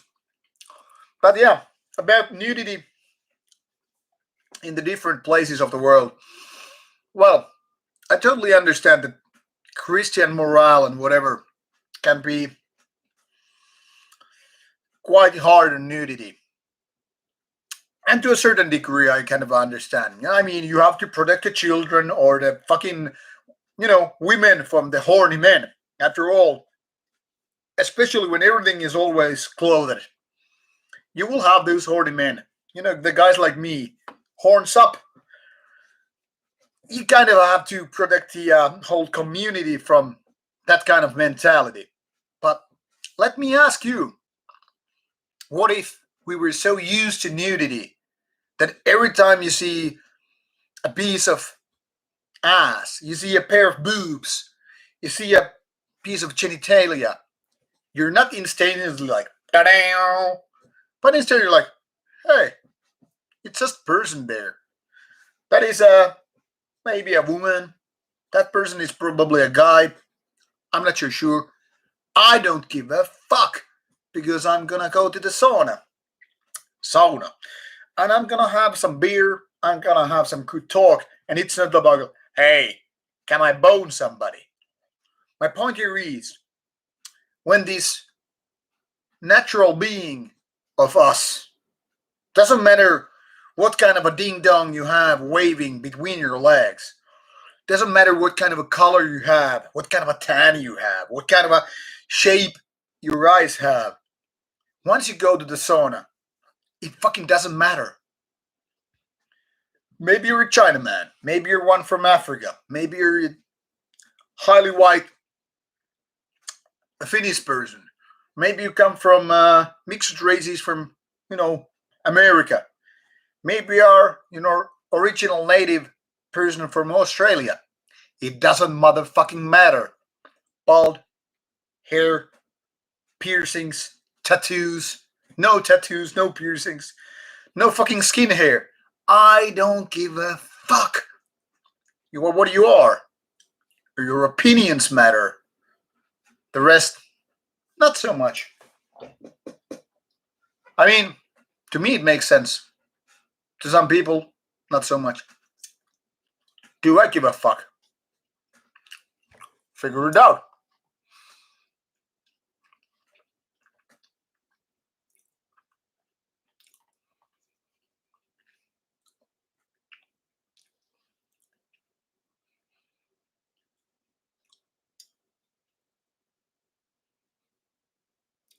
Autumn leaves, exactly. No hierarchies. And it is kind of anarchist paradise in that sense.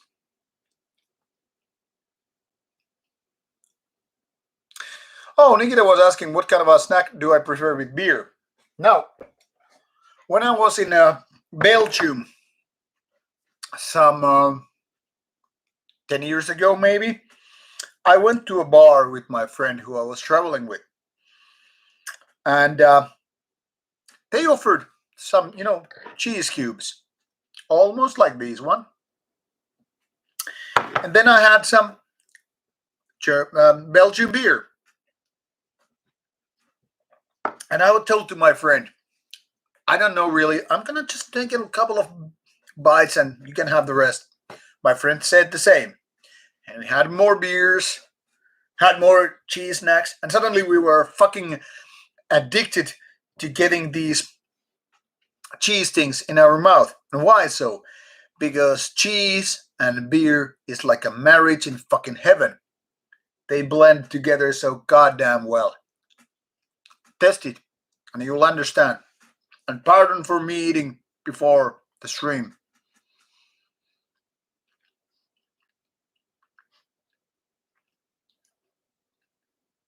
Jani Nieminen, you're right about sauna majori thing.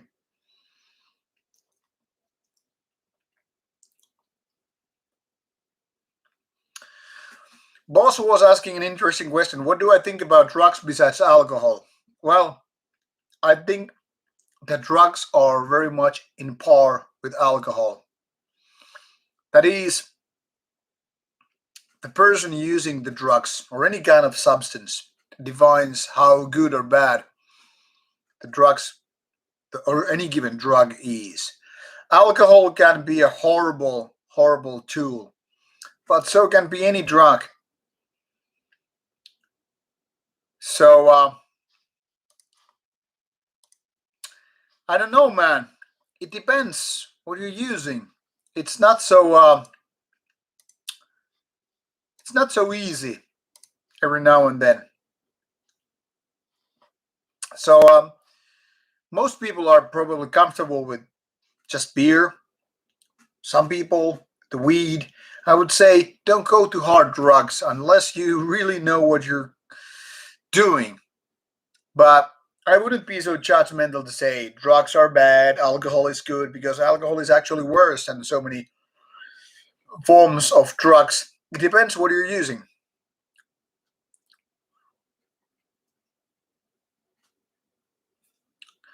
Gore was making a comment. Would I stab a gay Swede if he tried to mug you?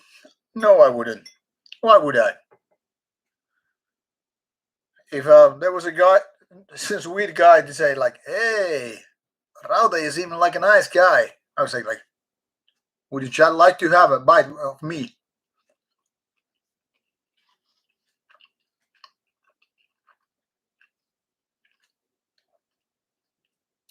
B. I would definitely want to try some Russian banya, because I think you kind of understand the mentality.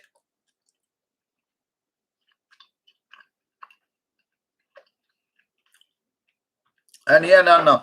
Now I checked out. I figured out it would be you. Mikkeli Kikkeli.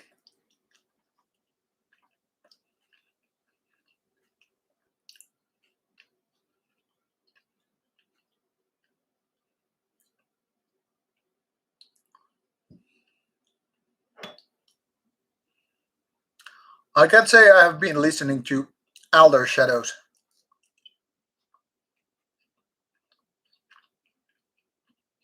And thank you, Maciej, about this Spellgot interview.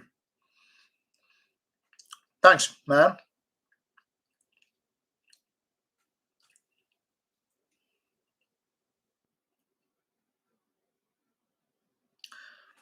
Thank you, Andrea from Italy. Buongiorno to you as well. Nice to hear that you are enjoying the content on the channel.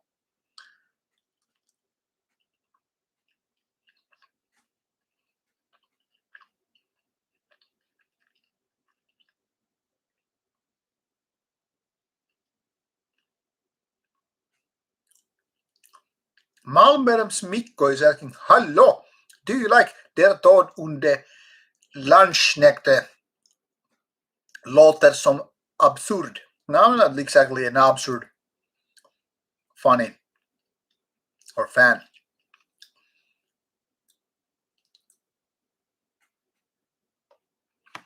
Autumn Leaves, you got to share some of your model drawing. It would be nice to see your skill set.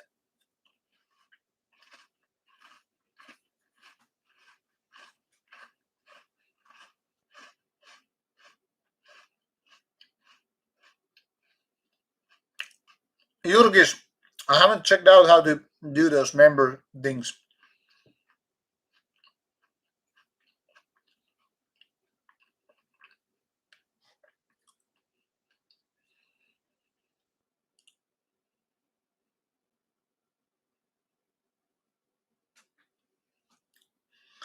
B, it's very ironic you being the top supporter, being what you said.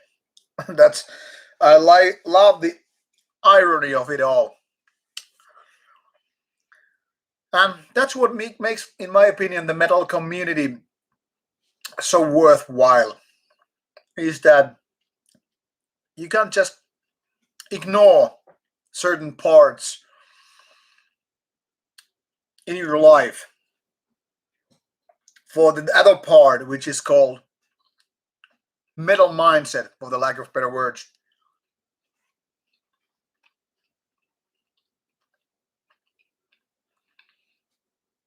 Hector Garcia, you asked that, do I think Finnish people will change the experience going to Mexico? I very much do think so. In my opinion, probably my best trip to any country has been to Mexico. That or United States road trip. So yeah.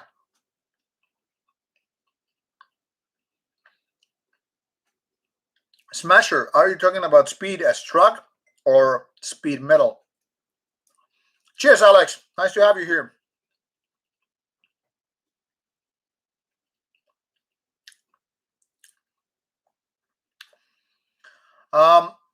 Mikkel, the only thing why I didn't go to Steel Chaos was that COVID thing. I would have been quarantined if I went to, not quarantined, but quarantined if I went to Steel Chaos. And that's why I didn't go. There's no reason behind that or beyond.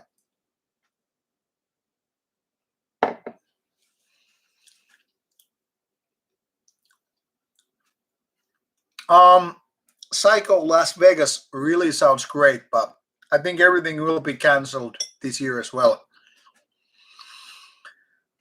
Spiderland, it's Sielun Vihollinen. Sielu being soul, Sielun Vihollinen.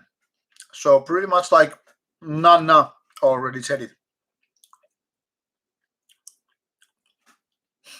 B, you buy me a lunch now, then I have to go.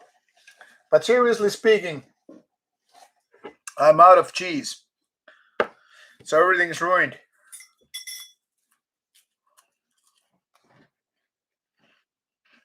What I'm eating was some Austrian or Swiss cheese. And these kind of crackers. I mean, I am a cracker, right? At least in the slang terms of being white person.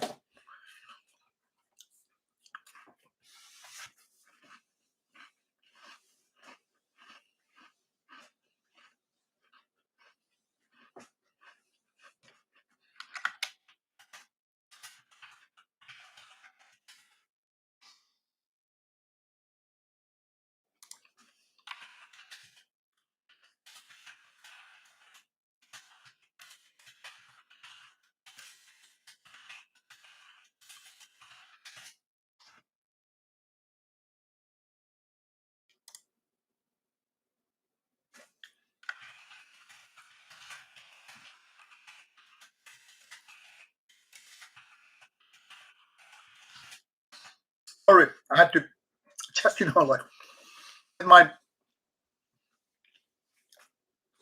mouth empty. Amphetamine smasher. I've tried it once. It made me feel like as if I was in a bullet time moment. No bad feelings, but I don't know if that was, working for me as, I don't know, the best drugs should. Um, Ryan Richardson, you were asking if I have a favorite part of United States. Well, considering I have seen only like, let me see, 5 states, can I say that I have a favorite part in the United States? What I really like in the United States of America is that you have so big variety of different parts. I mean, you have jungle, you have desert, you have mountains, you have beaches, you have cities, you have forests.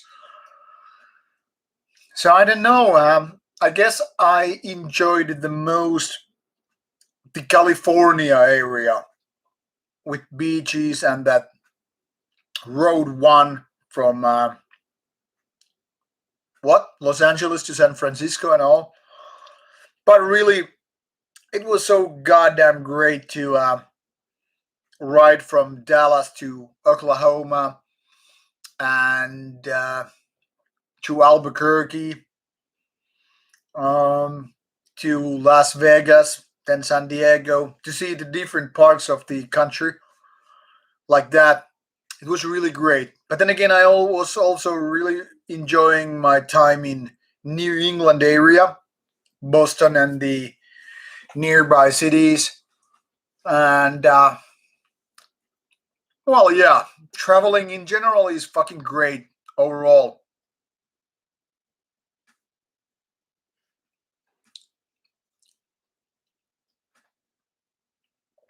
I definitely love Grand Canyon a lot. That's a place I would like to visit.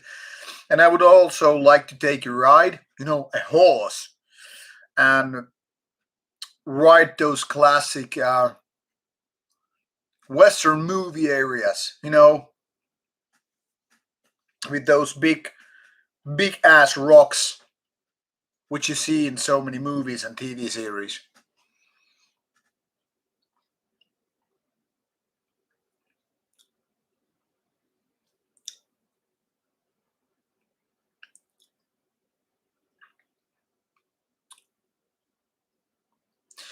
Yeah, Mikkel, I think most people, or if not all, got without problems at Steel Chaos, and I think it's great. But like I said, I would have to have been, in quarantine if I had to go there. So that's why I didn't go. Yeah, cannibal ritual. I mean, I have to eat. You don't have your mass unless you read a lot. And I've been talking to you for so many hours right now that I need to really eat something.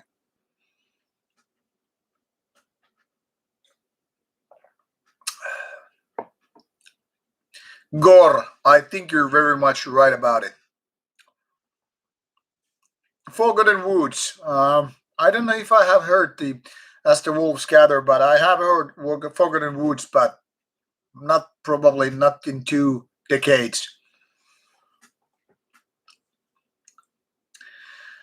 And yeah, I have done 2 NSBM videos on Rauta channel.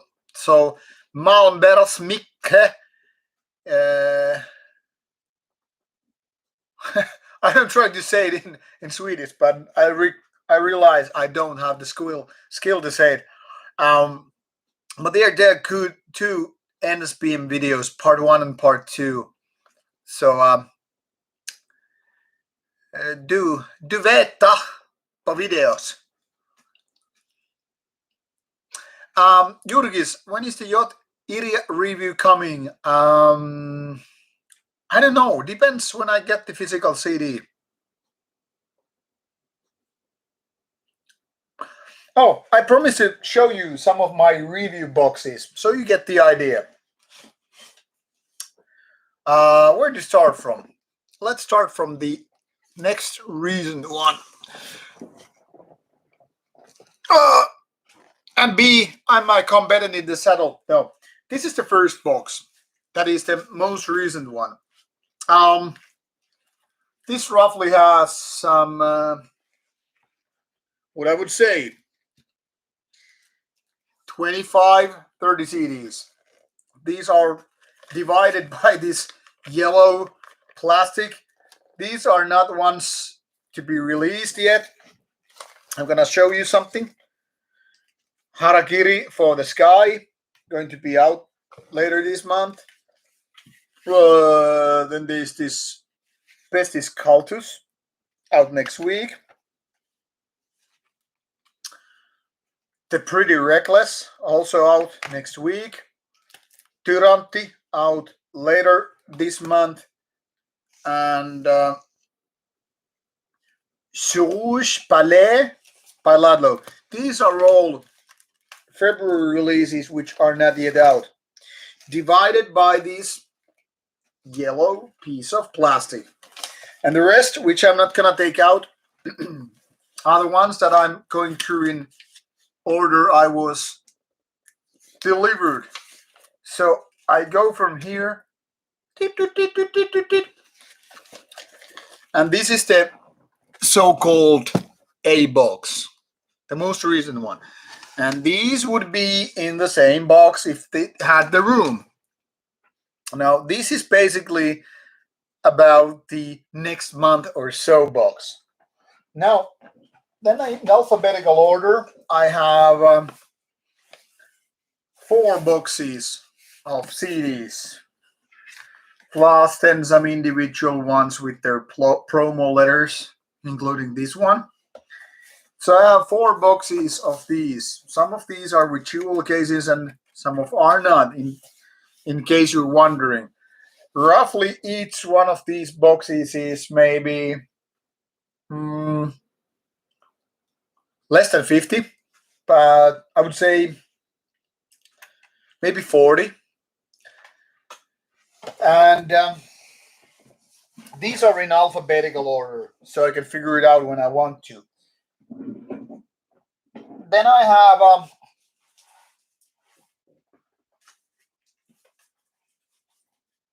about twice this amount of LPs waiting to be reviewed. Different kind of releases from various metal styles and other stuff.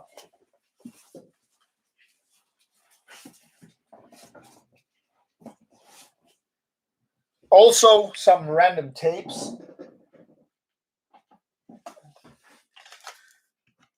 Something like these. More than these are just the top ones. These are by the shelf near me, so I can just reach around for whatever I need to listen. And overall, I have about 250 review copies laying around. These 4 CD boxes I showed you in alphabetical order, plus the one that I just put back there with some maybe 40 ones, and then those vinyls. Overall, 250 physical copies, and more coming each month. Almost on daily basis.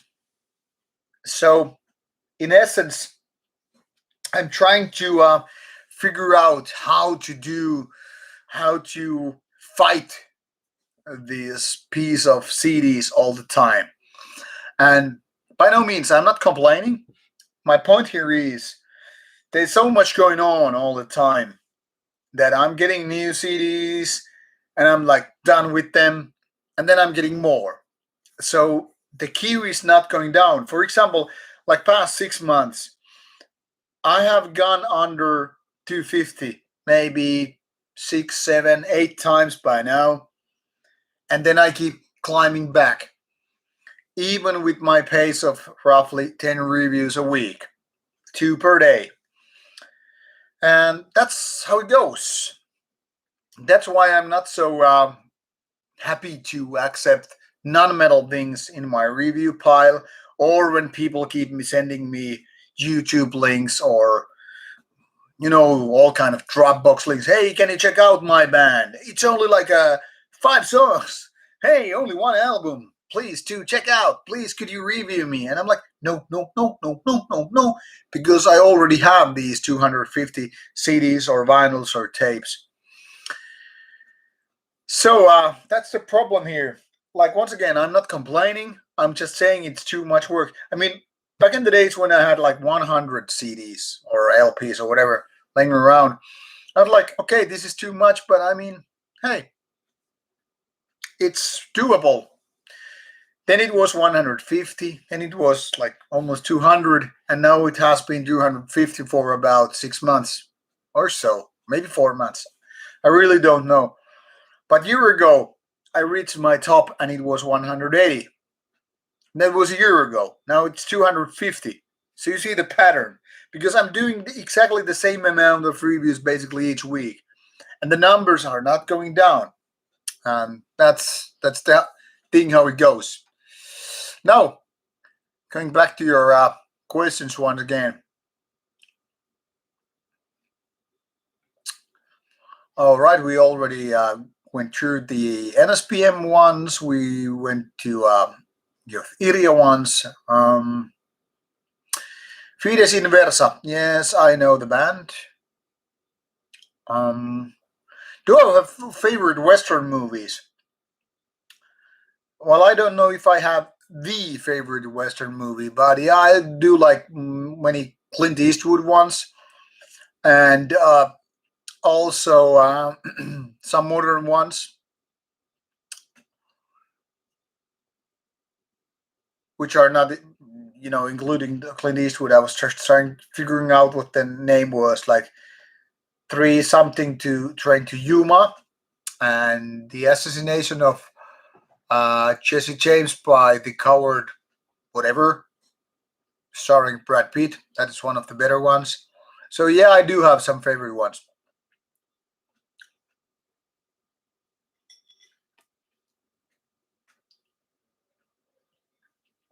Bleeding Ears, thanks for your comment about getting goofy while interviewing the serious guys.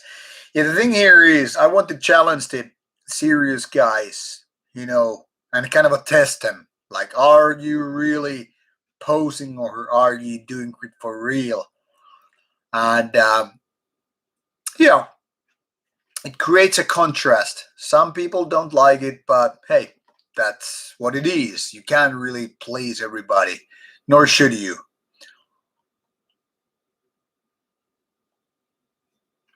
Oh, Goddess Frost, hello, Oregon. How are you doing, Oregon? Didn't know I have following in Oregon. Nice to hear. More skulls to you as well. And those black hearts, obviously. How can I not send black hearts back to Oregon?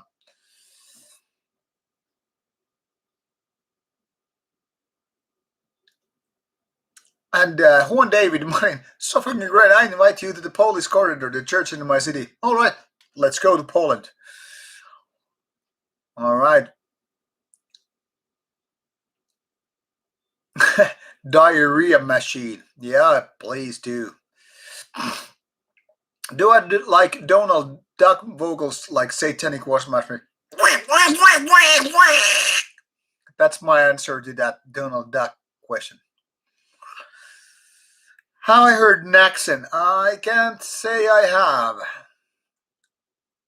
But good to hear. They're a good one. Um,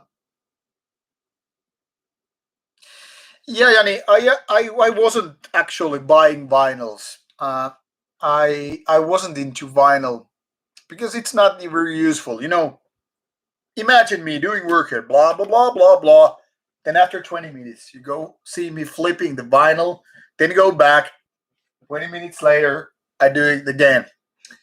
But it all started when I got the Archcode vinyl, uh, 2018, I guess. So when I got that for review, I just had to drive to the electronic store and buy myself a vinyl player once again.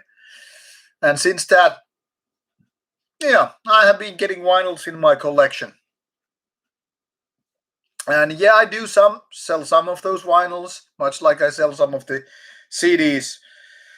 I only want to keep the good quality in my collection. I don't want to get, you know, albums which are like 6 out of 10 because I would never want to go back to those anymore.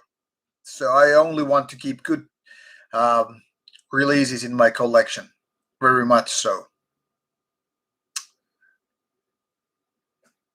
Uh, Juan David Marini, you were asking, what can you really learn from video games? I'm not exactly sure what kind of answer you're looking for. What can you learn from books? What can you learn from movies? What can you learn from music? Uh, the same kind of answer you would get about video games.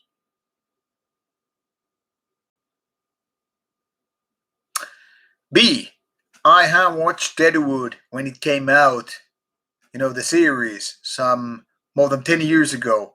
It's definitely one of my favorite Western shows ever.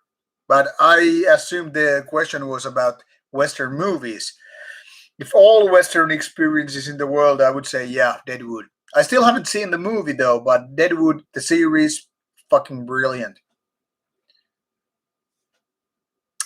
All right, Nanna and Mikkel, have a good night. Have some good, sweet, touchy moments in your bed. Good night, and it was nice talking to you.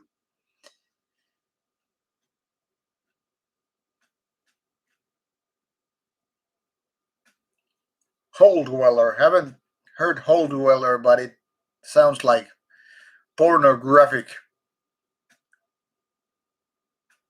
And yeah, Cannibal Ritual. Deadwood is fucking great. All right, Ivar. Thank you. Thanks for the comment, and good night. Enjoy that Horna thing.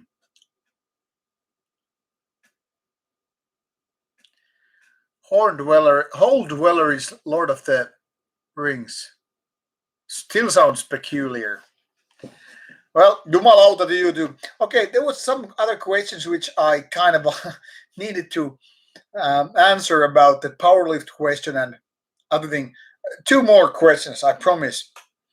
Uh, any salty feedback from the bands? Rarely. Some people have been wondering if I get this kind of a bad feedback about bands when I really don't like their music, like if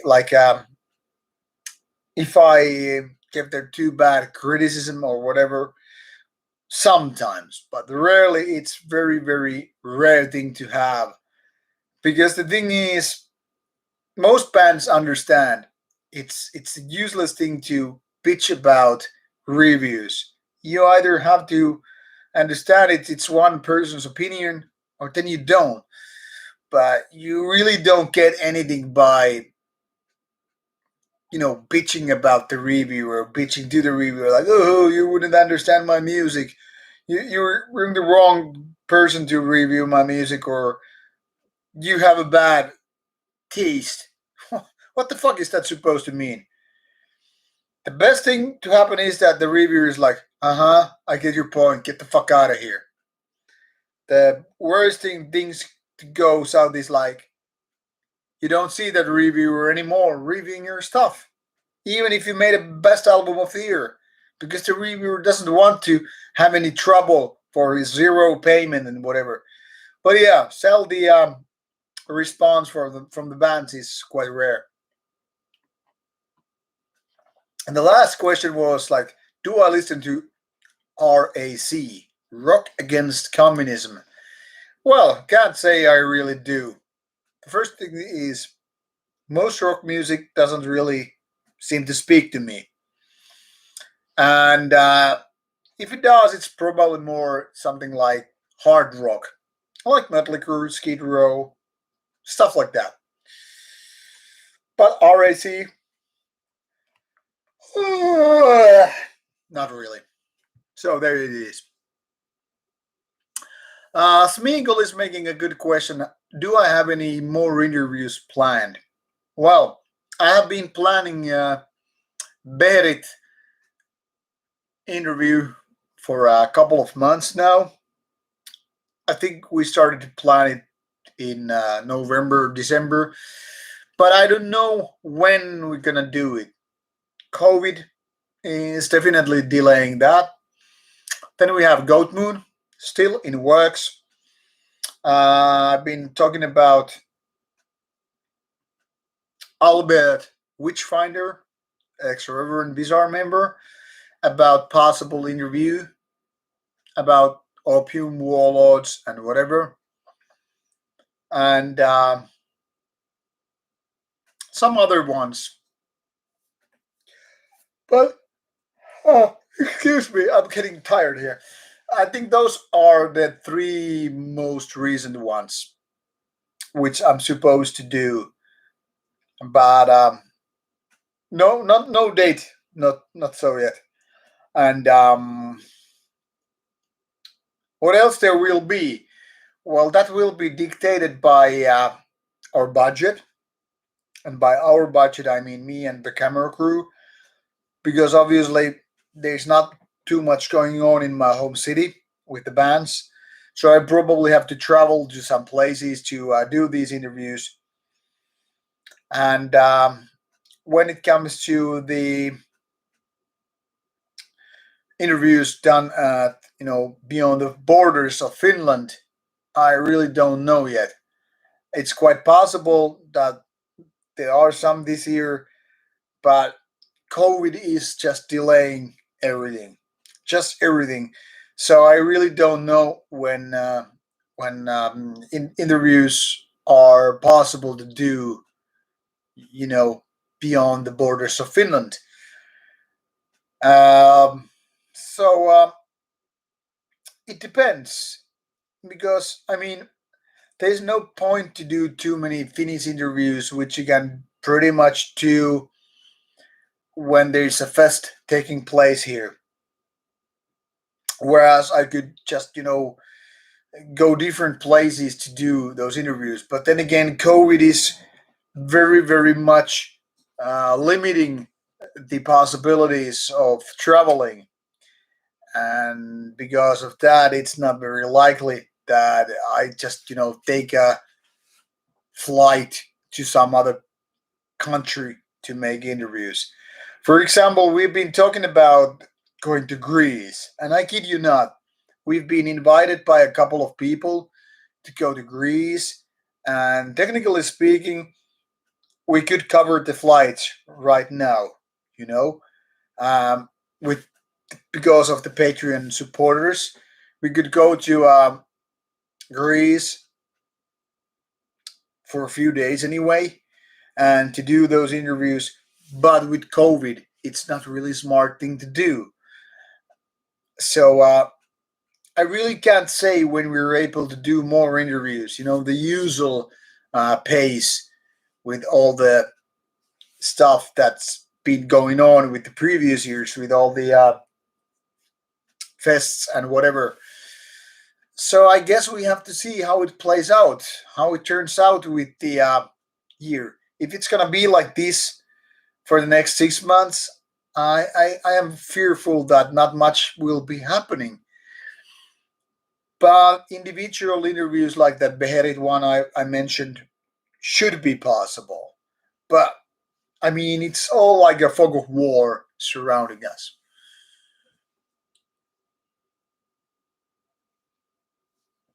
And Gore was asking, do I like more spaghetti westerns, or are you more into American western kind of a guy? Well, I'm both ways.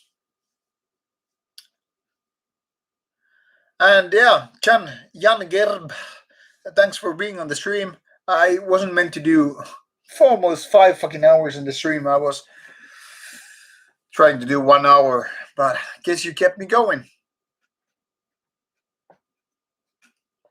Yanni, I actually saw Tommy this week. Um, I visited at his place. Sorry, it was last week already. Yeah, it was last week, not this week. I visited Tommy and brought him his copy of Nightside LPs, and Mika of Wood when he's supposed to visit me to pick his copy in the background, the Nightside LP. So yeah. Oh, thank you, Cannibal Ritual. See you. Bye bye.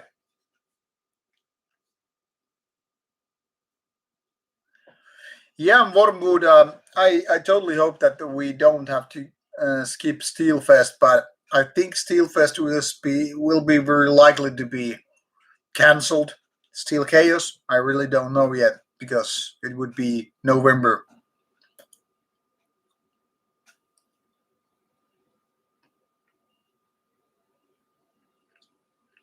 Andrea, thank you. Thanks for your comment regarding the baptism and Horna interview. I think the new one will be a lot better, but that is obviously for you to decide. And like I said, that will be out in next Friday. But yeah, I think almost 5 hours in, I think this is it. No need to expand beyond this. Like I said, I was imagining some 30, 60 minutes of a stream. Never planned to do this long stream with you guys, but guess you have been a good audience. So I don't know when I'm gonna do next stream like that. Not fucking 5 hour stream. I can guarantee you like that. This is for not a waste of time, but yeah, too much is too much. But I guess I will be doing another stream later on this spring. But let's just try to stick to the uh, time limit more well, better ways than this time.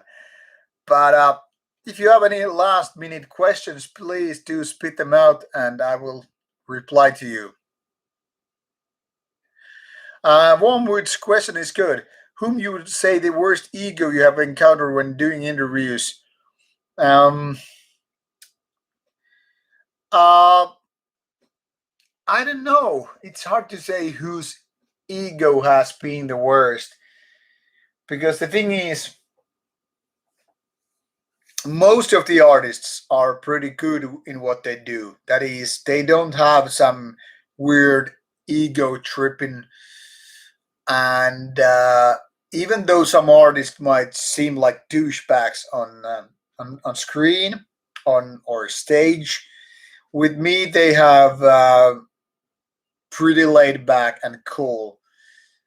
So I can't say that I have a single bad experience. I know it may sound weird, but I don't know. If they're big artists, it seems like they know already their position and they don't have to, flex their muscles, so to speak. It's not like they have, hey, don't you know who I am?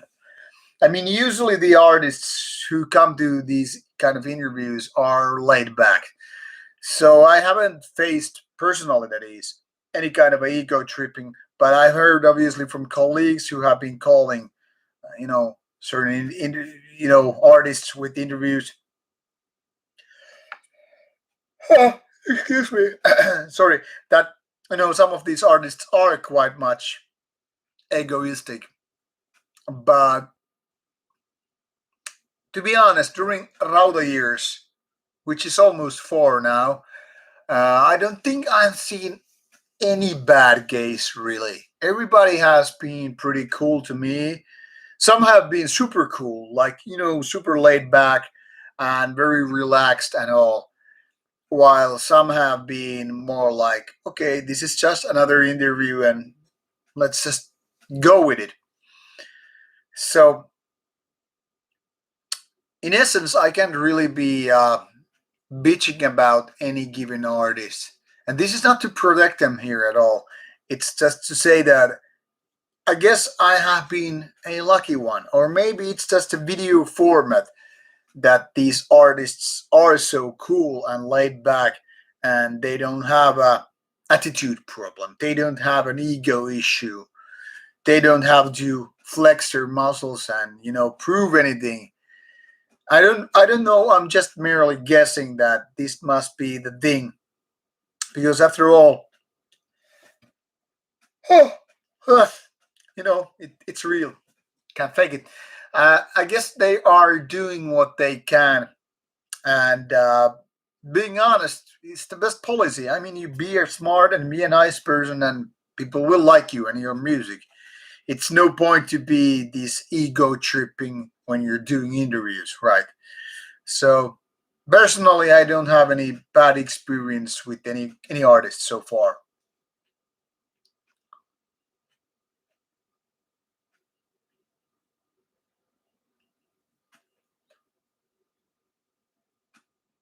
Oh, hello, Phil Kyung. Nice to hear from Arizona. Being there once. Uh, Autumn leaves. Why would I get in trouble? Hey, nice face, nice behavior. How could I get into trouble? Really? What about an actual stream schedule once a month? Yeah, that could be a possibility. I really have to ponder about it because sometimes my schedule is rather, say, flexible. I mean, I sometimes don't know what's going to happen in different days. For example, today's stream was totally spontaneous. I really didn't have time to.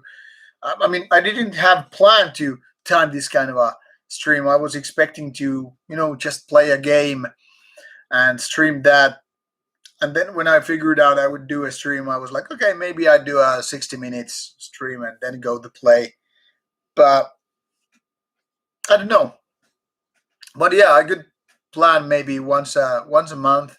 But then I really would need to be like, okay, this is 60 minutes, and you do your questions and get the fuck out of here. Mm, Next question was Miguel asking album you're most looking forward this year. Now this year is peculiar because I don't know if there's anything I'm really waiting for.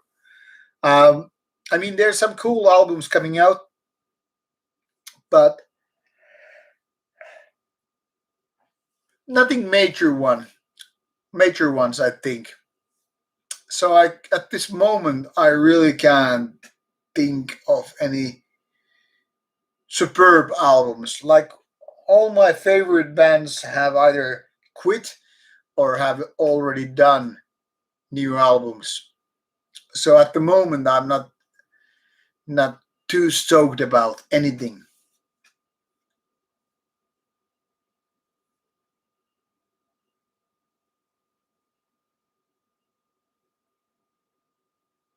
Thank you, Yanni. Gotta say, I don't hear the Kakskerta bells here where I live, even though the church is not that far away. So can't complain really. And Nico is not drunk enough. You need to start drinking more. Uh, Fjolking was asking how Proscriptor was in person. Very laid back. I think he was more of a silent type than what I was expecting him to be, considering how energetic he is on stage and how much energy and passion he puts into his music. But he was kind of a silent type compared to his live presence, but very likable person, at least what I could decide. I mean, I had a little bit of chat in their hotel room before the actual interview with the Zemil guys, and they were all really, really nice and relaxed guys. So to me, it was kind of a surprising that seeing Proscriptor on stage was hyper energetic and commanding the audience, and the live presence was like kind of a silent type almost.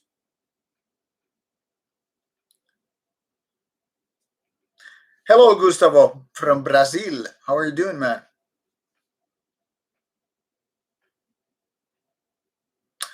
Niko, mikä on mun suosikki pakastepizza? Maybe little. Jani Nieminen, thanks for subscribing to the channel. It's always nice to have new subs to the channel. Oh yeah, 5 hours. Crazy time. I was expecting to do once again some 60 minutes. Yeah, and Turku time is 3:04 based on my clock here on the computer, and I'm supposed to hit the sack by 4 o'clock because I need to get awake at around 12 o'clock. Maybe start with some oatmeal, coffee, and WandaVision. Yeah, that's my guilty pleasure. Now, if you have anything to ask, please do. Meanwhile, I'm gonna take my lifting belt and my guitar to the place.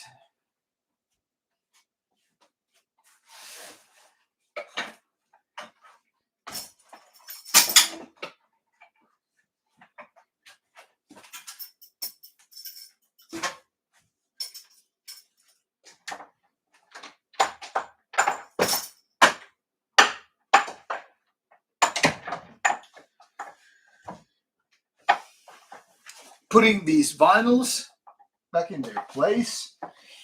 And done with the cheese. Man, I was supposed to do a little bit of gaming, but I guess we're calling it a night soon. All these beer cans.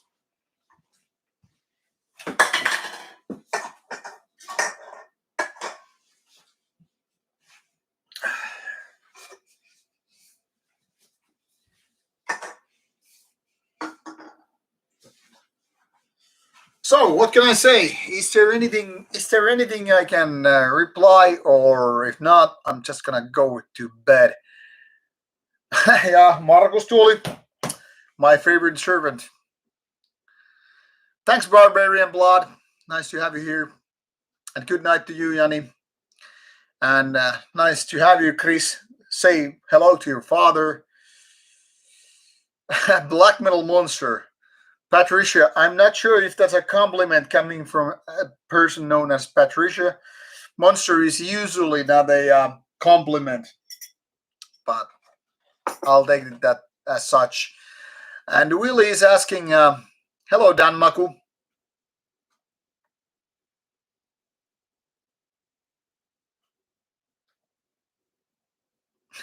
Commodity cheese.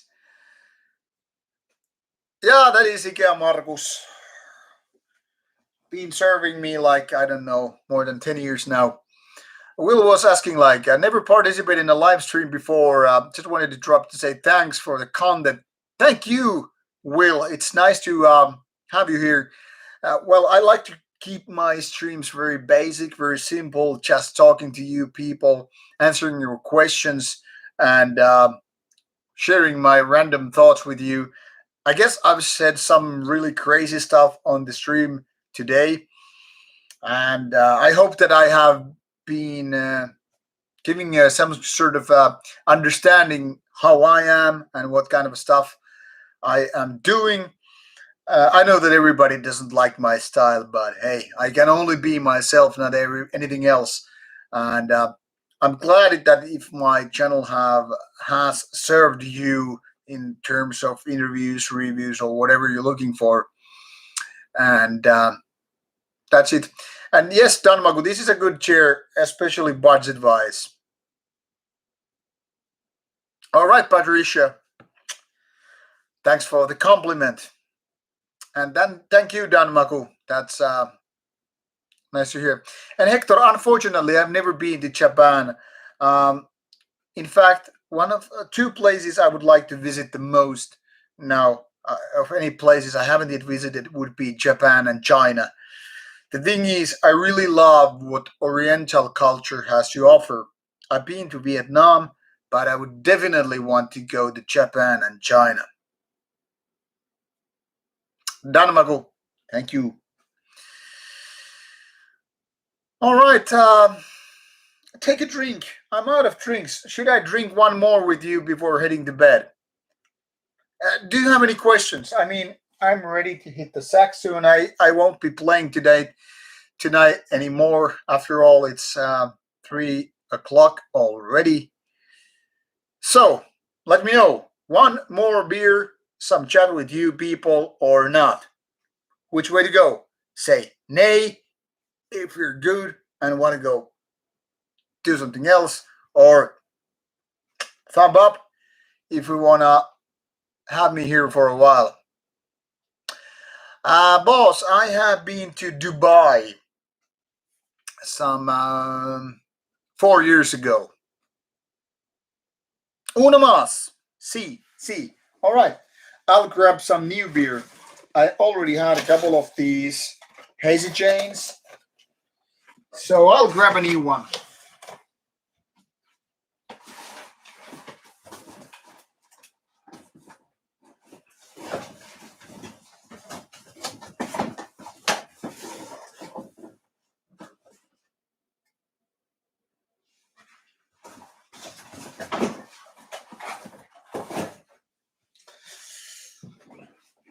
All right, let's go with the Elvis Juice by Brewdog. All right, let's get this one going. And this will be my last one. Then I will definitely hit the sack. Oh, Rhode Island. Great thing to hear, Patricia. What brings your nasty little state to Rauta Channel? I know that Rhode Island isn't the biggest place on earth. Yeah, Elvis juice. Don't you just love the name? That's what I like. Brewdog beers. They have great names and some great taste. So 8 p.m. in New Jersey. Fuck. I so want to go back to United States. I had some really good time in New York, in Boston, in Dallas, in Los Angeles, in San Francisco, San Diego, those smaller cities. I really liked my trips to United States. And now you mentioned you're like, hey, I'm from New Jersey, I'm from Rhode Island, I'm from Arizona. I'm like, oh, fuck off. I really want to be there with you guys. Yes, warm wood. It's always a good time for some more whiskey. I was just, driving through Arizona. I think the place we stopped was Flagstaff. Was Flagstaff in Arizona? I will check out my map in case needed be. But it was basically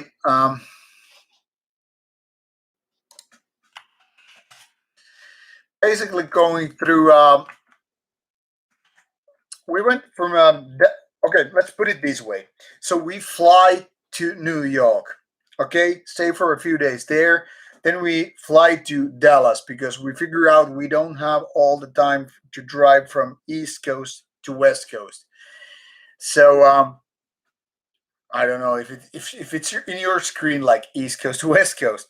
Anyway, for me, it's like this.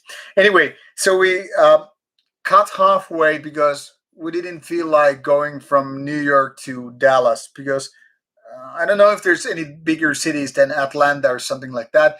So we fly from New York to Dallas. We're a couple of nights there, and then we drive to Oklahoma City, and then we start driving towards to um, what the hell is there? From Oklahoma, we drive from Dallas to Oklahoma. Then there is like Flagstaff, Albuquerque, Las Vegas, I guess, and then we go to San Diego. That's kind of a trip. Oh, Tuba City. All right, cool.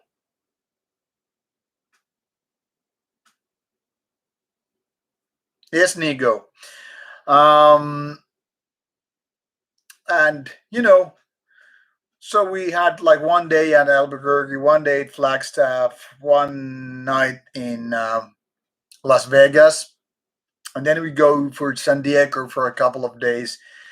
Then for Santa Monica, uh, was it 2 nights, and then one night between between San Francisco and Las Vegas. I can't remember what the small city was all about.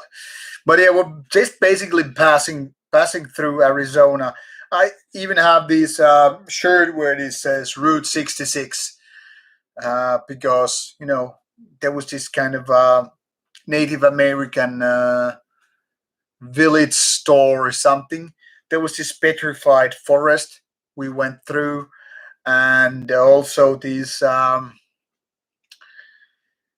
weird crater.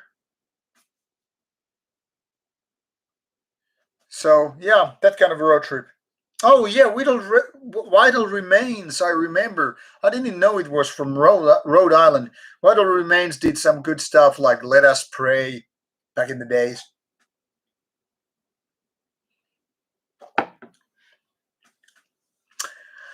Barbarian Blood. I don't have a favorite guitar shape. I'm just really bad guitar player, really.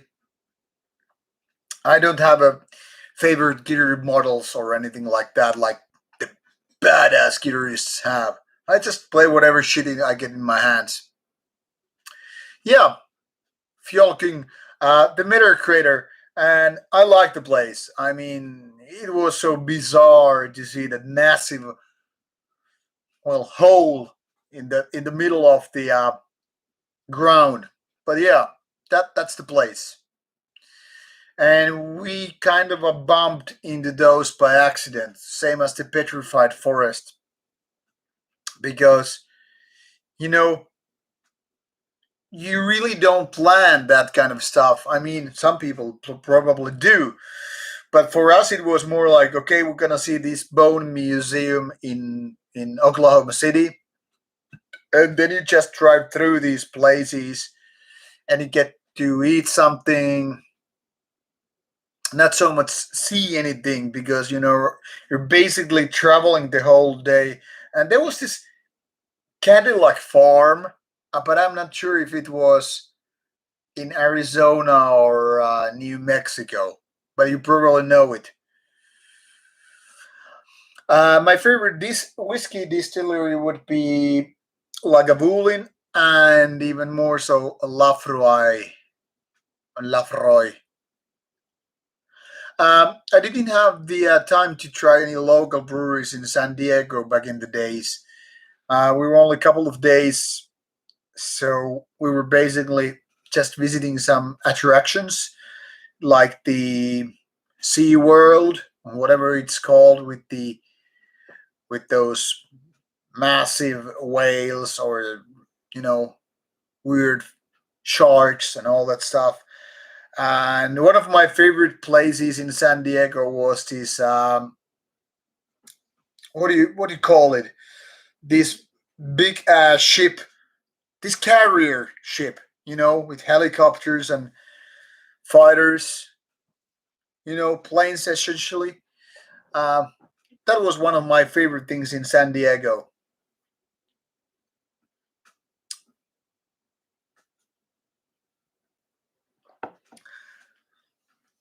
Who is better than Slayer? There is no better than Slayer. Slayer is my one true love. I don't think there's like a. Let me put it this way: there is no woman as lovely to separate me from Slayer. So, Slayer, what can I say?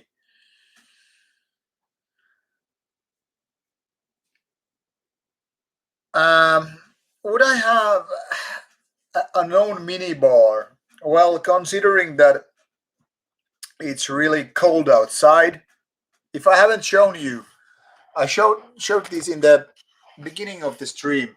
This is how it looks like outside, right there. This is how it looks like before my office. And if we take a look the other way, uh, I don't know if that makes much of sense. All you see is more snow, and let me see if I shut some lights.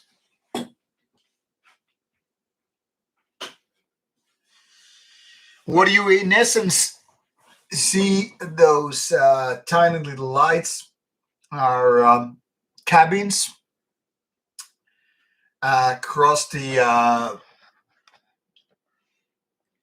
uh, across the sea.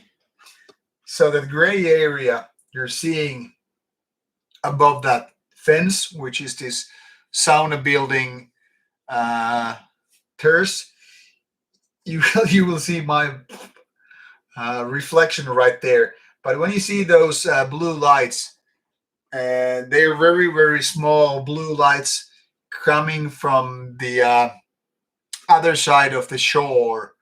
So there's a little bit sea between this island and the next. So why don't I have my own mini bar? and this is without lights. Uh, that's why I don't need my own mini bar. It's so goddamn cold outside that I really don't need one. Is this lighting, by the way, all right with you? Because now it's really, really dark. I get it. You barely see my face, and that's because of the out lighting.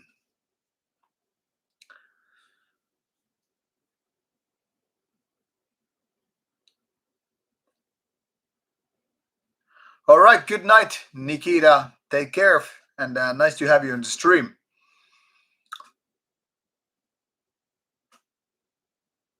Thank you, Patricia. Those guys from Blood Chalice are, in my opinion, interesting people, and they're heavy lifters as well as doing their own kind of a music. So, in my opinion, they're definitely something real.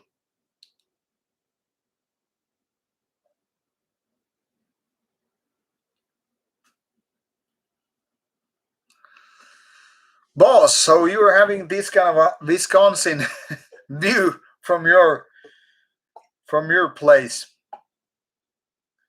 And Scam Will Rise is so goddamn hateful with the Washington State thing.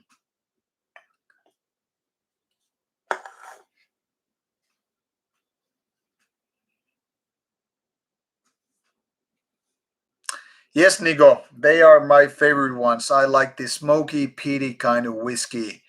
That's what I like to drink. So, Slayer and Islay whiskeys can't go better than that.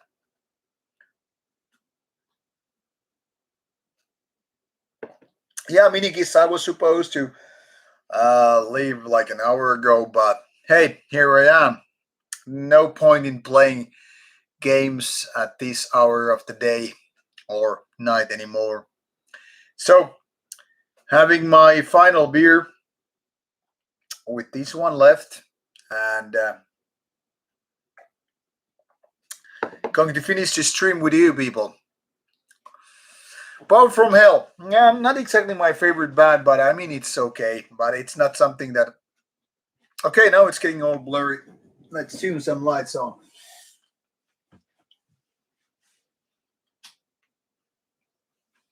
And there we have it.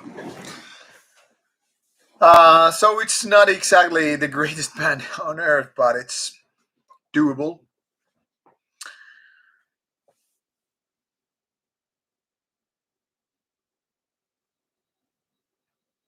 Hello, Sefkin. Where are you from? $10 whiskey. Patricia, my favorite in regards of what exactly? I'm taking a quick look at the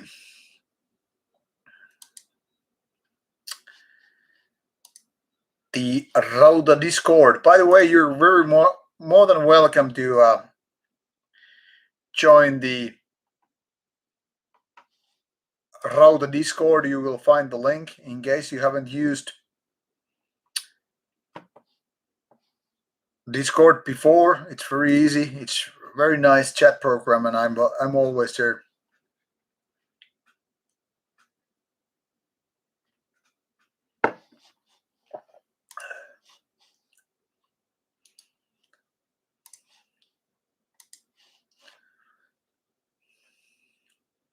Chepkin, you're from Norway.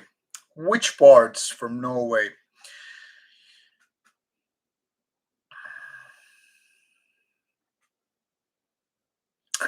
Ever thought about long hair? Guess what? I did have long hair for many, many years. Um, if you're going to look at my tomorrow's video about my expand night side, you will actually get to see a few images, that is, photos from the 90s and early 2000s when I had long hair. I won't spoil that video here, but the LP I have right there will be shown in more details in tomorrow's video, and you will get to see how I looked like when I was younger with a little bit of a goatee and longer hair.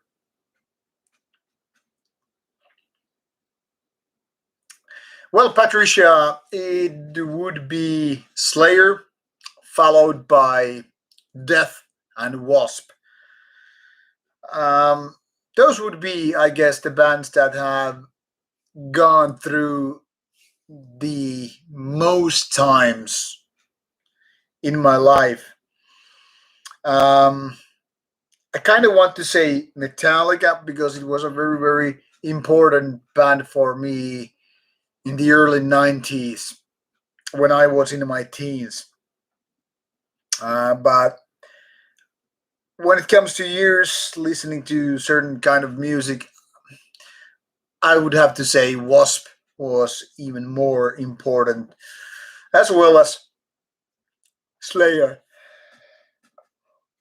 Do I like ciders? Yes, I do. I like the dry cider type, the kind of English dry cider, very much so. I don't think cider is girly drink at all. I think good cider is just good drink. Well, if I could resurrect a metal artist, uh, if it would be a metal artist, it would have to be Gorton of Battery. If I had to resurrect a metal artist for my favorite music, it would have to be Chuck Schuldiner or Jeff Hanneman. But for interview purposes, it would definitely be Gorton because Battery is one of the most influential bands for myself, and I think he would have lots of things to say about the first wave of black metal, especially from the Swedish point of view, and also in the creation of so-called Viking metal. So Gorthon of Battery very much so, and Chuck Schuldiner because of that is the one of the greatest band of all time for me, and being one of the pioneers of death metal, and even more so with the kind of a progressive death metal. Chuck Schuldiner, with his great voice and a great talent with guitar, he would be one of the one of the people I would definitely want to interview and meet. Outside metal, talking about contemporary artists, I guess I would say Jimi Hendrix for his very creative ways of doing music and also being a colored person, being very influential in guitar music. So Jimi Hendrix would be definitely one of those guys I would love to meet. If you go more back in time, then it could be anything like Beethoven or Mozart or anything, one of those classic composers. But can you really say composer without saying a poser? Doo-doo.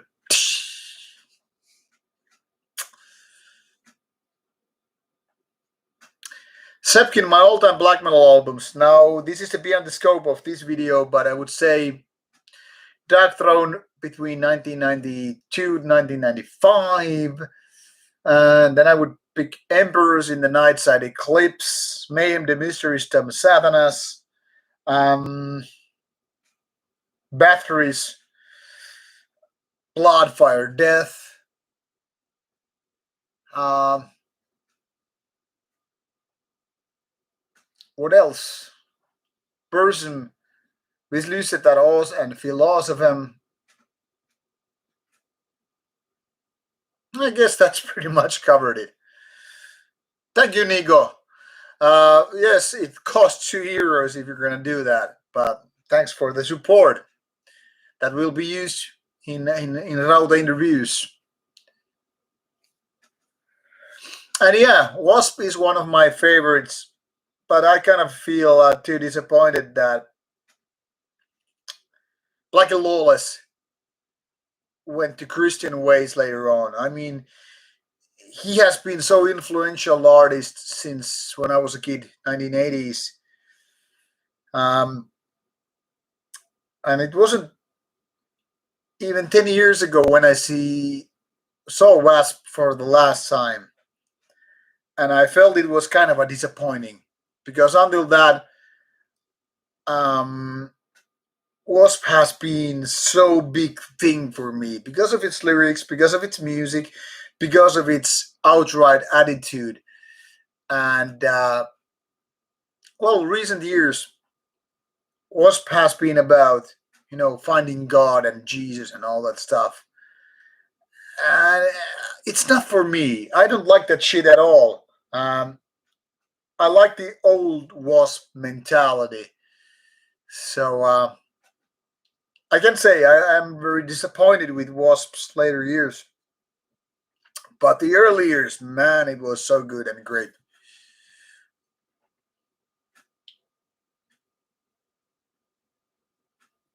Enrique, why would you like to see my cooking videos? I'm curious because I mean why?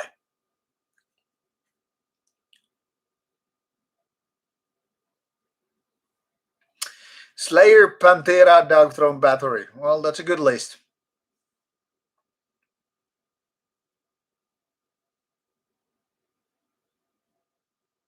Cannibal Corpse. Cannibal Corpse would be one a corpse that is easily to be canned. And I don't think Cannibal Corpse is boring. About 3 years ago, I went through the whole discography of Cannibal Corpse and I realized it's way better band than I remembered it to be. And now I have new Cannibal Corpse album on my review queue. It's gonna be out in April, so no review going to be out before that. But I'm really stoked about it.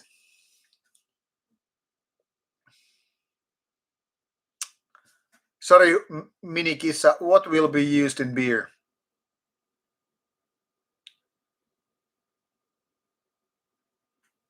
Yeah, the Crimson Idol is a fucking great albums.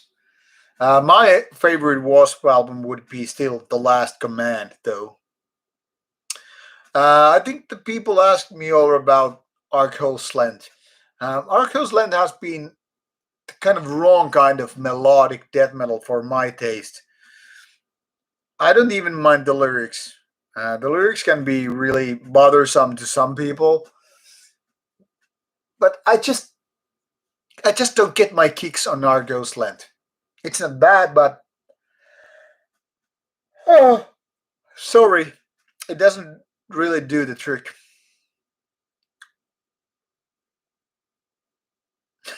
If you like beer, then Cannibal Corpse do so much chugging. Guess so.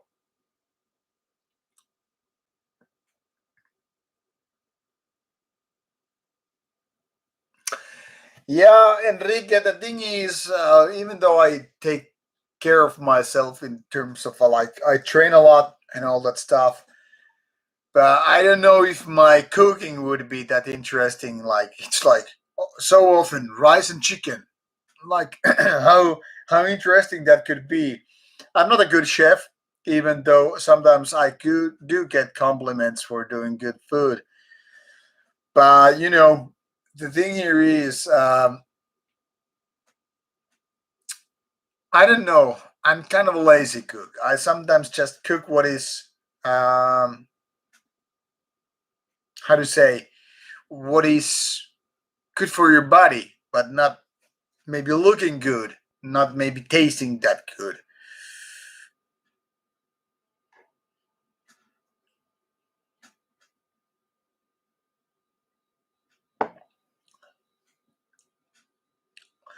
Shepkin, I am really tired. It's almost 3:30 in the morning. So yeah, human meat would be nice to taste. No denying that. Cooking with the Rauta series. Well, who would do that?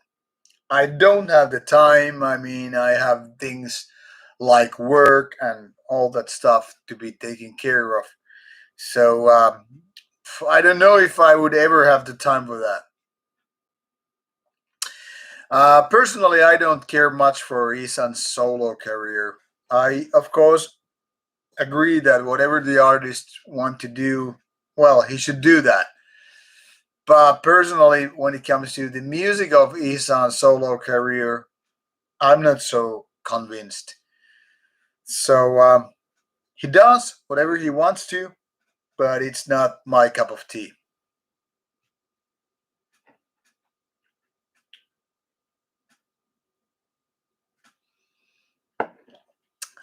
Uh, I really haven't been listening to Black Magic SS. I think I got the digital promo of the latest album, but I didn't really listen to it fully. So many people have been asking about that on Rauta Discord.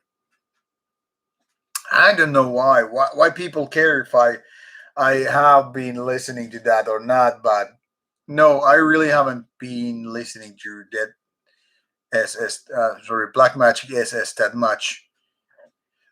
So don't really have any comment on the music. Do I have any unpopular opinions in metal? I guess I do have a lot because you know I have my own opinions, and not everybody's gonna like them, and I think it's just fine because you know as much as human mind is kind of accustomed to the fact that we like to agree. Personally, let's take any one of you out of the chat here. Most of us want to agree, because it makes us feel comfortable, right? So if I say, "Hey, Dark Throne is the best black metal bands," and you're all like, "Yeah, Cherry, we're right on the spot. I agree with you," and all that, we can pretty much feel safe and comfy at the same time, right? Because we all feel kind of a connected because of agreeing on something. But the downside is that doesn't really create any kind of conversation. Whereas disagreeing on things, this is just to do the zooming. Yeah.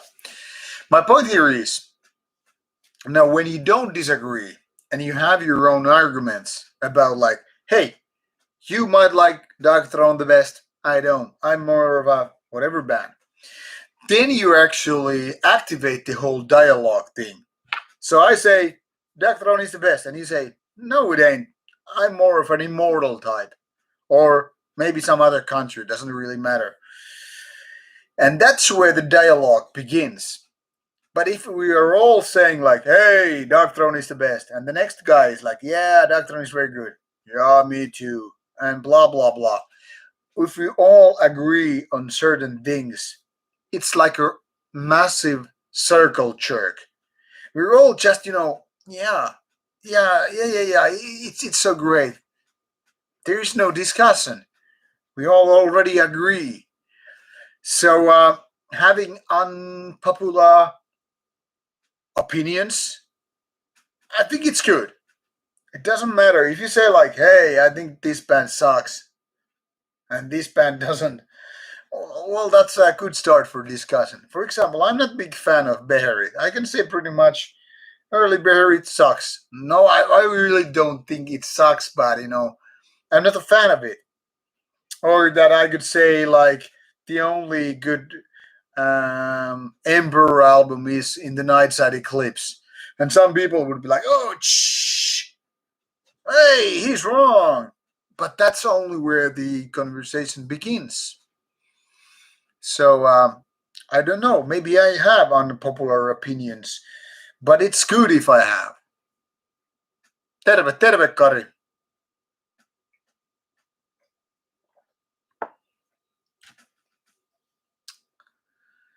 Mikä hitto on nistipata?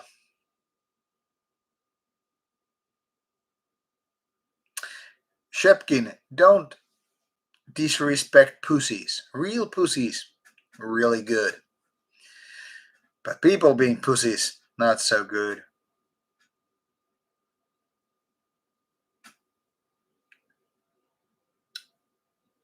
Have I heard shitfucker? At least I know it by the name. I don't know if I have actually heard it. Yeah, and the Dark Throne is the best. Yes, that's very true. People who don't understand Dark Throne probably are not my friends. Do I still practice martial arts? Well, I would very much like to do so, but due to COVID, I haven't been able to. So for past year or so, there hasn't been any kind of martial arts for me. But it's not like I have given up on martial arts. I'm just waiting things to clear up, so to say. Sorhin, yeah, I have heard Sorhin. What do you think about deathcore? Well, so far, none deathcore band has been able to convince me. It's not like I hate it, but I'm not into it enough. Minigisa, well, in that case, I really don't do that kind of stuff. I mean, the thing is, um, even if I don't care so much, well, taste in food, I care a little bit of quality of food. And what the fuck I would want to do minced meat with macaroni? Hey, pretties. Okay, I listened to the newest one a bit, but it wasn't too good. But I mean, it wasn't bad either.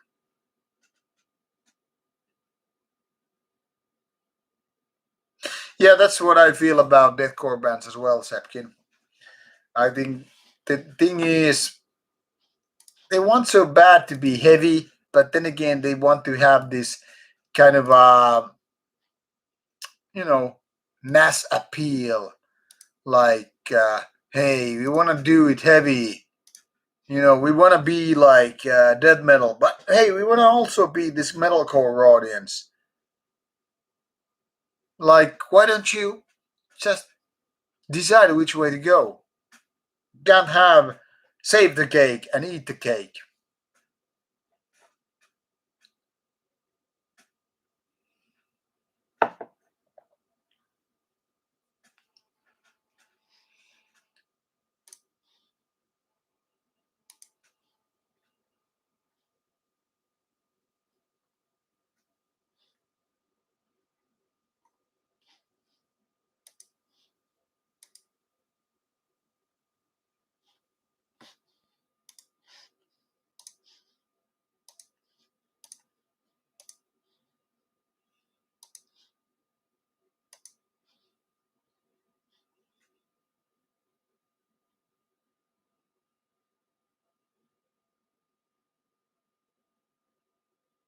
And I'm reading emails right now, so in case you're wondering why I'm not replying to you.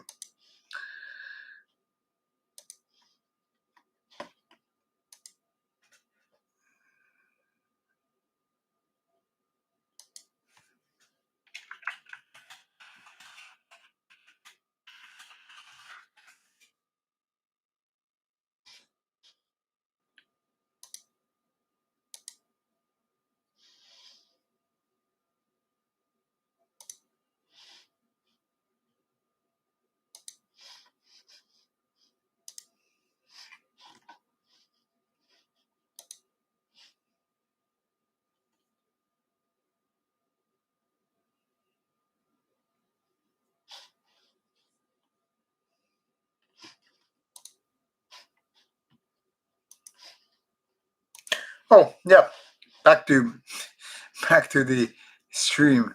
Um, Country or death to country? Well, depends what it means.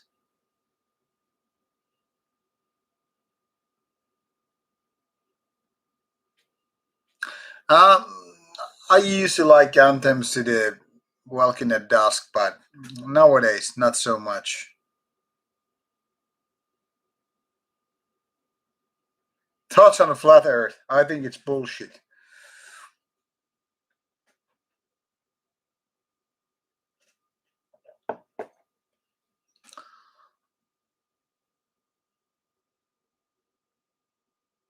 NSBM thoughts. Well, there's a couple of videos I have done already about NSBM.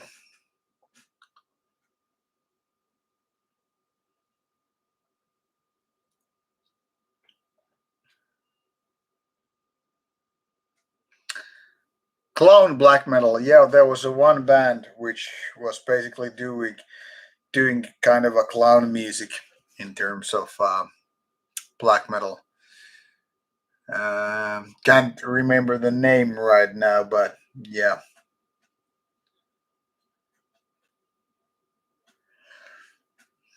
But NSBM in general, it's not something that I actually like.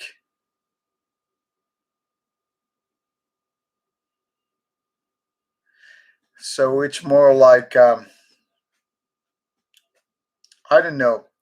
NSBM, it's kind of a hard topic because basically it's black metal with political take, and in my opinion, politics doesn't really belong into the metal. That obviously divides people into two categories. Some people like to think that everything is related to politics, whereas some people are like, okay, let's separate politics from black metal, and I'm more about that. Morjes Teemu Jaakkola, that's a good point. Why there is no video about Marco Laiho. Now the thing here is, uh, I didn't have anything worthwhile to say about Marco Laiho's death. I mean, I didn't want to do yet another video like I'm sorry how he died or whatever because I've never been a Children of Bodom fan. I don't have a personal experience with Alexi Laiho and all that stuff. So I didn't want to do a video where I'm just saying, hey, did you hear Alexi Laiho is dead and how sorry we are to have lost him and all that stuff.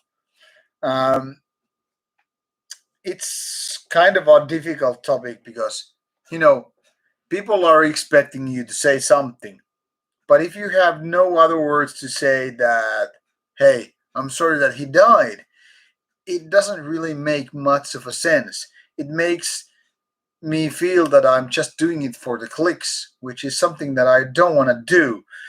Now the thing here is, I've never been a Children of Bodom fan, but I really liked that Alex Laiho was very talented guitar player and he had his own thing going on.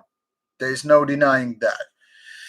But I haven't heard most of Children of Bodom albums, and like I said, I haven't ever met Alex Laiho. So what could I say? What could I say is like, okay, Finland and the whole rest of the world lost a good guitar player, died way too young, and I hope the fans are all right. Like, what kind of thing that would be?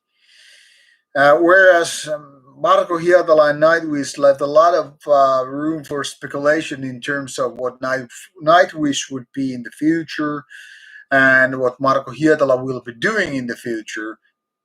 It's a whole different thing. I mean, obviously, some people are expecting all kind of reactions from me. Even Marilyn Manson being abusing possibly some females and all that stuff. But to be honest, in order to me to make a video, I should have something to say way more than just like too bad Alexi Laiho died. So that's why I didn't do any video about it.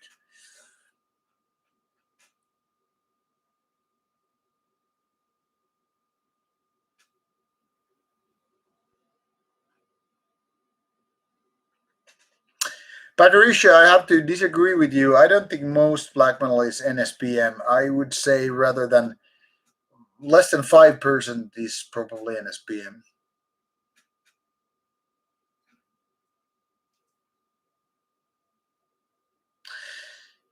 Juusonaattori, yes, I am waiting for live gigs. They will take place when they are possible once again.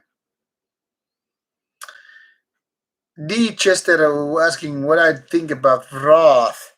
I don't know the band called Wrath. And every day was asking if I got to know John Nedved or John Nedved. No, I didn't get to know John Nedved, which is sad because I think Storm of the Light's Bane is one of the best black metal albums ever. Not only Swedish, but anyways. And it's bad because I think Nedved had a thing going on. He made a great music. There were some great lyrics, and he died too soon. And no, I don't particularly like hardcore. Good night, Grey Wanderer, and once again, thanks for your support.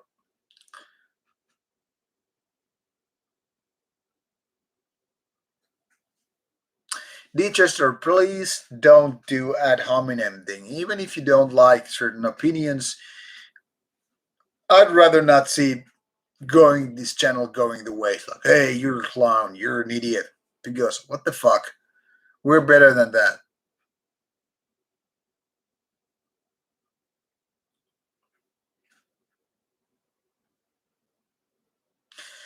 Favorite songs of Under a Funeral Moon and Transylvanian Hunger would be Scald of Satan's Soul, Under a Funeral Moon, and As Satan's Fleas, what the hell it is? As Flute and Satan's Spies.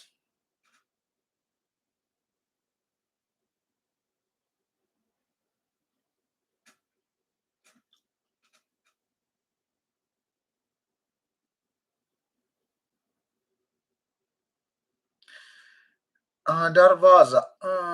Now I have to check it out because of the Behexen connection.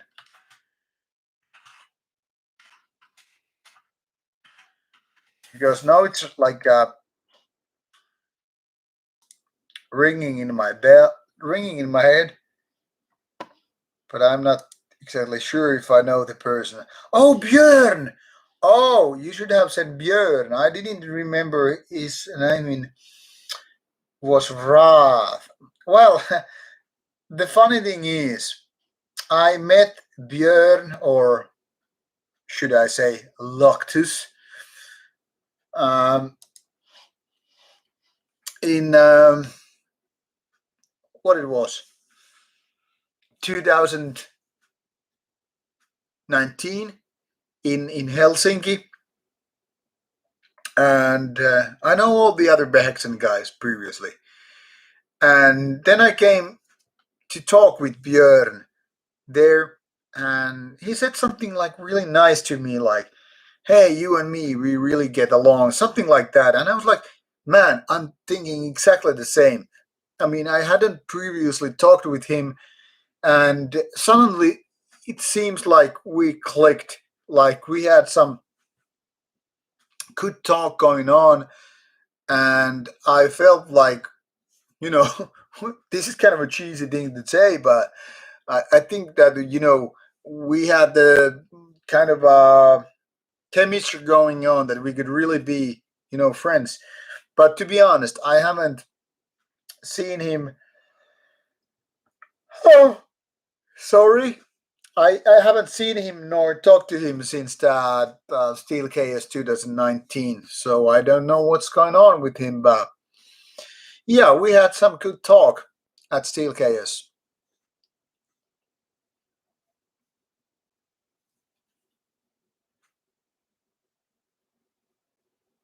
Exactly, Patricia. We agree on that.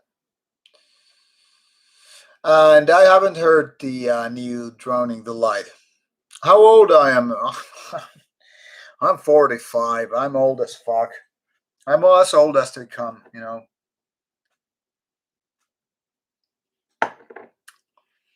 Gone are my days of youth and beauty.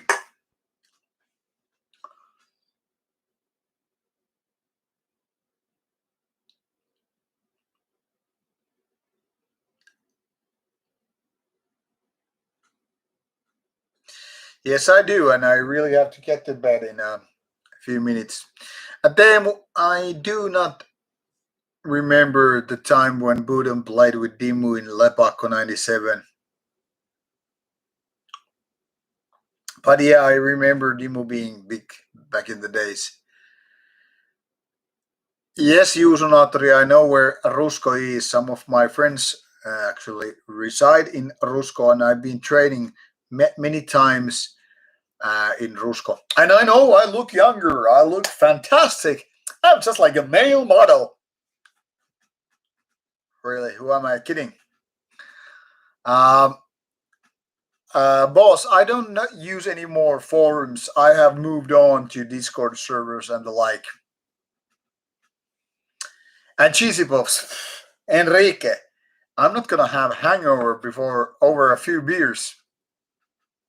And no, I haven't been to Asgard's Rai festival, even though I know the festival. And am I a gin drinker? I usually only drink gin when I have gin tonic. Gin tonic is actually one of my favorite drinks of all time, but I don't drink usually gin as no without tonic. Yes, boss. Thanks for joining the Discord. You will usually have me there on daily basis for some random talk.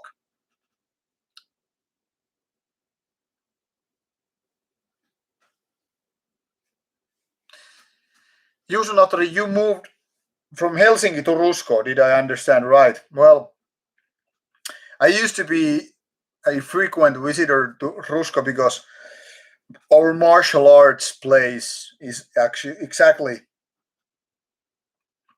in Rusko, and some of my friends live in Rusko. So yeah, I don't know what hard cocky is. Thank you, Fjola King. Have a great time in Arizona, and catch you later, I guess.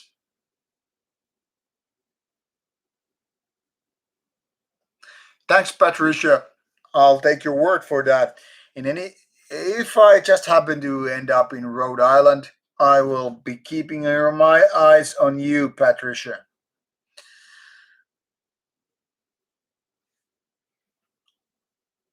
My favorite metal distros. I don't really have favorite metal distros anymore. Nico, ok, Raisio, check. Can't say that I know the channel and all. But anyway, all you people, now I really need to go to sleep. I need to wake up in 8 hours. I need my beauty sleep. After all, I'm a beautiful person and all that stuff. And I strongly recommend you people to join Rauta's Discord channel so we can keep on this chat going on later on and all that stuff. And hello, Emil. Take care. Have fun time in London.